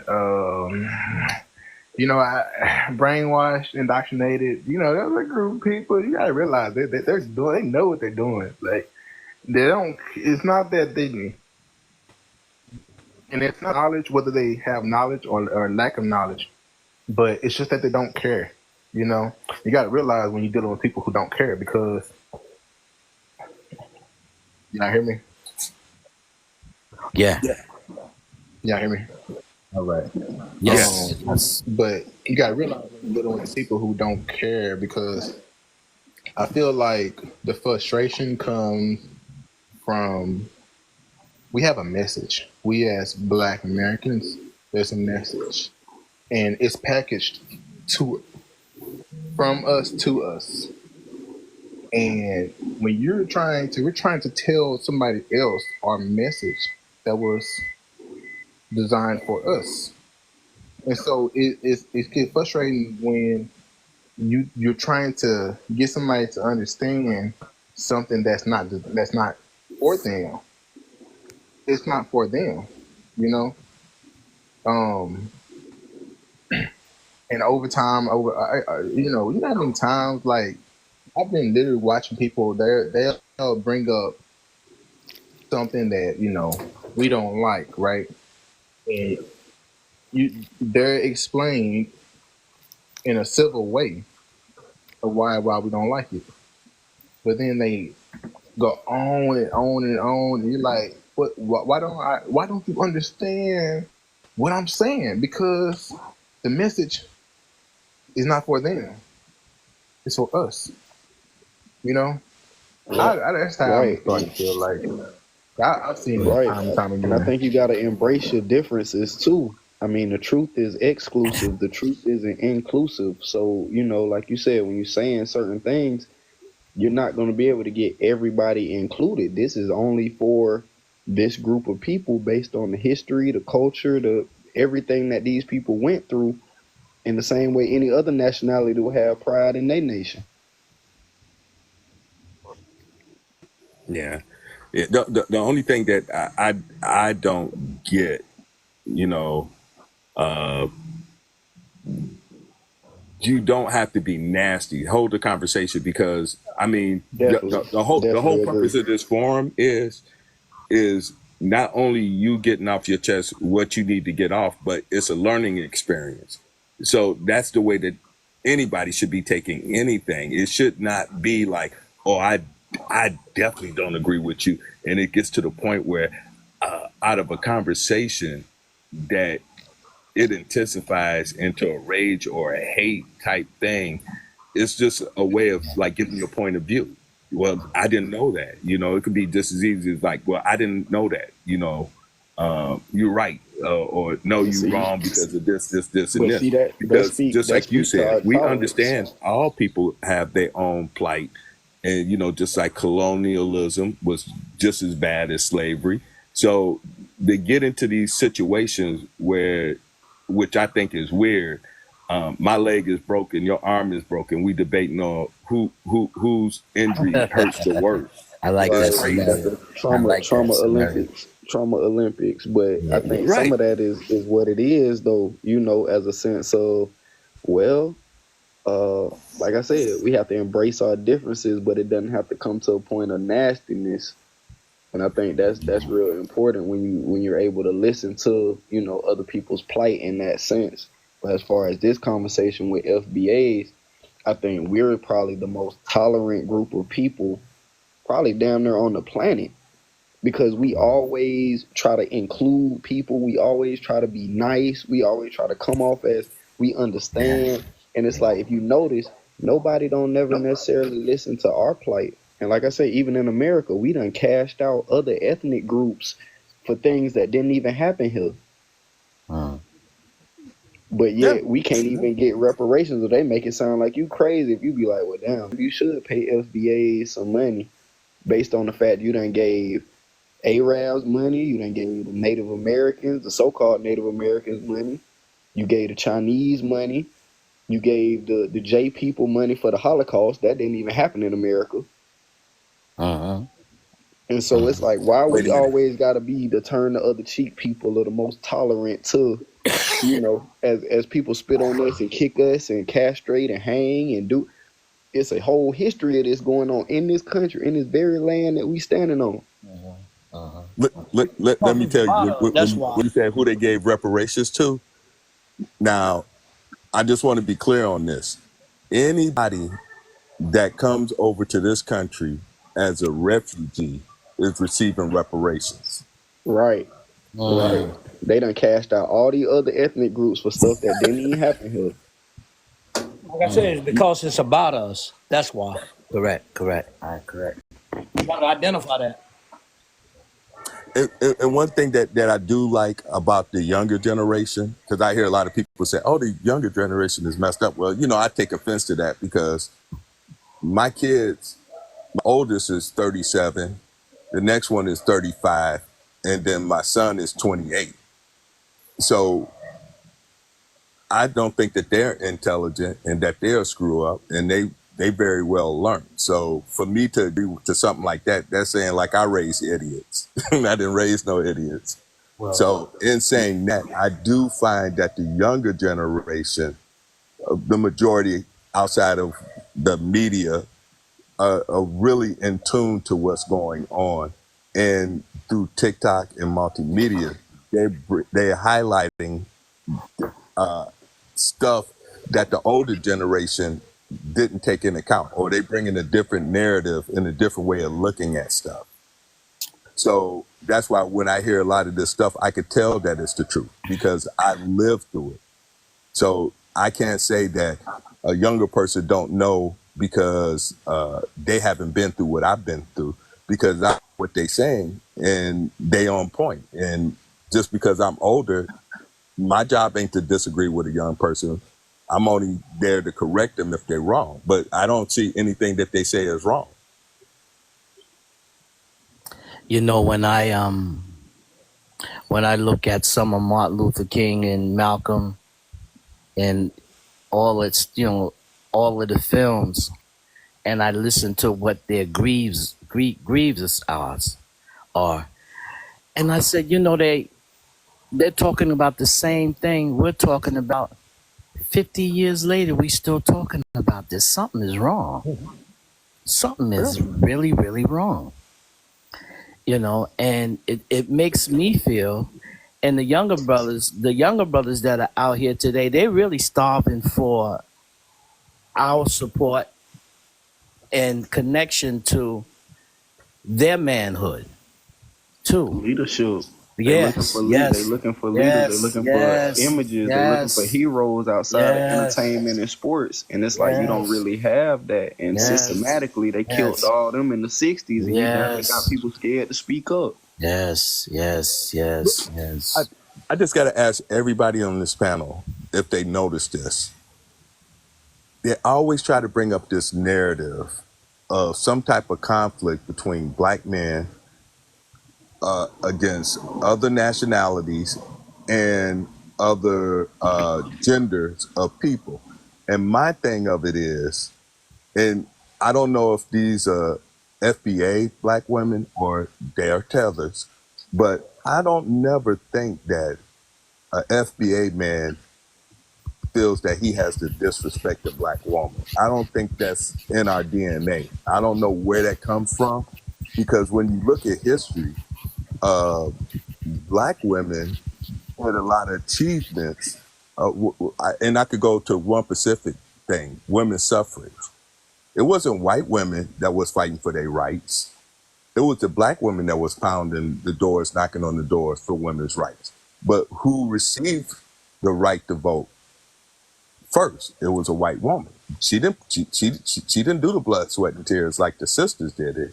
The sisters got played on it, and then they got theirs 3 years later or 2 years later, something. But in saying that, I'm just like, why are these people, and why are some of us?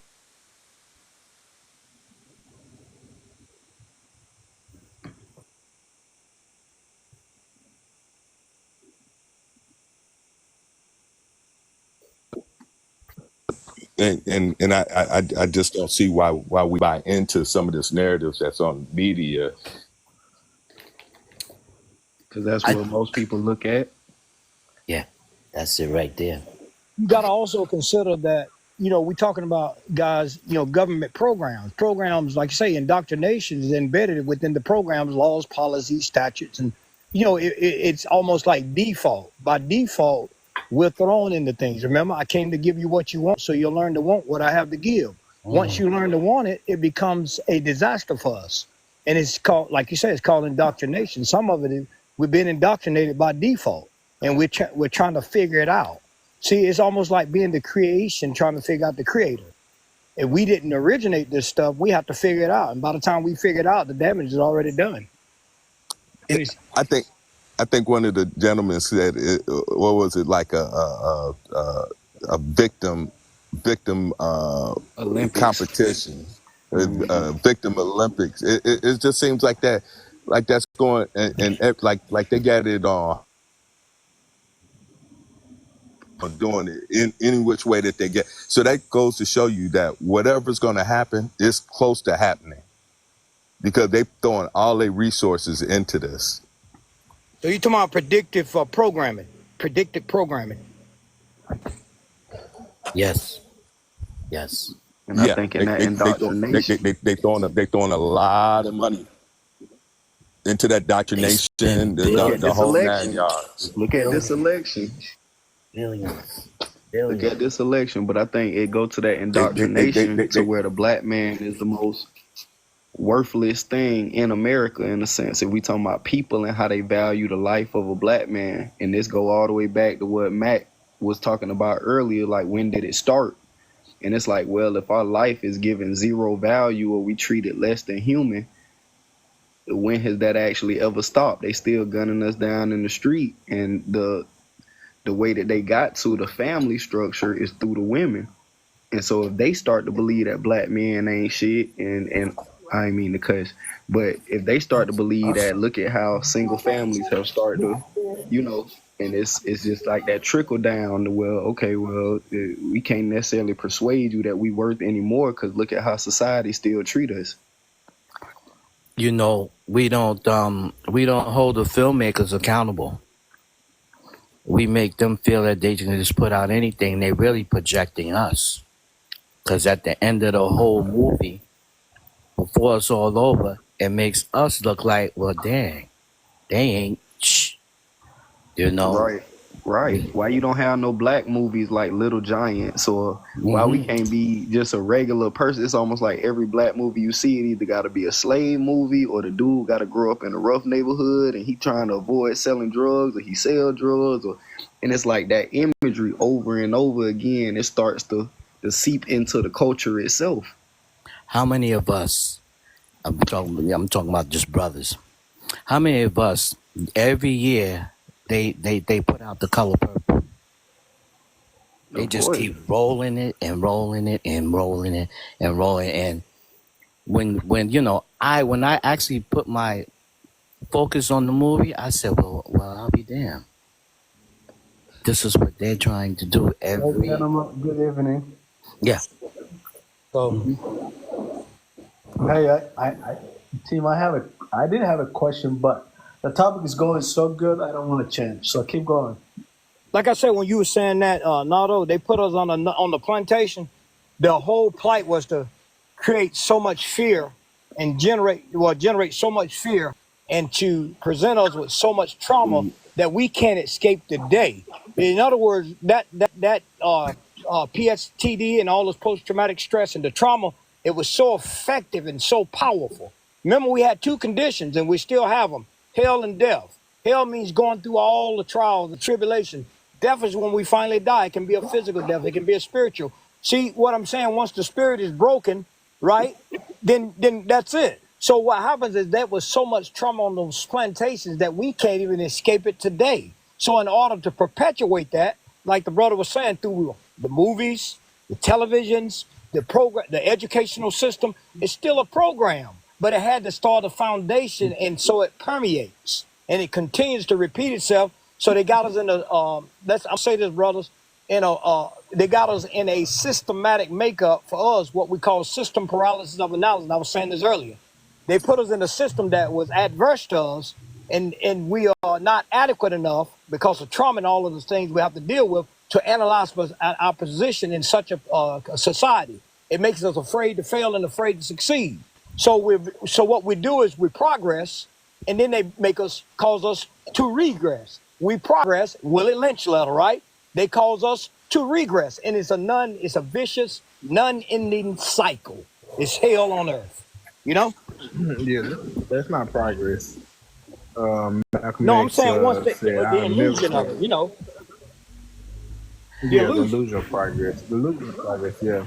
You know what? And that makes me think of somebody's campaign slogan, "We're not going back." You know, people say that, they give you the illusion of that we went forward, and we didn't. You know, and it worked. And it works. Yeah, it works. It's very effective too. So why would they change it? So why would they change it? It's working. Right. You know what? Y'all ever it don't matter whether you find a white person from America or a white person from Italy. When it comes to maintaining white supremacy, they use the same playbook. because it's still working. You know, why They would they use the change it? Like same you playbook. My God. They use the same thing because if you're in France, Germany, and all of those places, what is the GDP of France? France don't have a GDP. What do they produce? What does Italy produce? They get all of their money out of Africa, pulling resources out of Africa. So even the Africans coming over saying, having this attitude towards FBA, they need to keep that energy just like the Caribbean, and they need to take it to the source. But we're not the problem that they have in their country. Their problem in their country is that other European countries are basically living high off the hog off of the back of African resources. And that's the truth. Yes.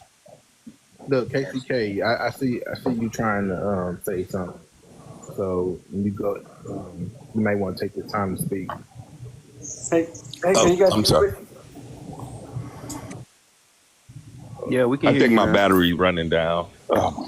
Hey, can I comment? No, what I was saying is that the white supremacy is worldwide Chaz, because. Can you hear me? I was trying to, Chaz, I was trying to let KCK speak. They've been waiting. Oh my God. It's okay. Let the brother finish his thought, man. Go ahead and finish, man. Oh, KCK, it's your turn to talk. Okay. Hey, I just want to comment. Okay, unless I kind of going in and out from Too Much show. I'm trying to charge my phone, so I apologize here. But I heard a lot about the African thing. A African, B African, and I don't hear this country. My family's from Africa myself.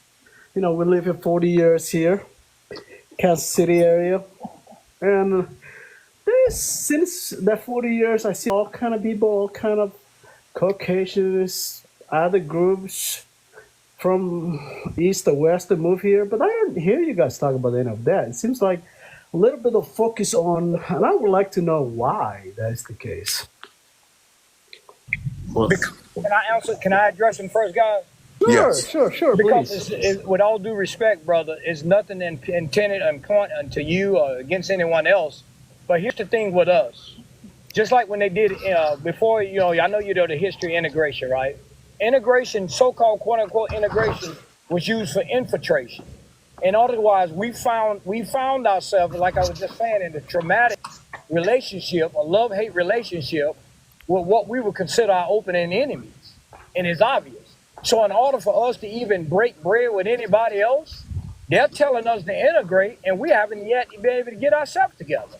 So how do you integrate or do with someone else when we haven't even gotten ourselves together? Because I said again, there was so much damage and detrimental stuff done against us that we can't even escape it today. We're not in a suitable position to be all-inclusive without having a good understanding of self, okay? So it's nothing against anyone else, but if we can't help ourselves, we certainly can't help or really be effective in relationship with anyone else. It's almost like it's like a bride and groom. Both have to be prepared or it's not gonna work. So, and it's not that we don't see you guys and we don't acknowledge you guys, because the last time I checked, I think our people, we're more giving. We're kind, we're loving, we give everyone a chance, and I'm speaking for the greater good of who we are. We're people we're loving people. We're kind people.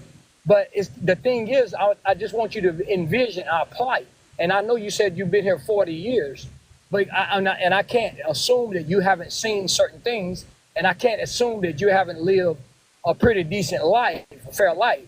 But in essence, our plight is not your plight, but that's nothing offensive against you. But at the same time, I think if you meet any one of us out, we give you a good conversation in a few kind words. You know what I mean? And we will give credit what credit is due. I have friends from Africa. I give credit what credit is due. So it's not a thing that I don't acknowledge. I mean, I have to speak for myself. And I even gave him a bit of his own history from Mali. You know, the the 3 countries, Mali, Senegal, and Senegal. We talked about that, and I talked about the history, Timbuktu, and different things. And you know, so it's not like we don't have a degree of knowledge or understanding, or we're not inclusive. It's just that we have so much on our plate to deal with. You know what I mean? Does that make sense? It does, but is the Africans? Did you guys believe? And I want to just get some education here. Did you guys believe the Africans are taking something that belongs to you, the other groups are not? No, no. Why? The answer to that is no, because I think FBA, or Foundational Black Americans, from the fight that we had in this country for civil rights, opened the door, and we knew we wanted to open the door to people of color. That's why they used the term Black and Brown Coalition. The only problem of it today, when you hear rhetoric come out of a lot of American nationalists and immigrants' mouth, is a disdain for Black Americans, that we're nothing. Hey, we came over here with nothing. Why can't you get something? But not understanding the history that's in this country and how our fight makes it better for everybody around the world, and nobody wants to recognize it. So we have to get together and talk and speak those truths to ourselves. Because if people are not going to learn the history of America and what America actually stands for, and they're more concerned about, well, I'm over here to get a bag and screw this and that, then it's problematic for us. It's just problematic. Okay. So we have to vent and get stuff off ourselves, but it's not on a hate of Africans or Caribbean people, because we love our relatives, we love our brothers, we love everybody. But see, sometimes your kinfolk ain't your kinfolk. That's our problem. Yeah. Loving too damn much. Skinfolk ain't kinfolk. Okay. I did not want to change the subject, by the way. So you guys, we had a good platform going. Give you a conversation. I just want to get some education, why you feel the way you feel, and I want to understand. You know, I'm in a city kid. I grew up in a city. I lost a lot of friends on the streets. I live and grow up in a city. So, you cannot. I know the struggles of every day of inner city. KCK. No. Stop the bullshit. KCK, stop the bullshit. Okay. Stop the bullshit. Tell me about it. Stop. You're bullshitting. You think we so damn dumb. You already said you've been here 40 years. Yep. 40 years, and you're sitting up here talking about help me understand. What? No. Here's what I'm asking you. No, sir. Stop. Can I? Okay, go ahead. Tell me. You're bullshitting. You are bullshitting us, because we've had so many. I haven't been alive for 40 years. Okay, we've had so many people come before us. You see, you immigrated here. Okay, so once you got off the plane, you should have figured out and have some understanding. Okay. But now you're saying, help me understand. What do you mean? What are you trying to understand? Do you want me to answer that for you? If you to even ask that question, you won't understand, because you're asking in the first place. Well, let's try to be genuine in what we're saying and not being disingenuous, I guess is what Creed is saying. The statement, let me understand, because I haven't been to Africa, but I understand Africa's plight. Like I was saying, all of Europe lives off of the back of African resources. That's why they live good in Europe. So FBA understand the plight of Africans. They understand the plight of the Caribbean. But it seems like everybody gets over here to America, and it's either we don't give a darn about the plight of FBA, or we don't care about the history. We just over here to get a bag and screw you. So then you can't call me your brother and have that type of attitude, because there's no love in it. And we only want to be associated with people of the same mind and want to get past this global struggle that everybody's going through. The same struggle that's happening over here in America is happening all throughout Europe, and it's still happening in Africa, and it's still happening in the Caribbean, and it's still happening in South America. It's just not us that's going through it. Everybody's going through it. To my brother, the African brother, I just wanted to add on with my brothers here. You know right now going on in Africa that most of the African countries are starting to pull away from ECOWAS and get up out of there. You got Burkina Faso, you got Mali, and you got Niger that's pulling up out. They pulling up out just like we trying to settle and get things settled here. Because we know who is the agitator, and we got to get away from it, and we have to structure our structure here just as much as, like brother was saying, is going on there. And it's sort of like what's going on over there. Them getting out of Burkina Faso, Ibrahim Traore, he's got out. He told the French and them go home. Niger did the same. Mali did the same. So it's kind of like a whirly thing about being tired of being tired. And guess what? FBA support Africa on that. All of that. So we've always been that way. So it isn't one of these things like you're not like us. We don't. Matter of fact, the immigrants say that we're not like you guys, and just a lot of disrespectful things. I don't get into calling people bywords and looking down at them. But this is what FBAs have to go through. But at the same time, we have to maintain our composure and stay on point. Now, everybody's getting upset because I'm going to take it to the street. Everybody that comes from the street or in the hood, they know that they got to keep their head on the swivel. Now we see that we got to keep our head on the swivel with our cousins. What part of Africa? What part of Africa you immigrated from?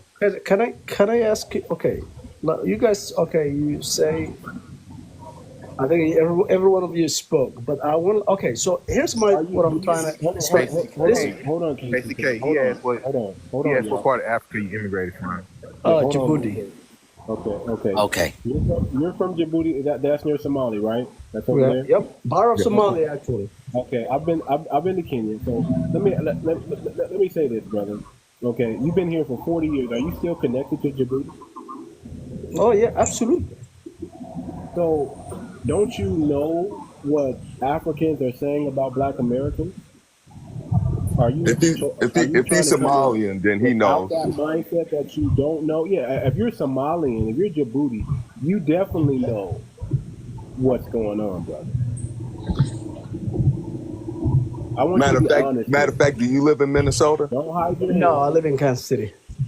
But you know about Minnesota, though. Okay. So, brother, when you speak, brother, I'm talking to brother from Africa. Be brutally honest with us of your knowledge thereof out of 40 years, what you've gathered, what you see, and your question that you desire to present to us. All right. Yeah. So is it my turn? Let me know when it's my turn. Okay. Over again. I'm gonna let you speak, but I'm just saying we hear the same thing over and over again. Y'all come in here under the guise that I just want to understand and learn, and then y'all try to be, act like y'all don't know what's going on when you know what's going on. We got video of y'all saying, I'm not Black, I'm African. I came on planes, you came in chains. I'm a passenger, their cargo. We know the name that they call us in the West Africa, Akata and all those other things, Jarir or whatever. They have all these names for Black bywords. They say Black Americans don't have any culture, but our culture is richer than African culture. We've been around a lot longer, actually. We got 400 years that we can trace our history back, and y'all wasn't documented, so there's no way y'all have a record of y'all history and y'all genealogy back 200, 300, 400 years. So we're called generic Africans to a lot of people. You know, we're called the lost. We don't know our culture, and our culture is all over the globe. Everybody's eating our food. Everybody's dressing like us. Everybody's talking like us. They're getting their masculinity and swag from Black Americans. That's a fact. We're imitated all over the world. So you've been here 40 years. You travel back and forth to Djibouti. You pretty much know what's going on. If you're being honest, right? I travel more to China, not to Djibouti. But go ahead. Okay. Well, now you got the floor. Explain it. Go ahead. Okay. So here's what I'm confused. And you guys need to help me understand. All right, I understand the struggle, the slavery. Hey, we go through the same garbage. Okay, our country is being colonized. Great, but we were able to kick them out or whatever we did. You did not have that chance. Wait a minute. With whose help? You talking about when the Italians tried to invade Ethiopia? I don't know. No, I don't. America didn't because Djibouti and is still under slavery. It's still under slavery, brother. Well, but through the Arabs. No, it's to the French. Wait a minute. It's still colony of fucking France. Okay. So we're gonna have oppression Olympics going on. So you trying to figure out how did you get past trauma and how we didn't? How it seemed like we haven't got past trauma. I mean, what are you saying now? Because here's what I'm saying. This is what I don't understand, and I need you to help me out to understand. Is if you guys focus on your energy to the small portion, which is like less than 1% of immigrants that moves to this country. You don't talk about none of the Spanish. You don't talk about all the whites come in. You don't talk about immigrants. Other Asian. Hold on. Wait. Can I finish? Go ahead. Go ahead. So immigrant. Okay. So let him speak. KCK. Who else? Let him speak, bro. You focus on this 1%. If you look at the inner city, all the gas stations not owned by Africans. Not all the little corner stores, all the alcohol shops, all the pawn shops, not owned by Africans. So how did the Africans get this bad rap? Let me say one thing. And I hear too much. For one, Obama is not American. We're talking about all immigrants. We're not just talking about Africans, and it's more than 1%. Let's get that straight. You think that Africans are more than 1% that comes in this country? It's more than 1%. Trust me. That's not the stat I have. No, you're talking about how many Djibouti's come in this country. No, I'm talking about really total Africa. But go ahead, finish it, man. I'm sorry. You asked the question. Ask it again. I'm going to answer it directly. Ask your question again. Okay, so why? You're asking why we're focusing on 1% of the Africans, right? And not the rest of the immigrants that comes in this country. Because this is what's going on. I'm going to tell you why. Because it's called a sleeper cell. You know what a sleeper cell is? Probably that's a jail term that I'm not familiar with. You've never heard of sleeper cell before? Not really. Okay. Sleeper cells are people that come into your country and they blend in and they assimilate. And then all of a sudden, they get activated when they have a mission. And right now, we're finding out that the mission is to undermine Black Americans by cosplaying as Black Americans in Black faces and try to spin Black American narratives to benefit your group and not ours. We're seeing that going on in our reparations movement. We've seen so many Caribbean, Africans sabotage our movement, who are in our reparations meeting, and they're not foundational Black American. They're just Black faces. So because they're Black faces, they must be okay, right? Because they look like me, it's okay for them to talk for me, right? You know, we're seeing guys like if we're starting to pay attention, we're seeing guys like Stephen Fetch, who's from the Caribbean. And white people pay him to play Black people stereotypes, make us look slow, make us look dumb, make us look unintelligent. We're seeing all these black exploitation films, and when we go back and start looking at them, we start finding out a lot of those people are not even our people. We're starting to see in government people come together right behind closed door and have these closed door meetings about how they're going to marginalize Black Americans and how they're going to get their group to the top. Then when we start looking even more, we start paying attention. We start seeing you guys are in our jobs, in positions in our jobs. You have control over who gets hired and who gets fired. And when y'all get in place, we start noticing, black faces start coming in, but they're not Black American faces. We start looking at. Go ahead, Chad. You could go with the disrespect that the Minnesotan FBAs go through in Minnesota. You have refugees that came from Mogadishu. They came, and I hear I had a brother. He worked for immigration. All of them talk about, when I came over here, I paid my way and I came with money, and that's a lie. And the government didn't give me a handout. All immigrants that come over here and migrate get the health care, they get the food stamp. Matter of fact, the government, even if you come in as a refugee, they got $50,000 for each person in the family. Do you really believe that? Pardon me? Do you really believe that? The majority of them do. Yeah. It ain't a belief. It's not a belief. It's a fact.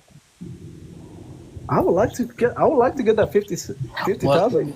Hey, my brother that's 1 year older than me, he's in the Philippines right now. He's worked for the government. He's worked in the industry. So I'd rather believe what he tells. It's just like I'm a corporate banker. I do trading platform for Raymond James. I hope that somebody would take my advice for somebody that worked in the field versus somebody that doesn't.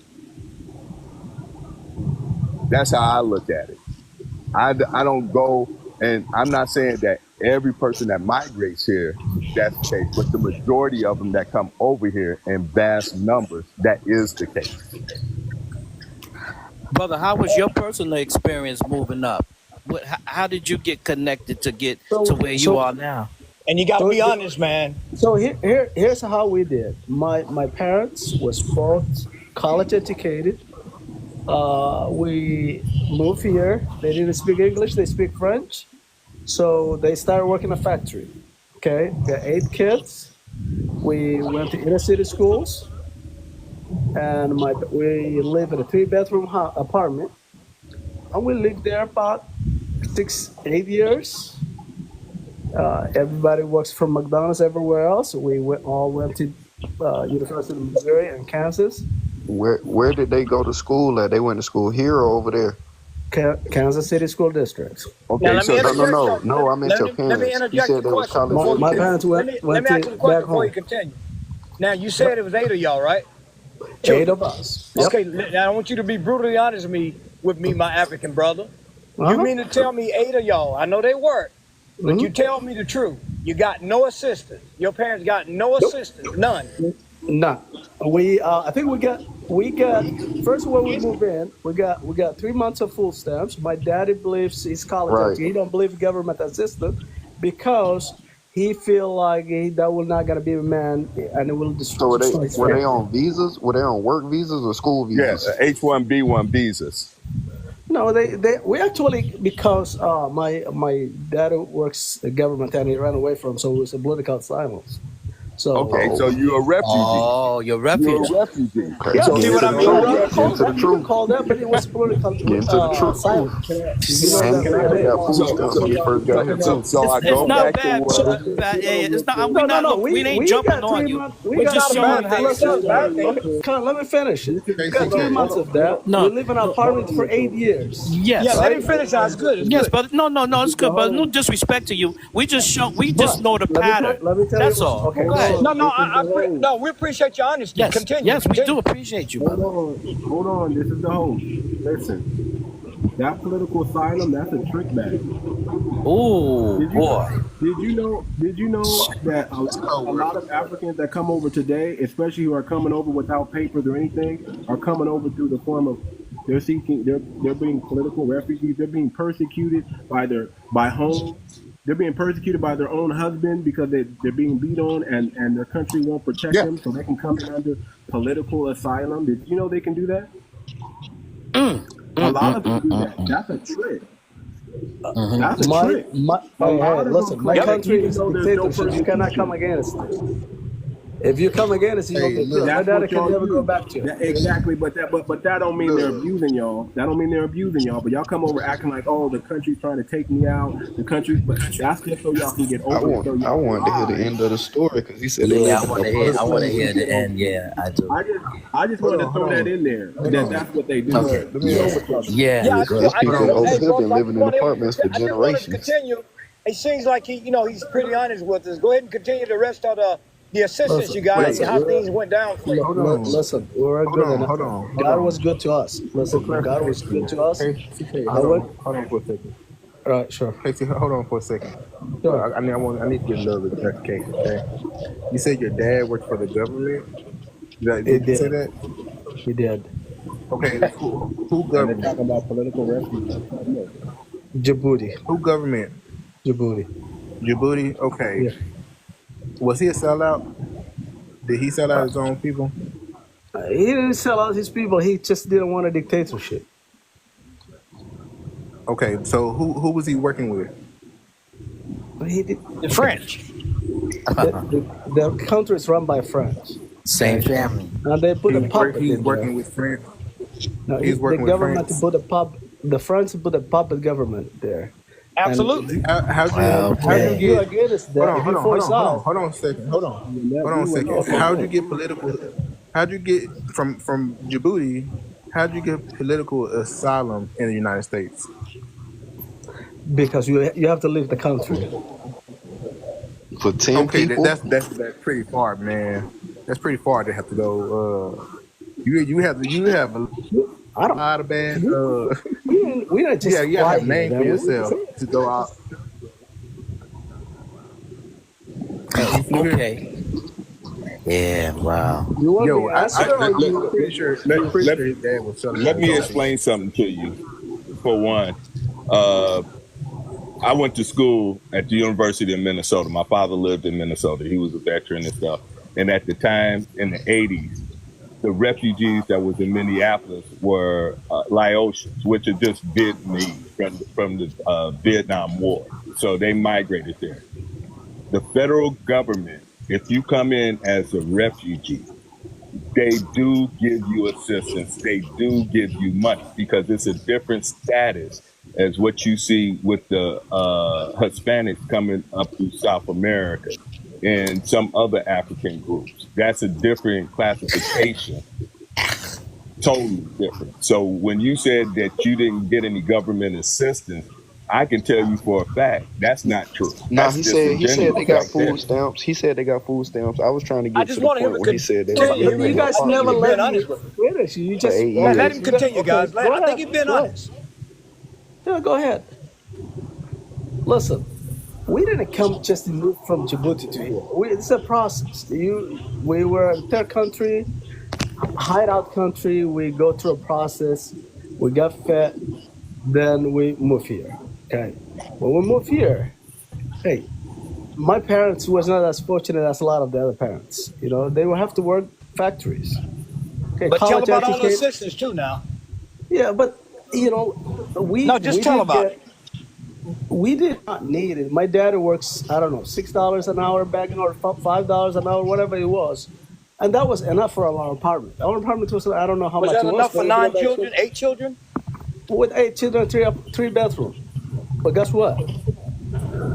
We made it. We all made it. So you got no help. 8 children. Rent, we don't need $6 an hour, right? $6 an hour, right? Listen, I worked when I was 16, and I still have a job. I have a business now, but I have a job since I was 16. So we didn't need it because why we need assistance? Oh boy. Yeah, but the point that I'm making is disingenuous to say that I migrated to America and I worked hard and not know the history of this country. because the only way that America let anybody from Africa or anybody of color come into this country is based off of the 1965 Civil Rights Act. Before the 1965 Civil Rights Act, America had a policy that the only thing was white Europeans could migrate to America and become citizens. So for any other people of color, African, South American, or anybody to come and set up there and say, we did it on our own, it still comes off of the back of FBAs, because we the ones that opened the door and fought for it to happen in this country. And when the conversation goes with different ethnic groups, we're told vitriol and hateful things from people that don't even know the history, that's basically glorifying themselves. And then they come on and then they'll say, kind of like what you said, I'm trying to understand. What is there to understand? All you got to do is read the history book. Okay, so nobody have a question. Nobody with right mind. And I'm a college graduate with a master's. Okay, listen, guys, listen. I worked at corporate America 20 years before I retired. Here's the thing. Nobody disagreed the past of the United States, which is not pretty. American history that taught in my college is not the history of this country. We understand all that. We understand the struggle. We understand that we couldn't be walking the streets. I couldn't have a business and running my own business on the street without the sacrifice of African American people. We understand that.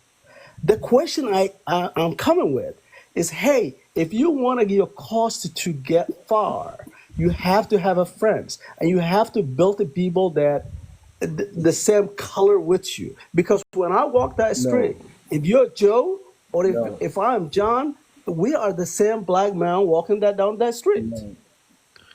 No, but here's I'll let somebody else handle that one. Come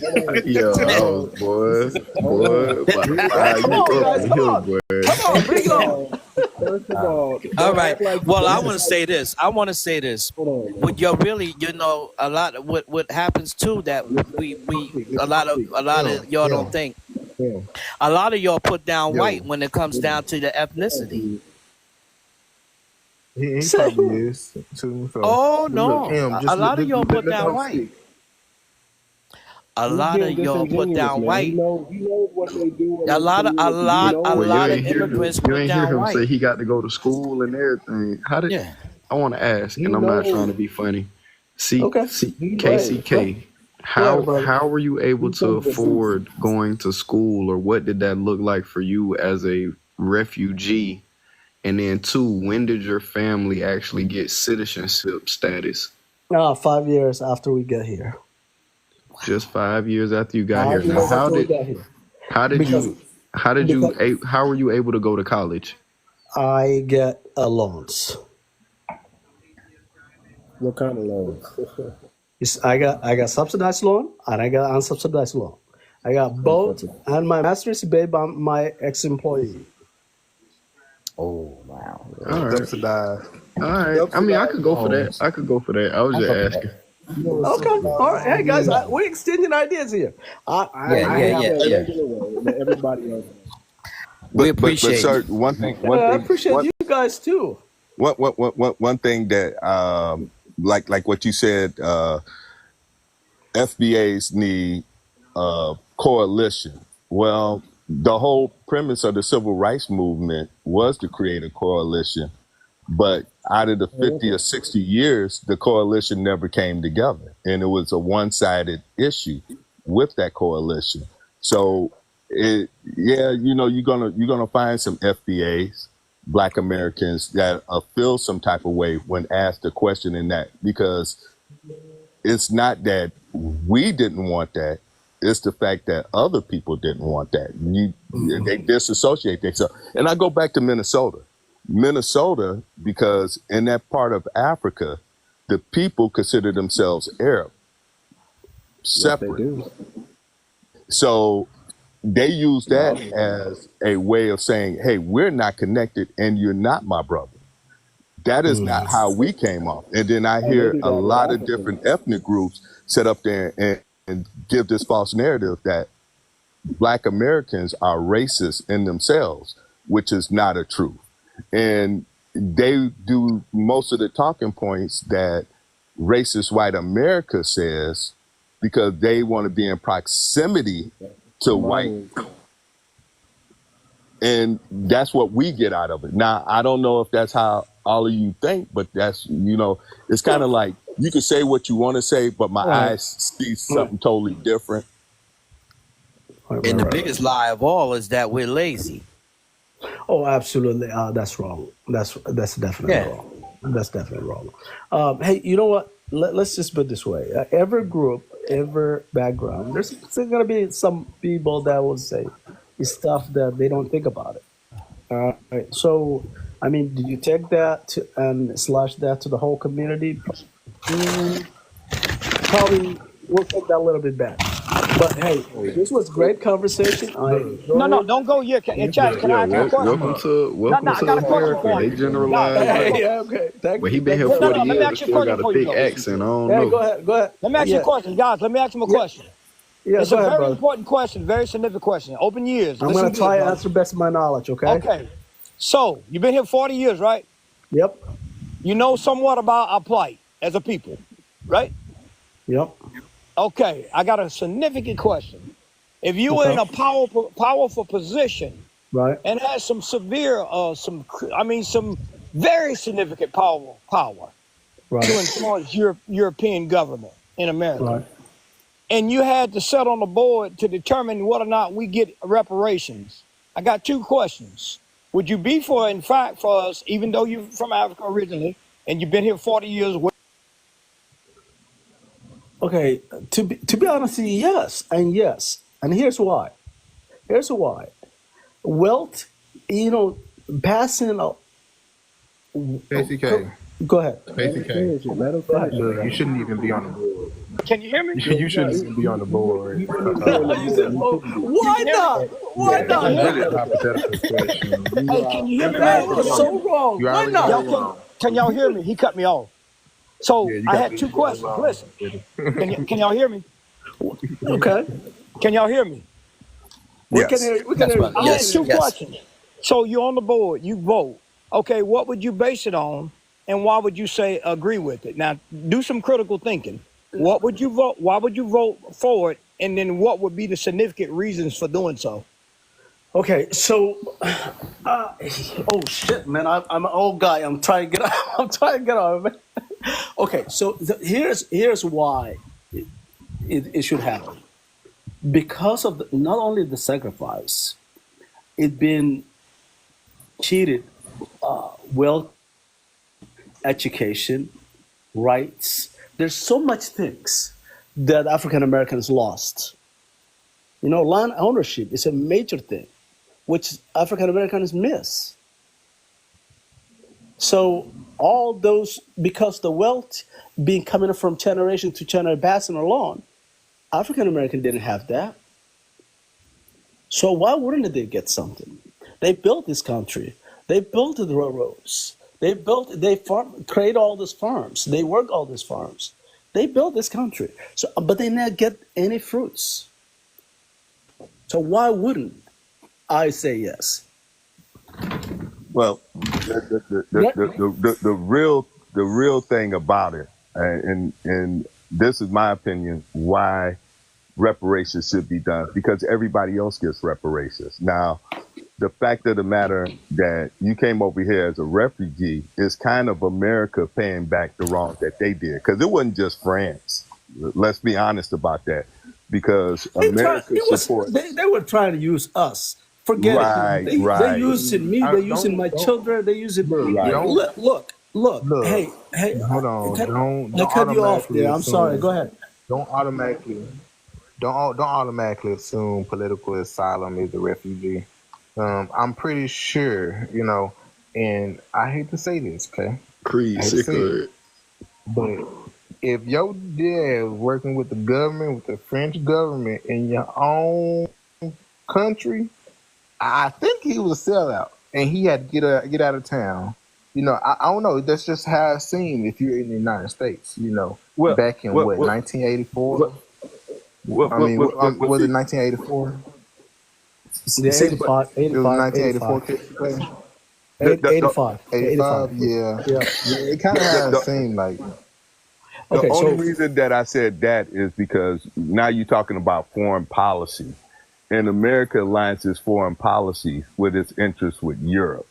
And even though France was over there, just like America played a role in the downfall of Haiti, and nobody could deny that. A lot of people don't know that to be true, but it's the truth.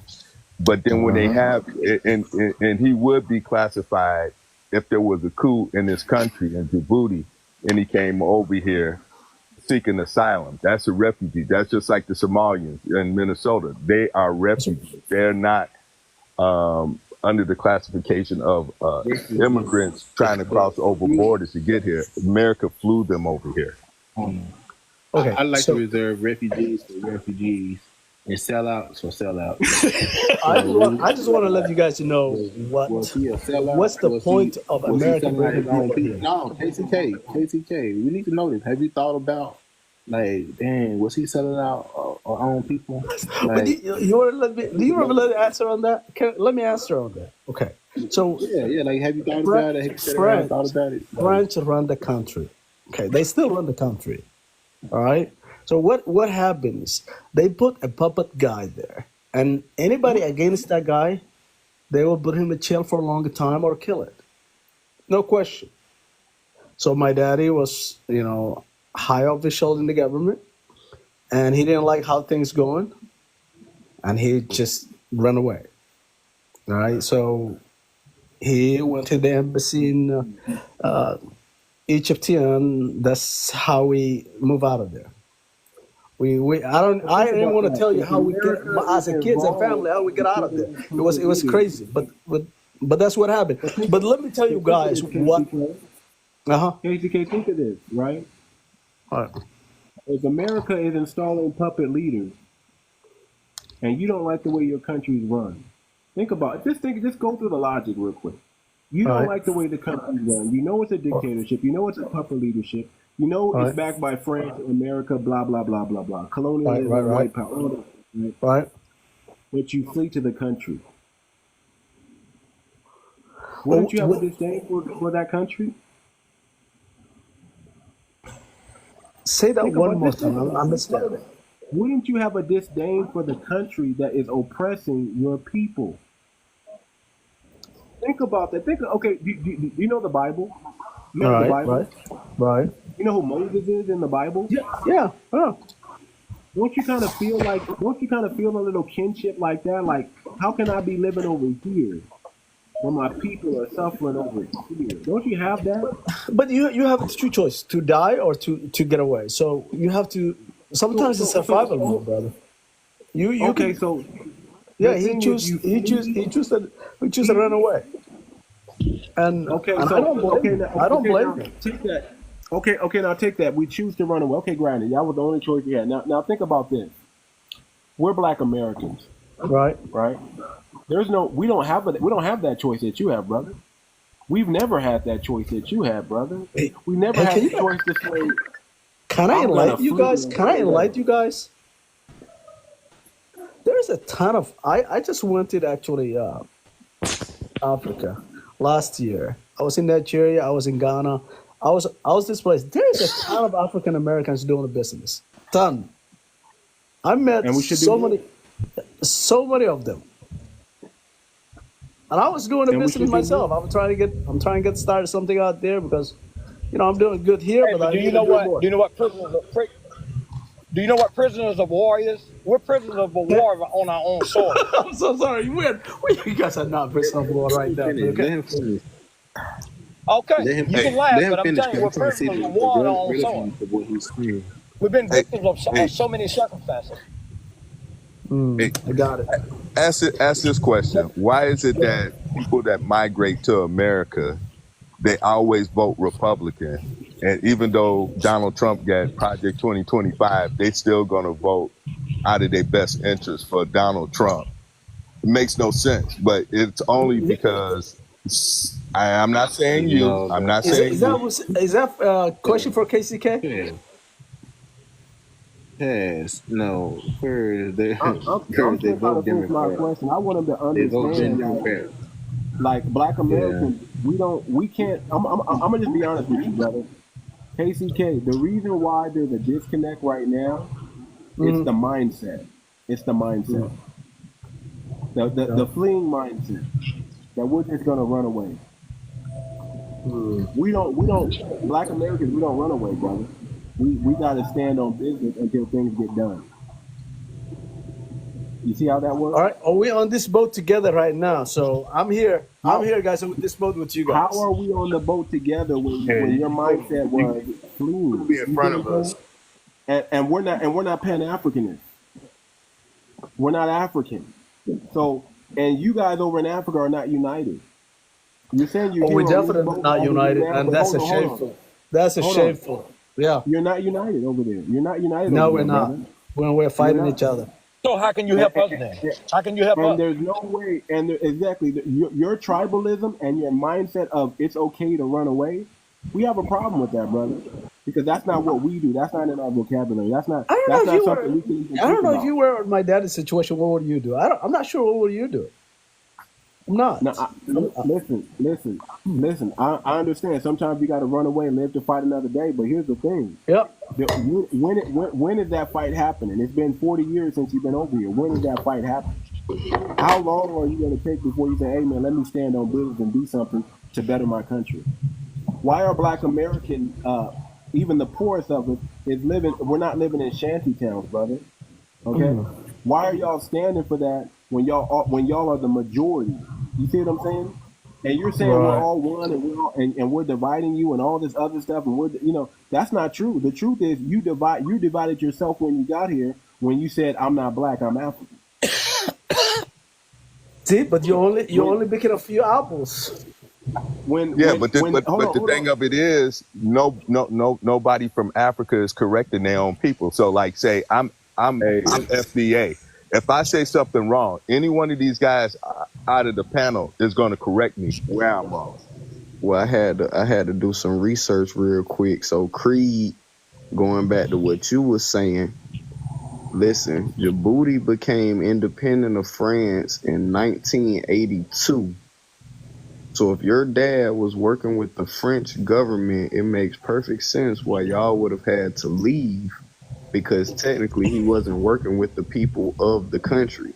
Man, that's crazy. Working with the colonizers. Listen. Why are you working with the colonizers? If you believe the French and left, that is total wrong. We speak French. We speak French. No, it's okay. We're independent country. But we are now. You didn't become independent. You didn't get your first president until 1983. But look at this. You just said y'all left in 84, 85, brother. And then you told us your dad was working with the French government. That's what you said. Just listen to this. Djibouti is still African colony. They run the country. They have to install whoever they want to install. They have the biggest debate. You notice you used the word install. You used install. Well, it said the vote was 98%. The people of Djibouti voted in a landslide. 98%. You mean the French install what they want to install? You're gonna get a 99. You have one person running, brother. The French install your presidents. The French install whoever they want to because you're colonized. Gotcha right there. I think that was a gotcha case today. No. You guys don't understand what's happening. Okay, that's why I dropped. KCK, is France still printing your money? So here's what it is. It sounds to me like your dad was working probably with the Secret Service over there. And he was working with our Secret Service over here, and he was probably pivotal in doing some things that helped turn the country the way they wanted to go and install the puppet government. So they gave him a silent over here because that's what Americans do. Because when they want regime change, they'll just install their people here. Exactly. So it's incentive, and then they excavate the people out that help them, so there's no paper trail. You guys just created because that sounds wild. This is what you call a sleeper cell. This is what you call. That's why he said you try to play dumb like he don't know what a sleeper cell is. It sounds wild because think about what he said. He said it was 8 of y'all, just brothers and sisters. Then you said your mom and your dad. That's 10 people. They up and moved. and they were able to do it and get through our government that fast. And got government assistance. The French didn't help And you. got government assistance. Listen. You're not supposed to get government assistance when you come in on a visa. So obviously you didn't come in on a visa. You're not coming to visa. Who said we're coming visa? Exactly. Well, that's what I'm saying. You're not supposed to get it. So obviously you came in under another way. You came in as a political refugee. You were probably helping. Your father was probably pivotal in helping the toppling of the government. Let's keep it a box. Nah, his dad was helping the French, and that's the government. That's what I'm saying. So the French, because if he was with the people of Djibouti, his people would have been able to stay over there. Yeah, man. You guys create a whole scenario. Bro, I'll pull up the screenshot. I just looked it up. That's why I dropped. I had to look it up, and even the year you said, the way I'm like, well, y'all didn't get y'all first president until '83. If you look at the country, look at the language we speak. Well, what's the country's language? We speak English over here, bro. So you don't gotta do no what's the history official on language that. there? It's a French. Everything is run by the French, man. The school system. KCK. Yeah. KCK. Here's the thing. This is what you're missing. Mm-hmm. If France is in charge, then and they're still in charge, why did your family leave? Right. You not understand? The only reason they would have left is because your dad was working against the people. French never left, man. If you say France is in charge, why would he not be there? Why They still would he there. be engaged when he's working for the same government that got him the visa to come over here anyway? That's right. They help him. I mean, we're putting two and two together, Ken. Whether you want to admit to it, you know. Well, you guys just created this. So you don't see it that way. So you don't see it that way. No, I see a guy that against his government. Government didn't want him alive. He ran away. Right? He went to wanted third to take him country. out. And how did he go to the American government, right? And they just said, okay, we're going to help him because he doesn't want to work with the French anymore. How did that even happen when they're all together? How did that even think about that? How did that even happen when they're all together? When you are a higher position of any government, you have a high friends position in other of the part government of of France in Djibouti. What were y'all called before 1982? We were French colony. You were called a French colony? French Somali colony. That's where we were. Yeah, they were still Djibouti, right. but they were under French rule. And so you told us your dad was working with the French government, right? because French preoccupied your country. He told us his dad was working with the French government. Why would you land in America? Why wouldn't you land in France? Okay, if I went to France, if my parents went to France, and the French will get back to Djibouti, you don't think they will be going? We'll be going how back. did they have connections? So again, brother, how did they have connections? So with the here's US to get here? You can request They had it. to have connections to get here. No. So let me just explain this. And there If had to be you an are- incentive. Look, America's not just rescuing Djibouti citizens just to be rescuing them, brother. Okay, so let me just my parents, my father, not my parents, my father requested asylum in Egypt from United States, and he got it. He got approved. Quick. Yeah. Wow. Yeah, I mean, you didn't ask how long we were there. I mean, it's like, okay. You're from Djibouti, though, bro. We're looking at the history. You just told us your people came over in 84, 85. It's like, okay. You're from Djibouti, though, bro. We're looking at the history. You just told us your people. Yeah, you gotta fix your phone, man. You gotta fix that echo. Yeah, man. I'm just saying, brother. It doesn't, you know what we're talking about. You seem like you know what's going on. You mentioned all the points. We're not. Like I said, we're not denigrating all Africans. We're just calling out the BS. You got here because you had some connection. America is a country of incentives, right? They promise people everything, and a lot of times they don't even give them what they ask for. They're just sacrificing. So obviously, he must have been some type of asset to where he can just get in and call political asylum like that. And also, we know that's a trick bag too, because that's what most Africans do when they get over here illegally. They say, "Oh, I'm a political prisoner. I'm being persecuted in my own country. That's why I'm running away. My life is in danger." So we know that's a trick bag. 9 out of 10 times, that's a lie. So either your parents did some good, good tether babbling to get over here, or he was clicked in with the government, and he's probably to what I'm thinking, secret service of some sort, equivalent to CIA. Hey, can I make I'm gonna drop off, but can I make just one comment? Go ahead. So, hey, there's a slavery back in the day, and there's a slavery today. All right, labor slavery. This country that we live in, which is great, it's been good to me. Labor It's been good to me. This Right? country that we live in, which is great, it's been good to me. You got to fix that echo, Chad. You might have to drop and come back in, man. I'll bring you back up with that echo. Is that Go ahead. me?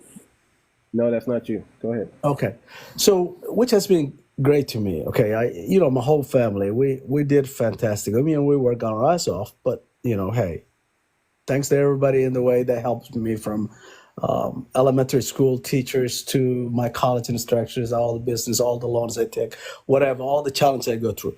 But this immigration, legal immigration they talk about, is another way of bringing people so they can do the low of the low jobs. Okay. Back in the day, people bring it here by force. Now, this is another way of bringing just a bunch of people to bring in a really rough jobs. Right. My parents have a probably choice. They didn't have a lot of choices at that time. Nobody else accepted. But, it turned out okay. But we got through a lot of struggle. So a lot of families go through that struggle. And, another thing that's happening, is all these incentives somebody mentioned is a poison. They feed you and you get addicted to it. And if you're not smart to get out of it and pull that away, you can get stuck for a long time. I just want to say that, guys. Bro, we never asked. Like, I hate it when, like, what point was you trying to make saying that labor slavery?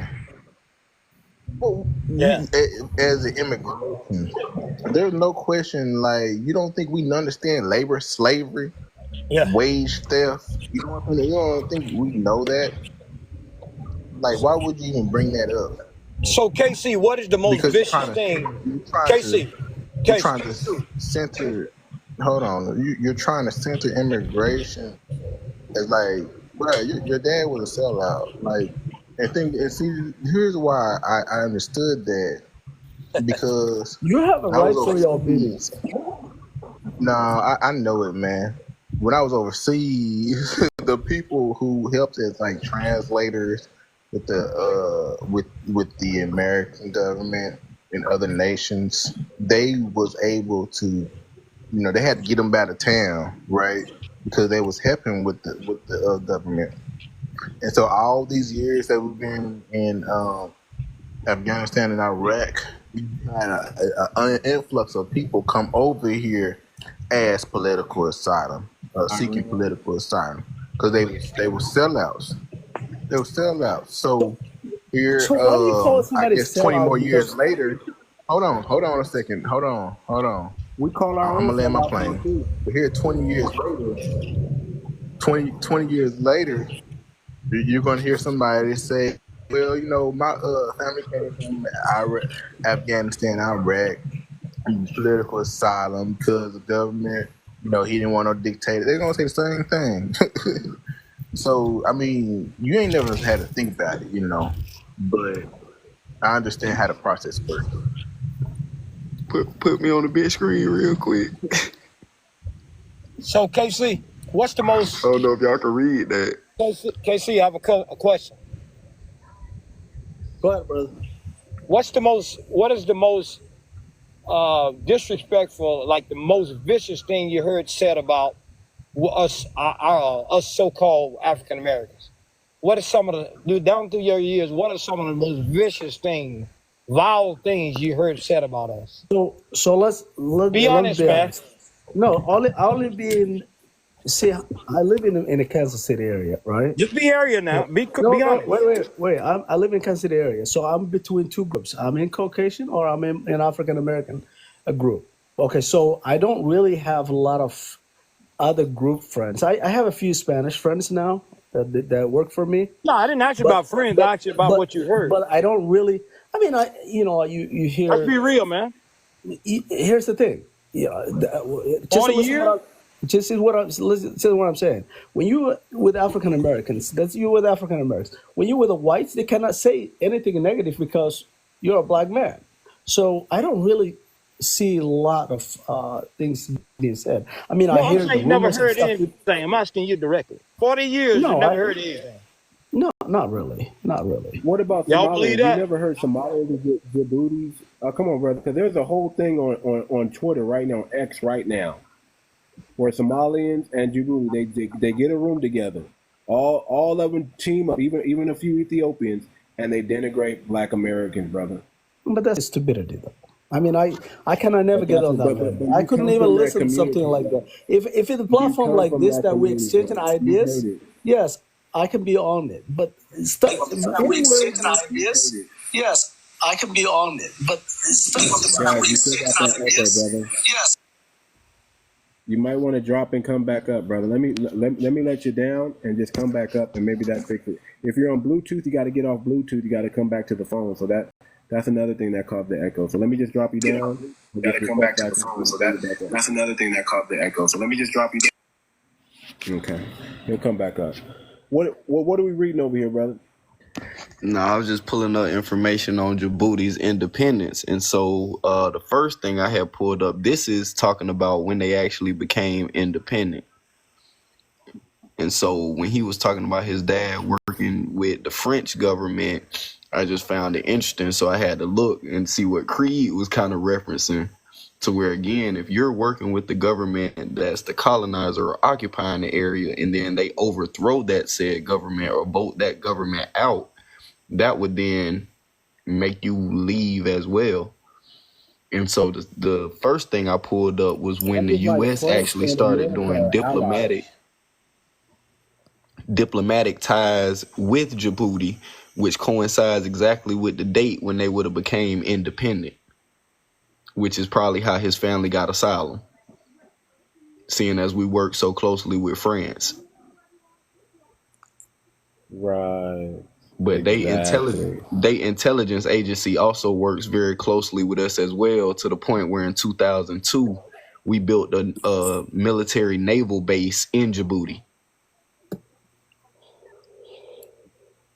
The Horn of Africa. Right, it's right there, strategically right there. So it's right under Ethiopia. It's like, yeah. So everything he's saying start to Creed was sick of it. I can hear it in his voice. So that's the thing. What is European Union?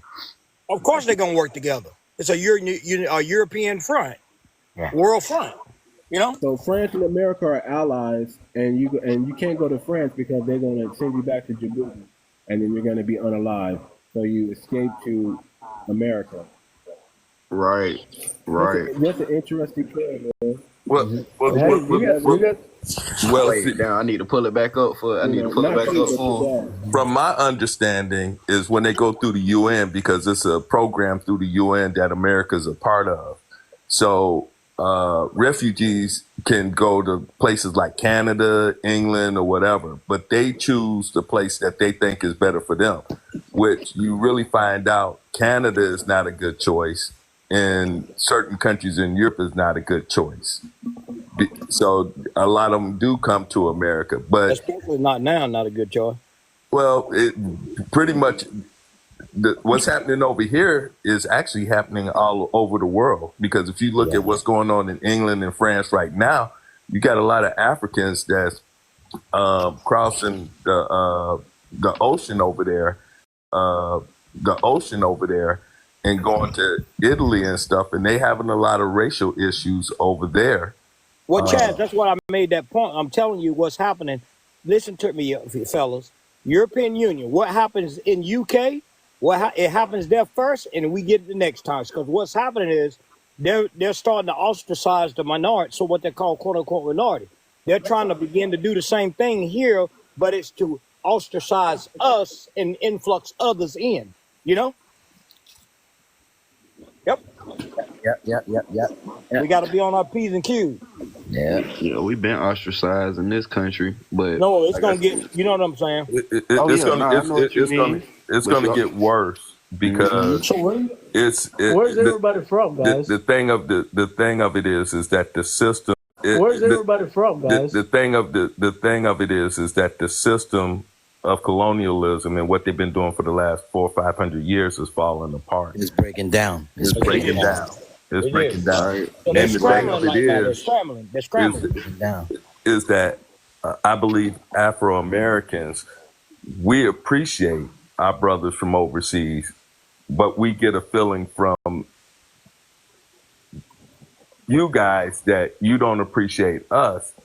And we have to take a step back. And then in taking a step back, if you go on multimedia, you hear a lot of negative stuff, but it's our names are getting brought up. And, you know, like anything that's bad about America, it's the black part of America, because we all know that there's two Americas. There's a black America and there's a white America.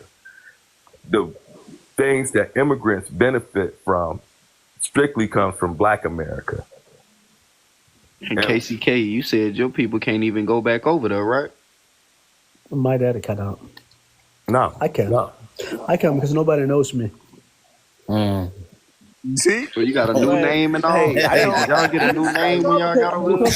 I don't. They don't track. They track my dad. A whole nation against you. No, because it was a regime switch. And the same thing is still going to keep on going over there in Africa, because colonialism still exists in Africa. It's just under a different name. So it's actually neo-colonialism. Did y'all get new names when y'all came over here? No. You didn't have to Americanize your name? See, we get it. No, I'm asking. You're not taking me. You're not taking back. You're not taking me back there, are you? No, I'm asking. I'm asking you a question. Come on, man. I'm asking you a question. I just wanted to know, because if you're in witness protection, if you're in witness protection, I don't want you to blow your cover on this live. No, man. My name is Musay, man. Mm-hmm. All right. Yeah. Man, mm-hmm. All right. Yeah. Man, it's crazy time. I know, but see, look, 𝗖𝗁. See, we come from a lineage of fighters. So that's how I already kind of could tell, you know, like the questions that you was asking, your background. It already kind of told me that your dad, it's not like he was trying to do anything better for the better. You know what I'm saying? I know it's nothing like you ain't never thought about, right? You ain't never sat down and just thought about. But when you in a room full of fighters, when you in a room full of fighters, 𝗖𝗁. So 𝗖𝗁. Hey, guys. What's up? 𝗖𝗁. Yeah. I can hear you. Islam, right? Islam, brother. Yeah, I'm Muslim. Yeah, I practice Muslim. I can tell, bro. It's okay. I just want to know, you know? No, I practice Muslim, man. Yeah, I know. I can tell, brother. Is that a good thing or bad thing? You want to ask me how I can tell? Yeah, why? Why is that? it's a good thing, because see, we all have something we must ascribe to that's higher than us, right? So who am I to say? Who am I to say, brother? And I don't go by the religions, because religion there's really division. If you want to speak in terms of religion, now it's different than spirituality and the actualization of creation, what we behold. Now we can practice certain things, and I'm not saying it's bad. I'm just saying that sometimes we overdo things, and sometimes we get too far and you got a lot of misinterpretation, a lot of moving parts. Okay. Yep. I agree. Just respect somebody's faith. I think that's important. We have to be careful, right? Yeah, you just have to respect other people. So, right. Their belief and their faith, and they will respect yours, and they will respect yours. Well, you don't even know what I believe. But I can see you, man. We messing with you, 𝗤𝗁𝘂𝐶. I'm messing with you, bro. If you know about FBA culture, you know we Jones and shoot the dozens and all that too. So you gotta have thick skin. And, Yo, I enjoy it. But hey, can I ask you guys a question though? Go ahead. I told everybody that I'm from KC area. So where's everybody from here? So I know next time I talk to that guy from Louisiana or Mississippi or Jackson or whatever. Hey, I might give my location. You got some heat on you. You got some heat on you. I don't have no heat, man. You give your location, have a heat-seeking missile coming your way. Oh shit! I got it. All right, that's fine. That's fine. Fair enough. 𝗤𝗂𝘂. Hey, 𝗤𝗂𝘂, the guy that with the records and the yeah. Okay. 𝗤𝗂𝘂. So yeah, 𝗤𝗂𝘂. But you know what, Casey? It's a good thing that we had this conversation because it clears the air that it's really is no that there's actually could be unity, but we just got to have these conversations to reach out to each other. I absolutely agree, guys. And now, Casey, I'm gonna tell you how I know you Muslim brother. What's up? Because you didn't listen very carefully. You stayed honorable, respectful. You kept your composure. You know, Islam teaches certain things, right? Yeah. And you're very humble, man, and you know, and also perceptive. You get me? Very perceptive. Yep. Thank you. Yes. Thank you, sir. Appreciate that. Yeah, because other palm colored people are disrespectful. You guys are very intelligent guys. I appreciate that. Are you surprised? Yeah. No. No, listen. We've been being our higher self. We're not feeding into the lower self. Wow, that's. You know, you guys been around on TikTok, man. When people talk nasty and all kind of stuff and don't listen to each other. We were talking about that earlier too, man. Trying to stay, you know, in a dialogue kind of tone as opposed to like the argumentative, debative kind of tone that some people take when you disagree or can't seem to agree. Yeah, we can disagree, but you know, respectfully, right? Yeah, you gotta answer me a question, brother. I like you. I got a question for you. You gotta help me with some things in Islam, right? Yeah.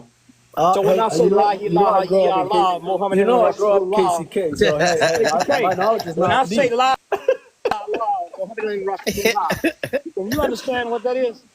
Go ahead and say that again, brother. I was talking. La ilaha illallah Muhammadin Rasulullah.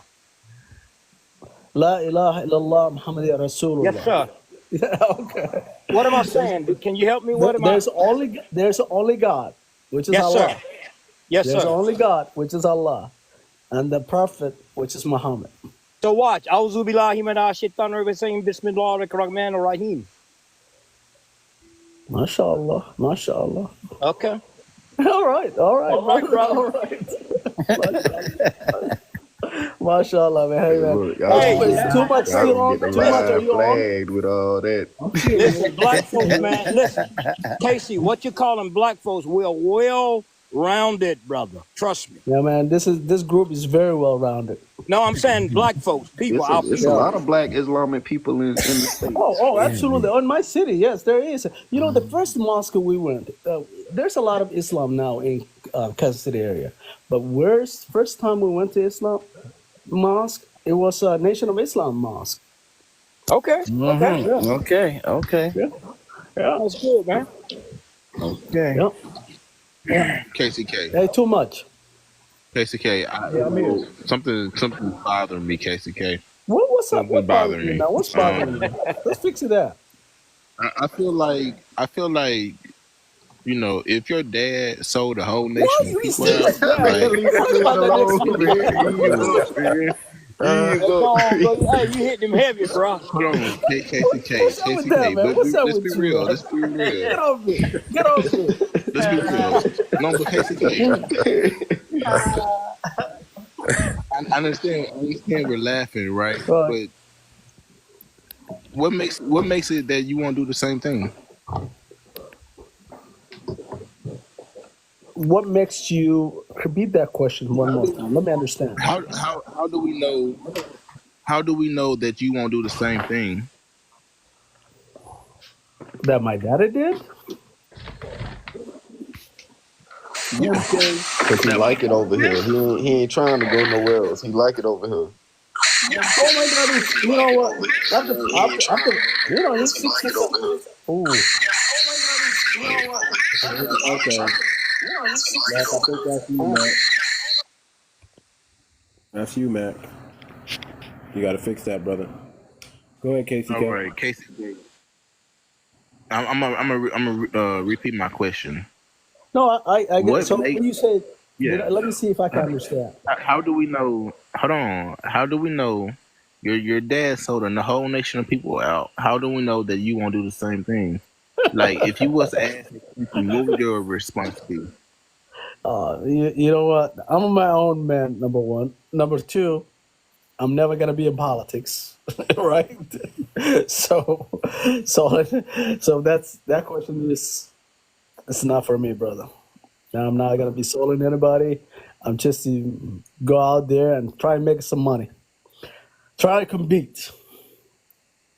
Yeah, you know what? It sounds funny, but I think Creed's question was a legit question on the standpoint that, okay, in America, for there to be true unity, we all have to have respect and be willing to do what it needs to take so you could have a government that works for the people. Because really, that's what civil rights was about, the government working for the people. And the government keeps refusing to do that. And that's what you see around the whole world, where you see in all of these skirmishes and stuff and riots and stuff. It ain't just here in America, it's all over. And we have an opportunity. Just here in America, it's all over. And we have an opportunity just here in America, it's all Mac, I might have to drop you down, brother. I don't know what you did. Sometimes when you leave the app and come back, you know, or you put a Bluetooth in. 𝗖𝗁. Yeah, go ahead, brother. There you go. You said you own a business? Yep. So what are you doing in the community to help the community that you claim to come from? And I know you said you kind of you know what? I'm glad you asked. I'm glad you asked, man. My city is divided a block. I'm on the east side of it, which is my business is the side of it. I employ a lot of people. You glad he asked because you didn't want to finish answering my question. No. I know where you go. You said, what are you doing for the community? So hiring, and I actually do pretty good. Even though some of the people I give a chance never, you know, I really try, and this is, I try hire people that, I'm not saying I discriminate, but people I give people a chance. Sometimes we don't do good, so. Oh, that's facts. You getting the full American experience. Even black people working with other black people sometimes it be like that. You trying to give them a chance, they just still don't want to do right. You know, to be honest, I have over 100 people work for me. So, damn, boss man. So you bossed up like that in 40 years? Yes. Thanks to you. That's great, man. That's good. That's good. But here's what I see, 𝗖𝗁, man. Listen, what's up, man? What's up? You see, you got a cool demeanor. You're a cool guy. Like I said, we're not nobody's against you in here. You know, we ask some tough questions. You brushed your shoulder off, right? Right. Here's the thing. The mindset. You know, everybody wants us to be one. Everybody wants to be unified. Yep. Right. There's nothing for There's nothing for us to be unified with because you have nothing that we desire. Does that make sense? There's nothing there can't be a mutual exchange because even if we do go toe to toe with the 𝗤𝗔 supremacists, y'all not going to be there. Y'all are concerned about what made you we're not going to be there? Y'all not going to be there, brother. Because again, your mentality is to make money, and that's it. You're here to make money. So in order to America is very prosperous that way. But understand, black people, we're not just here to make money. That's part of it. You know, that's the I'm glad they let us in on the commerce to where we can make money. but we're actually stomping for what we believe in over here. We're actually fighting against. And I think it's very important. We're actually delineating from the Democratic Party, so we can do what we're going to let that party fail just to show them that they needed us for 60 years and they did the wrong thing. We're actually getting on code to where we can actually do something, and we're putting our necks on the line. And we know when we look over our shoulder, you're not going to be there. You might be there on your television, you might be there in your home, but we're going to be the ones in the streets, is what I'm saying. That's what I know, because the mindset is I'm here to make money, and it's not a bad thing, but it's like, it's just I'm not here for that. I'm here for me. That's the kind of the mindset that you have. I'm not here for that. I'm here to build up me, and that's cool. But we're saying we're delineating. We need to separate. We need to make sure that everyone knows that we are foundational Black American, and you're not necessarily Black. You're I don't know how to say it, but you're Djiboutian. I don't know what to call that. Djiboutian's fine. You're Djiboutian American, right? Mm-hmm. And that's what you are. On my paper it says African American, but I think I'm the real African. So I'm not sure. Right. Okay. Right. That's kind of why I was asking him what he was doing for the community, because I think I had heard him say he was a business owner. Okay, so 2 things. One, I'm against the voting straight to a party. I'm always research the people I vote for, or I donate for my money, and it don't have to be a one party or another. I just pick individuals that I like what they stand and what they believe, the system, what they're gonna improve on my situation. Okay. What kind of business do you own, if you don't mind me asking? I own a couple of different businesses.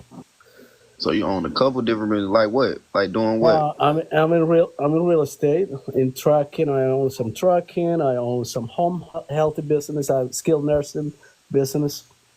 So I do multiple things. But I work at corporate America about 22 years. So I didn't start with a business. I started working for corporate, and then I started into real estate, and then I got to other things. Was it any person that you met along your journey that helped you get into business ownership or put you in a position to own? Yeah, absolutely. There is people that give me some ideas. I mean, the first person that gave me my first book that I read when I got out of college was somebody that I worked for. So there is a people. I still rely on other people. Ideas. They give me how to improve things, because I'm still learning. Even though I've been doing this about 12 years in business, I'm still learning. Every day. I'm learning. Every day. I'm learning. Go ahead. Okay, you said you coined as African American, right? Yes. So let's start the first. Now you have the Federal Reserve. Let's start from barrel to barrel, to county to county, to city to city, to state to state. The first African American national, local national investment firm, where all businesses, celebrities, everybody get together and they pool their resources. So we start buying up some of these corporations and businesses and land. Are you asking me who that was? An investment firm, a national investment firm, African American national investment firm. That owned by African Americans only. At this point, I think that's most suitable for what my cause is. But I ain't gonna lie, I had a bad experience with trying to work with a black bank. So one of the last black banks. I ain't talking about a bank, brother. I'm talking about look here. I don't really know the answer, brother. I don't know the answer. Probably if you say it, I'll say yeah, but I probably don't. I don't know. It's not on my top of my head right now. What can help me? But I was gonna say, like, I tried to work with one of the few black banks that was left. It was one here in Tallahassee. You just busted yourself. Where you at? Okay. It's okay. It's okay. I ain't worried about that. I ain't got nothing going on out the way. All right, but I tried to work with them, man, and the lady wanted me to come up with a business plan to help them have like community outreach, and she was kind of nasty with me, and basically didn't want to pay me for the plan. And then it closed like shortly after that, and it was just like, damn, I tried, but sometimes it's hard for us to come together. It's challenging. It's challenging. Oh, definitely. But I know it's challenging, but I'm gonna tell you, I have reason for what I say, right?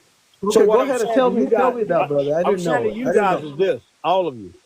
The I thing didn't know about that. it is, yes, you know, of course, it's like our job or in college, anything that we sought after, there was challenges, there was obstacles. We can't let Yep. that be a hinder cause. So what I'm saying is this right here.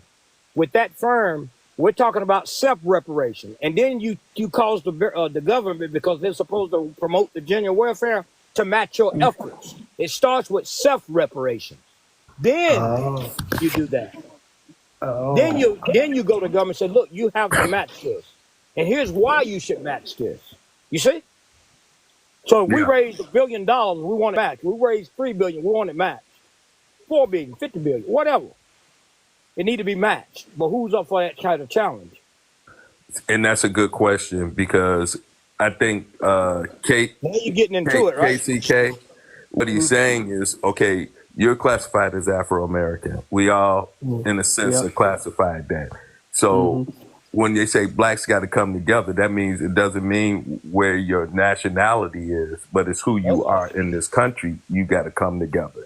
So the commitment that he was talking about is the same. The benefits for it to work out of a community. For instance, if you look at the history in this country, you had Italians come over here as immigrants and Irish, but they weren't considered white Americans in the form of the English or the WASP that was over here.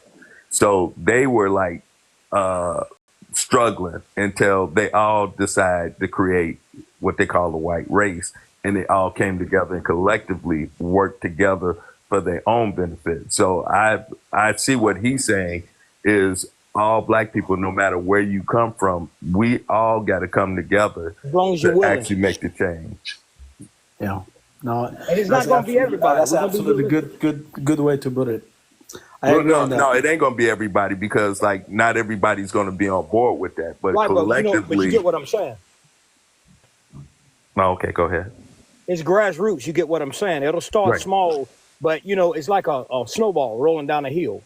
Correct. Pick up, right? Everybody like a winner, right? So if we're winning on self-reparation and we're being challenged, but we're overcoming and we're winning, everyone like a winner. They're gonna respect you. You're gonna demand respect, in fact, because you're doing something that was never done before and you're challenging yourself, right? So when we go self-reparation, we have every right then to begin. Now we can even more so justify the reparation from government. Because look, you know how they always say, pull yourself up by the bootstrap? We know that's unrealistic from what we've been through, but when we start with ourselves, it starts with self. Great is he that is in me that is in this world. So the greatness within begin to permeate. So once we get that together and it rolls like a snowball, it's a snowball effect. But everybody just has to be on that page. And not always. We're going to have differences, of course. It's challenging, but it's a great concept right now. In theory. Definitely. I was going to ask a follow-up question to KCK real quick, because I'm still trying to put together how you went from refugee to owning all these businesses. Right. So let me tell you what happened to me. I'll just say straight. I went to University of Missouri and I graduated and I get a job at General Motors. I worked at General Motors 6 months, hated, and I got a job, another telecom company in my local place. And after I was there 6 months, they started laying people off. And I see this lady sitting next to me, crying, whooping. And I asked her, what the hell are you crying? I talked to her, and she was like, oh, I got kids in college and this and that. I got a mortgage. I just got laid off. And that day I decided, fuck, I need to do something different. I don't want to put my eggs in the corporate America. So since that day, man, I've been doing that, man.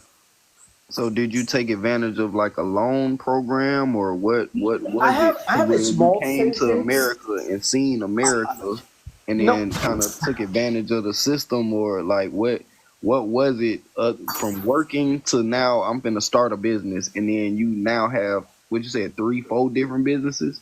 Yep. This is what I did. I actually, this can work for anybody. So I bought a home, okay?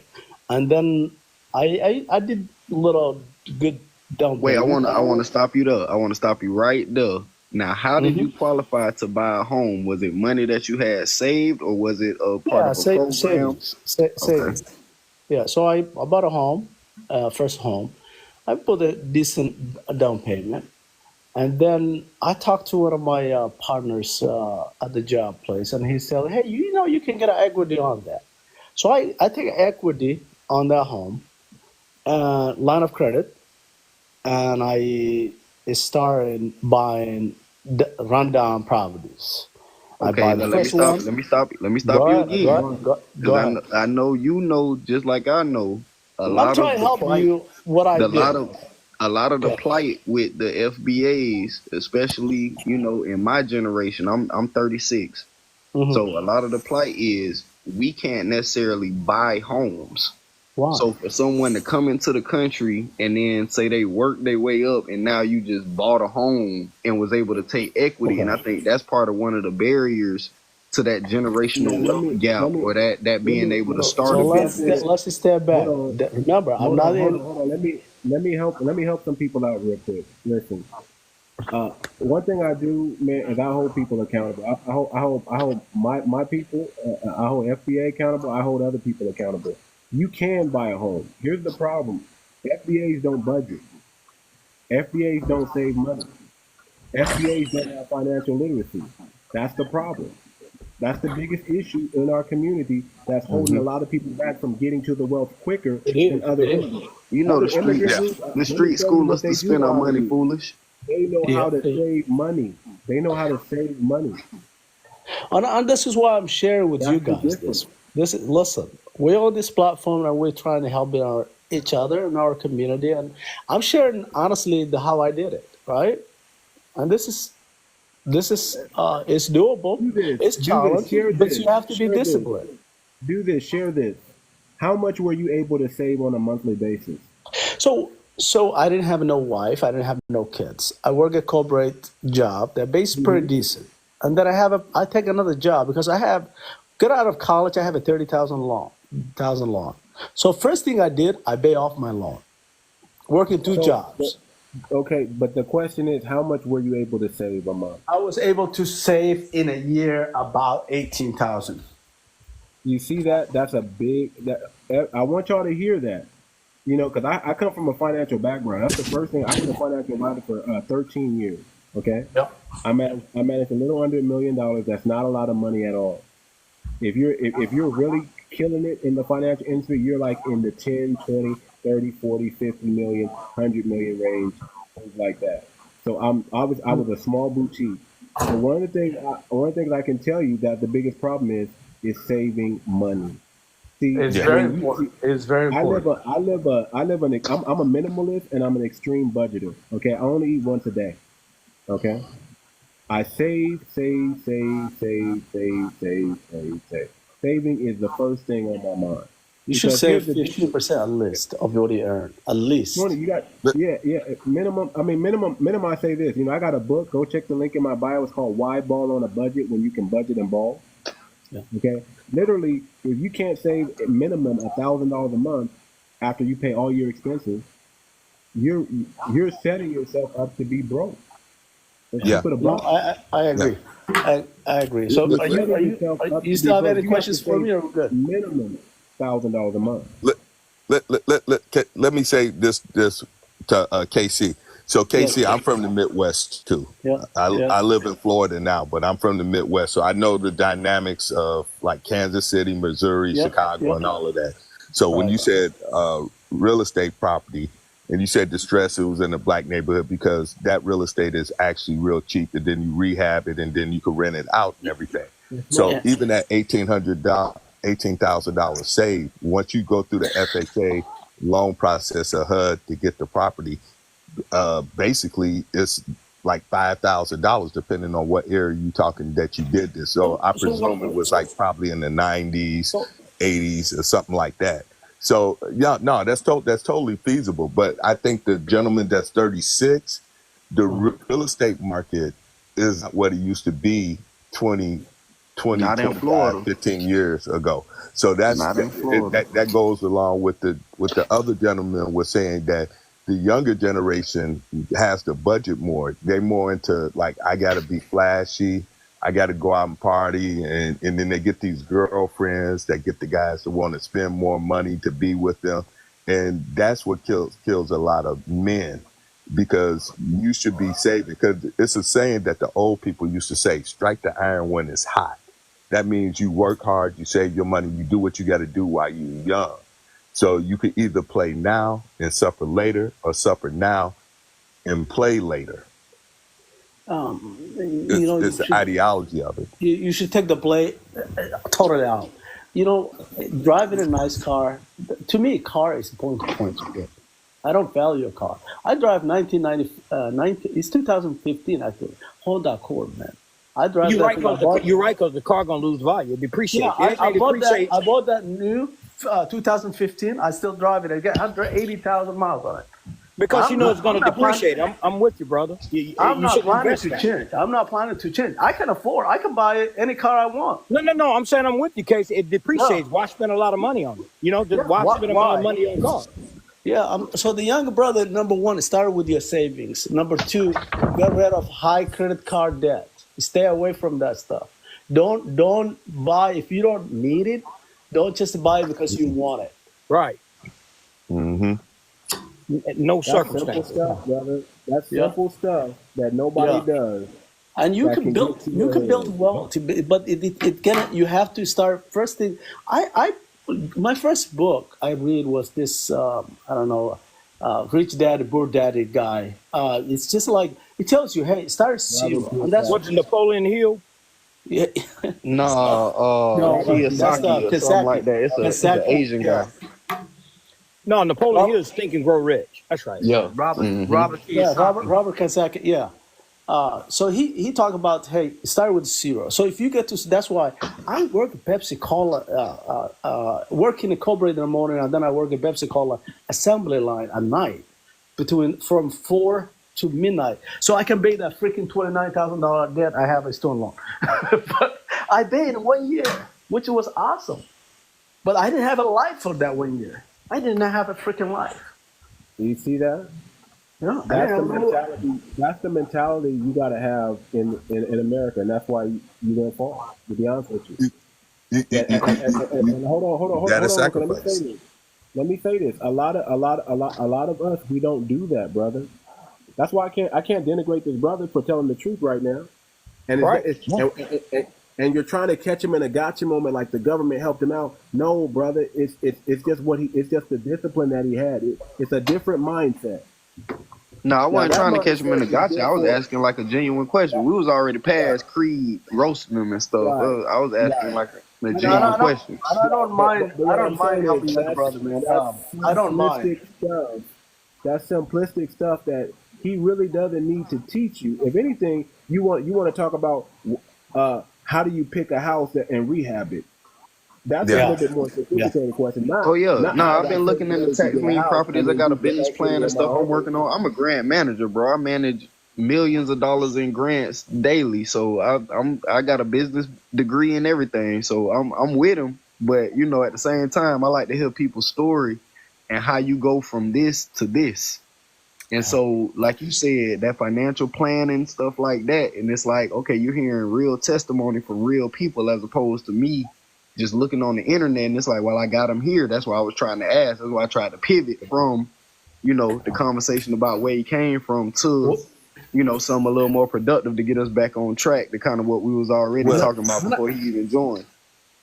Well, I'm going to make a statement on that. From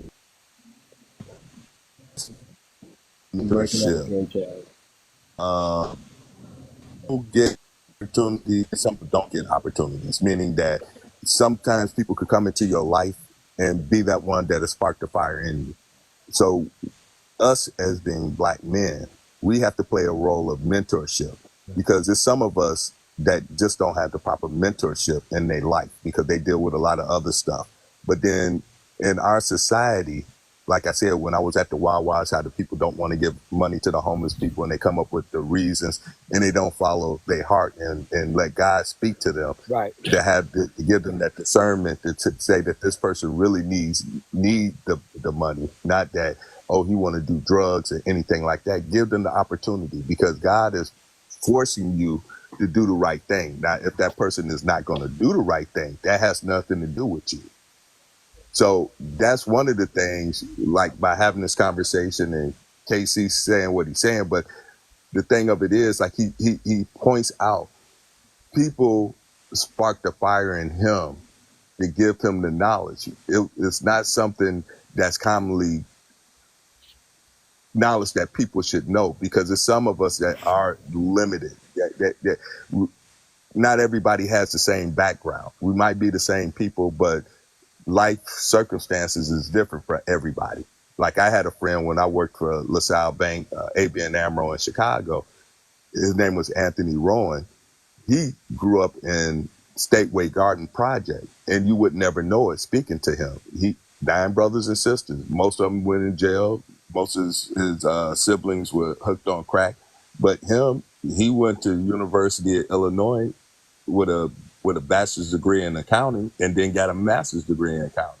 But he was a guy from the projects. If he hadn't said where he was from, nobody would have ever known.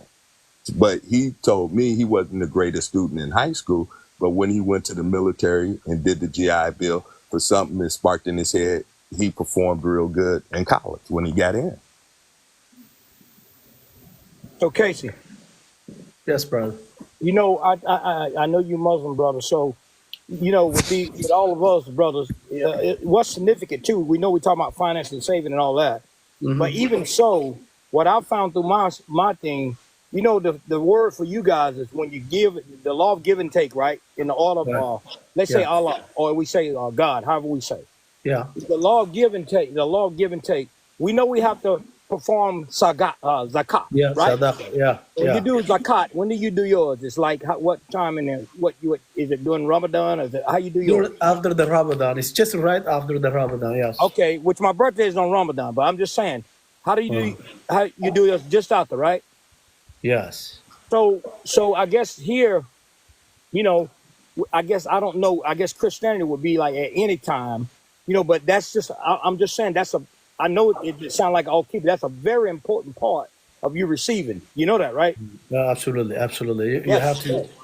You have to. And you know, this young brother asked me, "Hey, what do you do for the community?" People work for me, love me, because I come from nothing. So I give a lot, but you know what? What I get back, I get back a lot. People go deep for me. People go backward. I have a business I didn't put my feet in for several weeks, and it's still doing great. You know what I mean? Because people do great. And I wanted that young brother to follow me, and I would like to share. I would even like to give my number if you want to rehab, or if you want to buy lean properties, or when you sell it, there's some tricks that you have to go through it. So, hey, that's why I was asking you about self-reparation, because you see, y'all listen carefully. You see this conversation we're having. This starts self-reparations. You understand? Because we're talking business. Yep. So it starts there, and we self-repair. This goes from the rest to business. But go ahead. No, I'm saying the rest to come if we start there. Yeah. Right? KCK, let me ask you this. How old were you when you left your house? When you left your parents' house, how old were you? I didn't leave till I went to college. I lived from Kansas City to Columbia, so I was 18. Okay, so you left, and you never. I never lived. I couldn't afford living in the dome by myself or the school by myself, so I got a girlfriend, and then the girl's mom was Christian, so it's like, you guys have to get goddamn married, and we marry and move it together. Then we separated after the college, but that was a crazy story, man. But anyway, so I never went back. I never. Go ahead. Business move. Oh wow. No, it was not. He learned the American way quick, didn't it? Come on, Casey. The mom was very hard on us. The mom was very hard. You might be a little kinfolk after all. Hello.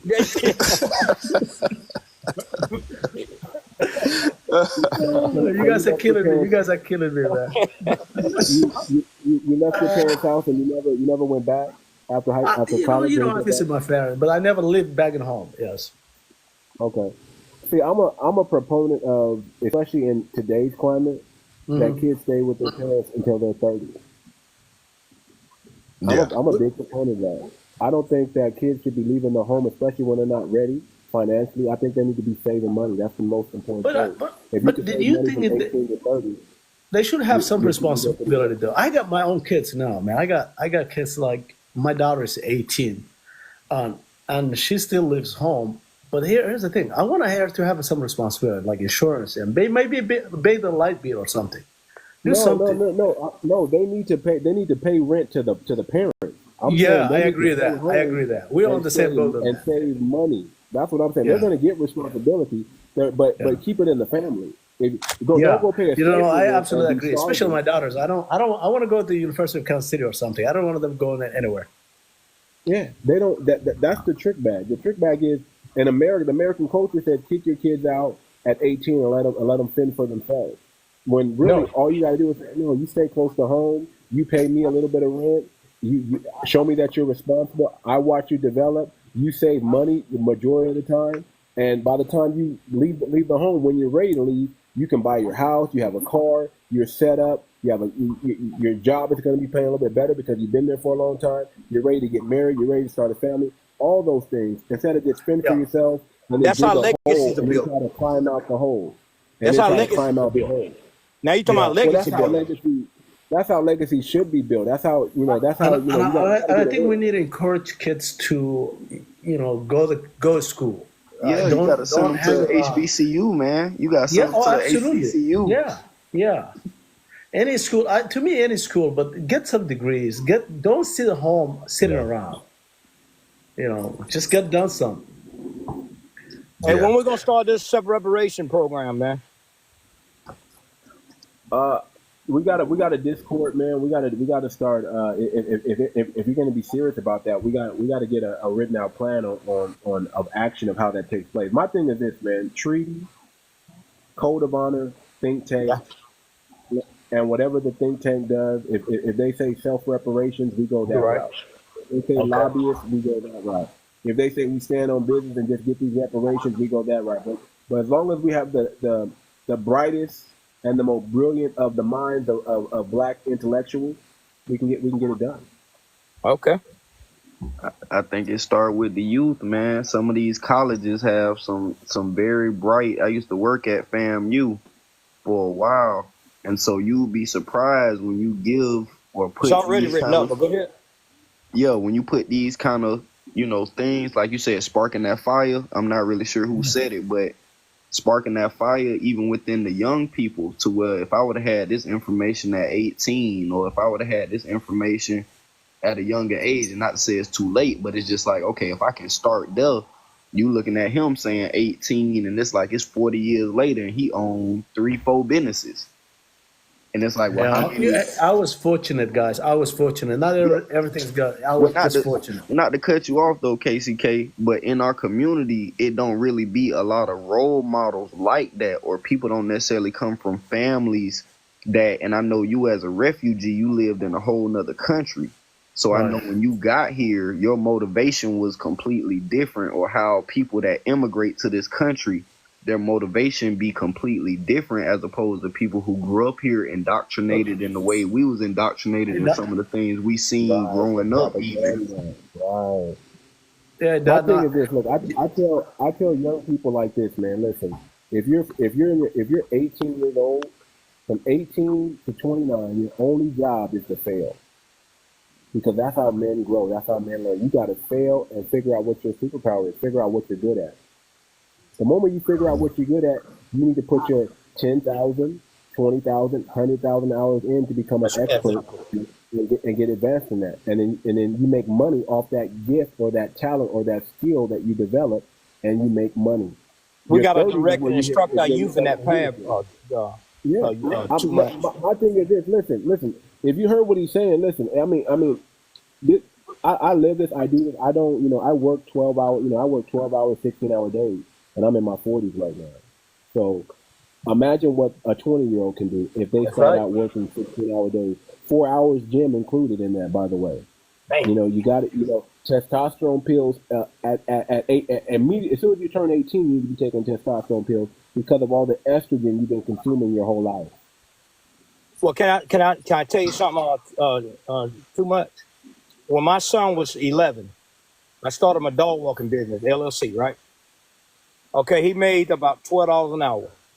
Okay, when he got his junior year, look at these stages and these steps, right? I was just watching him, you know what I'm saying, observing him. He became top in math and science in his state, right? So I started him a tutoring business. We use Zoom. And I said, we're going to charge $25 an hour to get him another LLC, right? So he began to make more money than a lot of average adults. But I showed him to save and all of this stuff. By the time he graduated, he had everything he needed, But he was so surprised. He was so, because like you say, I was getting him to work toward his strength. That makes sense. And his strength became his business. That's we got to bring back apprenticeship in our communities. That's the best way to learn. A lot of things are caught, not taught. Work ethic also is caught, not taught. Discipline, discernment. If you're around a person with great discernment, the chances of you having great discernment is high because you're around it. Execution. When you're around somebody that execute, you're naturally going to learn how to execute. If you're around, in the finance industry, we call them closers. When you got to close, you want to go out on an appointment with a closer. You don't want to go out on an appointment with somebody who can't close, who can't execute. You want to go out with somebody who knows how to close. Too much. You hang around that guy, and that's how you get that. Go ahead. I got a question, brother. Hey, you know everything about me. I don't know shit about y'all. What's up with that? What's up with that? You know what, man? I'm gonna tell you like this. It's better that way, man, because we got. I'm gonna tell you what it really is, man. We got agents, we got shields, we got sleeper cells, we got cosplayers. Oh my God! You come back more, man. You'll learn more about me. I'm not I don't hide my hand. I'm not. I'm an open book. Fair enough. You can Google the name Too Much, and you can learn a lot about just Googling my name. All right, Chase. Okay. Chase, that was you. Say you were living in the Midwest and moved to Florida now. Real G's in Orlando, Florida. I work in. I live in Orlando, and I work for Raymond James now. But I understand. I'm not concerned about ops or none of that stuff. Those people. I'm because at the end of the day, to me, it holds no value. It's a value thing. It just being on this panel talking to you guys, that has high value. The people that come on that don't want to participate properly, they have no value. No, this was good. This was good conversation, guys. This is really good conversation. I enjoy it. But I think everybody made good points and everything. And not only this, it was a think tank situation. It wasn't just a bunch of rhetoric. It's a think tank situation with direction. And I've always said people need to communicate better. And some of the things within the American culture is based off of the media, and some of it is parenting, because like I got two daughters and one son. I didn't finish college, but all three of my kids did. And that's because I pushed them to do that. So as a parent, I felt growing up in Chicago that it's not for somebody else to mentor my kids, but it's for me to mentor my kids. But that's my situation. Some people don't have parents that'll do that and push them. or just like the one gentleman said that I believe that you shouldn't push your kids out on the street when they turn 18. Me personally, I agree 100% with you, because with both of my daughters, I did not even do that. Matter of fact, my wife was under that old ideology. No, she better get out my house. And I had to correct her on that. There you go. That's right. You know, you have to correct them on that. Because I can see that. Well, the thing of it is, when I was 22 is when I bought my first house. 22? My daughter. Yeah, I was about 22 as well. Yep. You beat me. Go ahead. My daughter, the one that's 37, she was just able to buy her house. And she graduated from Purdue University, and she does contract work as a project manager. But the thing of it is that, to saying what the gentleman said, you got to give your kid a chance. Stuff is a whole lot more expensive today. And if you, as a parent, you want your kids to do better than you. You never want your kids to do less than what you was able to do. And as a real true parent, you're going to do whatever it takes to ensure that your kids are going to be fully successful out there. So I can't sit up there and tell them, oh, I got a house at 22. You're supposed to go out there and do it at 22. That can't happen. Yeah. It doesn't work that way. You have to give them the tools. You know, I just want to piggyback on what you said. You didn't go to college, but your kids graduated. I knew a lady that graduated. She was from Somalia, actually. She was living in Kansas City. She did not read or write. The lady did not read or write. And she has 5 kids. And they all went to nursing school and medical school. And her mission was, hey, I did not have the opportunity. You have it. I want you to go get it. And I was impressed with that lady. I was always impressed with that lady. Okay, so KC, guys, I guess on your point, KC and Chad, man, I guess on what I'm saying to you guys, my son was a brilliant mind, right? But when I seen that he went to college, but he called me one day, right? You know what he told me? He said, Dad, college is not for me. But guess what? He had 2 full businesses. I established him at 11 and 16, 17 years old. He could run his own operation. You get my point? So he really didn't need college. So guess what Dad did? Guess what Dad did? Guess what I did? I went and got him. I told him, your choice. I wasn't going to force him, right? Yeah. So, but guess what? He made more than his classmates doing his own business, and they went full master's degree, PhD. Just because I got the education, I didn't force it on them. You know? No, and you have a point there. Not if you find a niche in this country, if you find a niche, became an entrepreneur. Yeah, if you find a niche, you're good at it, and you think you can, and you have a passion for it, because you also have to have a passion. You know, something you believe.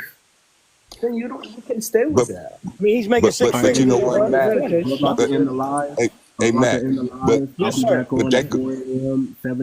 goes to the point where I was saying you was rearing your kid to be successful, and even though you set him up with all of the tools.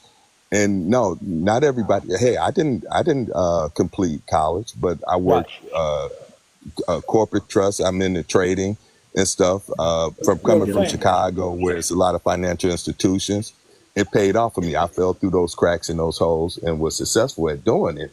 And the thing of it is, no, college ain't for everybody. I remember back in the 90s, they were laughing at Paris Hilton talking about, oh, she's a dumb blonde. And I was like telling her, it doesn't make a difference if she's a dumb blonde, because she's from the Commonwealth of America. She's a Hilton. So she gets her education from her lifestyle of living with her parents. There you go. And stuff. So education comes in many different facets. Yes, it does. Correct. You know, it comes in, but it's the mentorship. I got Hey, it's about to shut down. Hey, too much. Thank you, bud. Take care. Hey, Chess. Everybody, have a good night. You too. I better get out because I got to get up early in the morning. Appreciate everyone. Man, much love, y'all. Everybody, man. Good talk. Stay, brother. All right. Yeah, peace.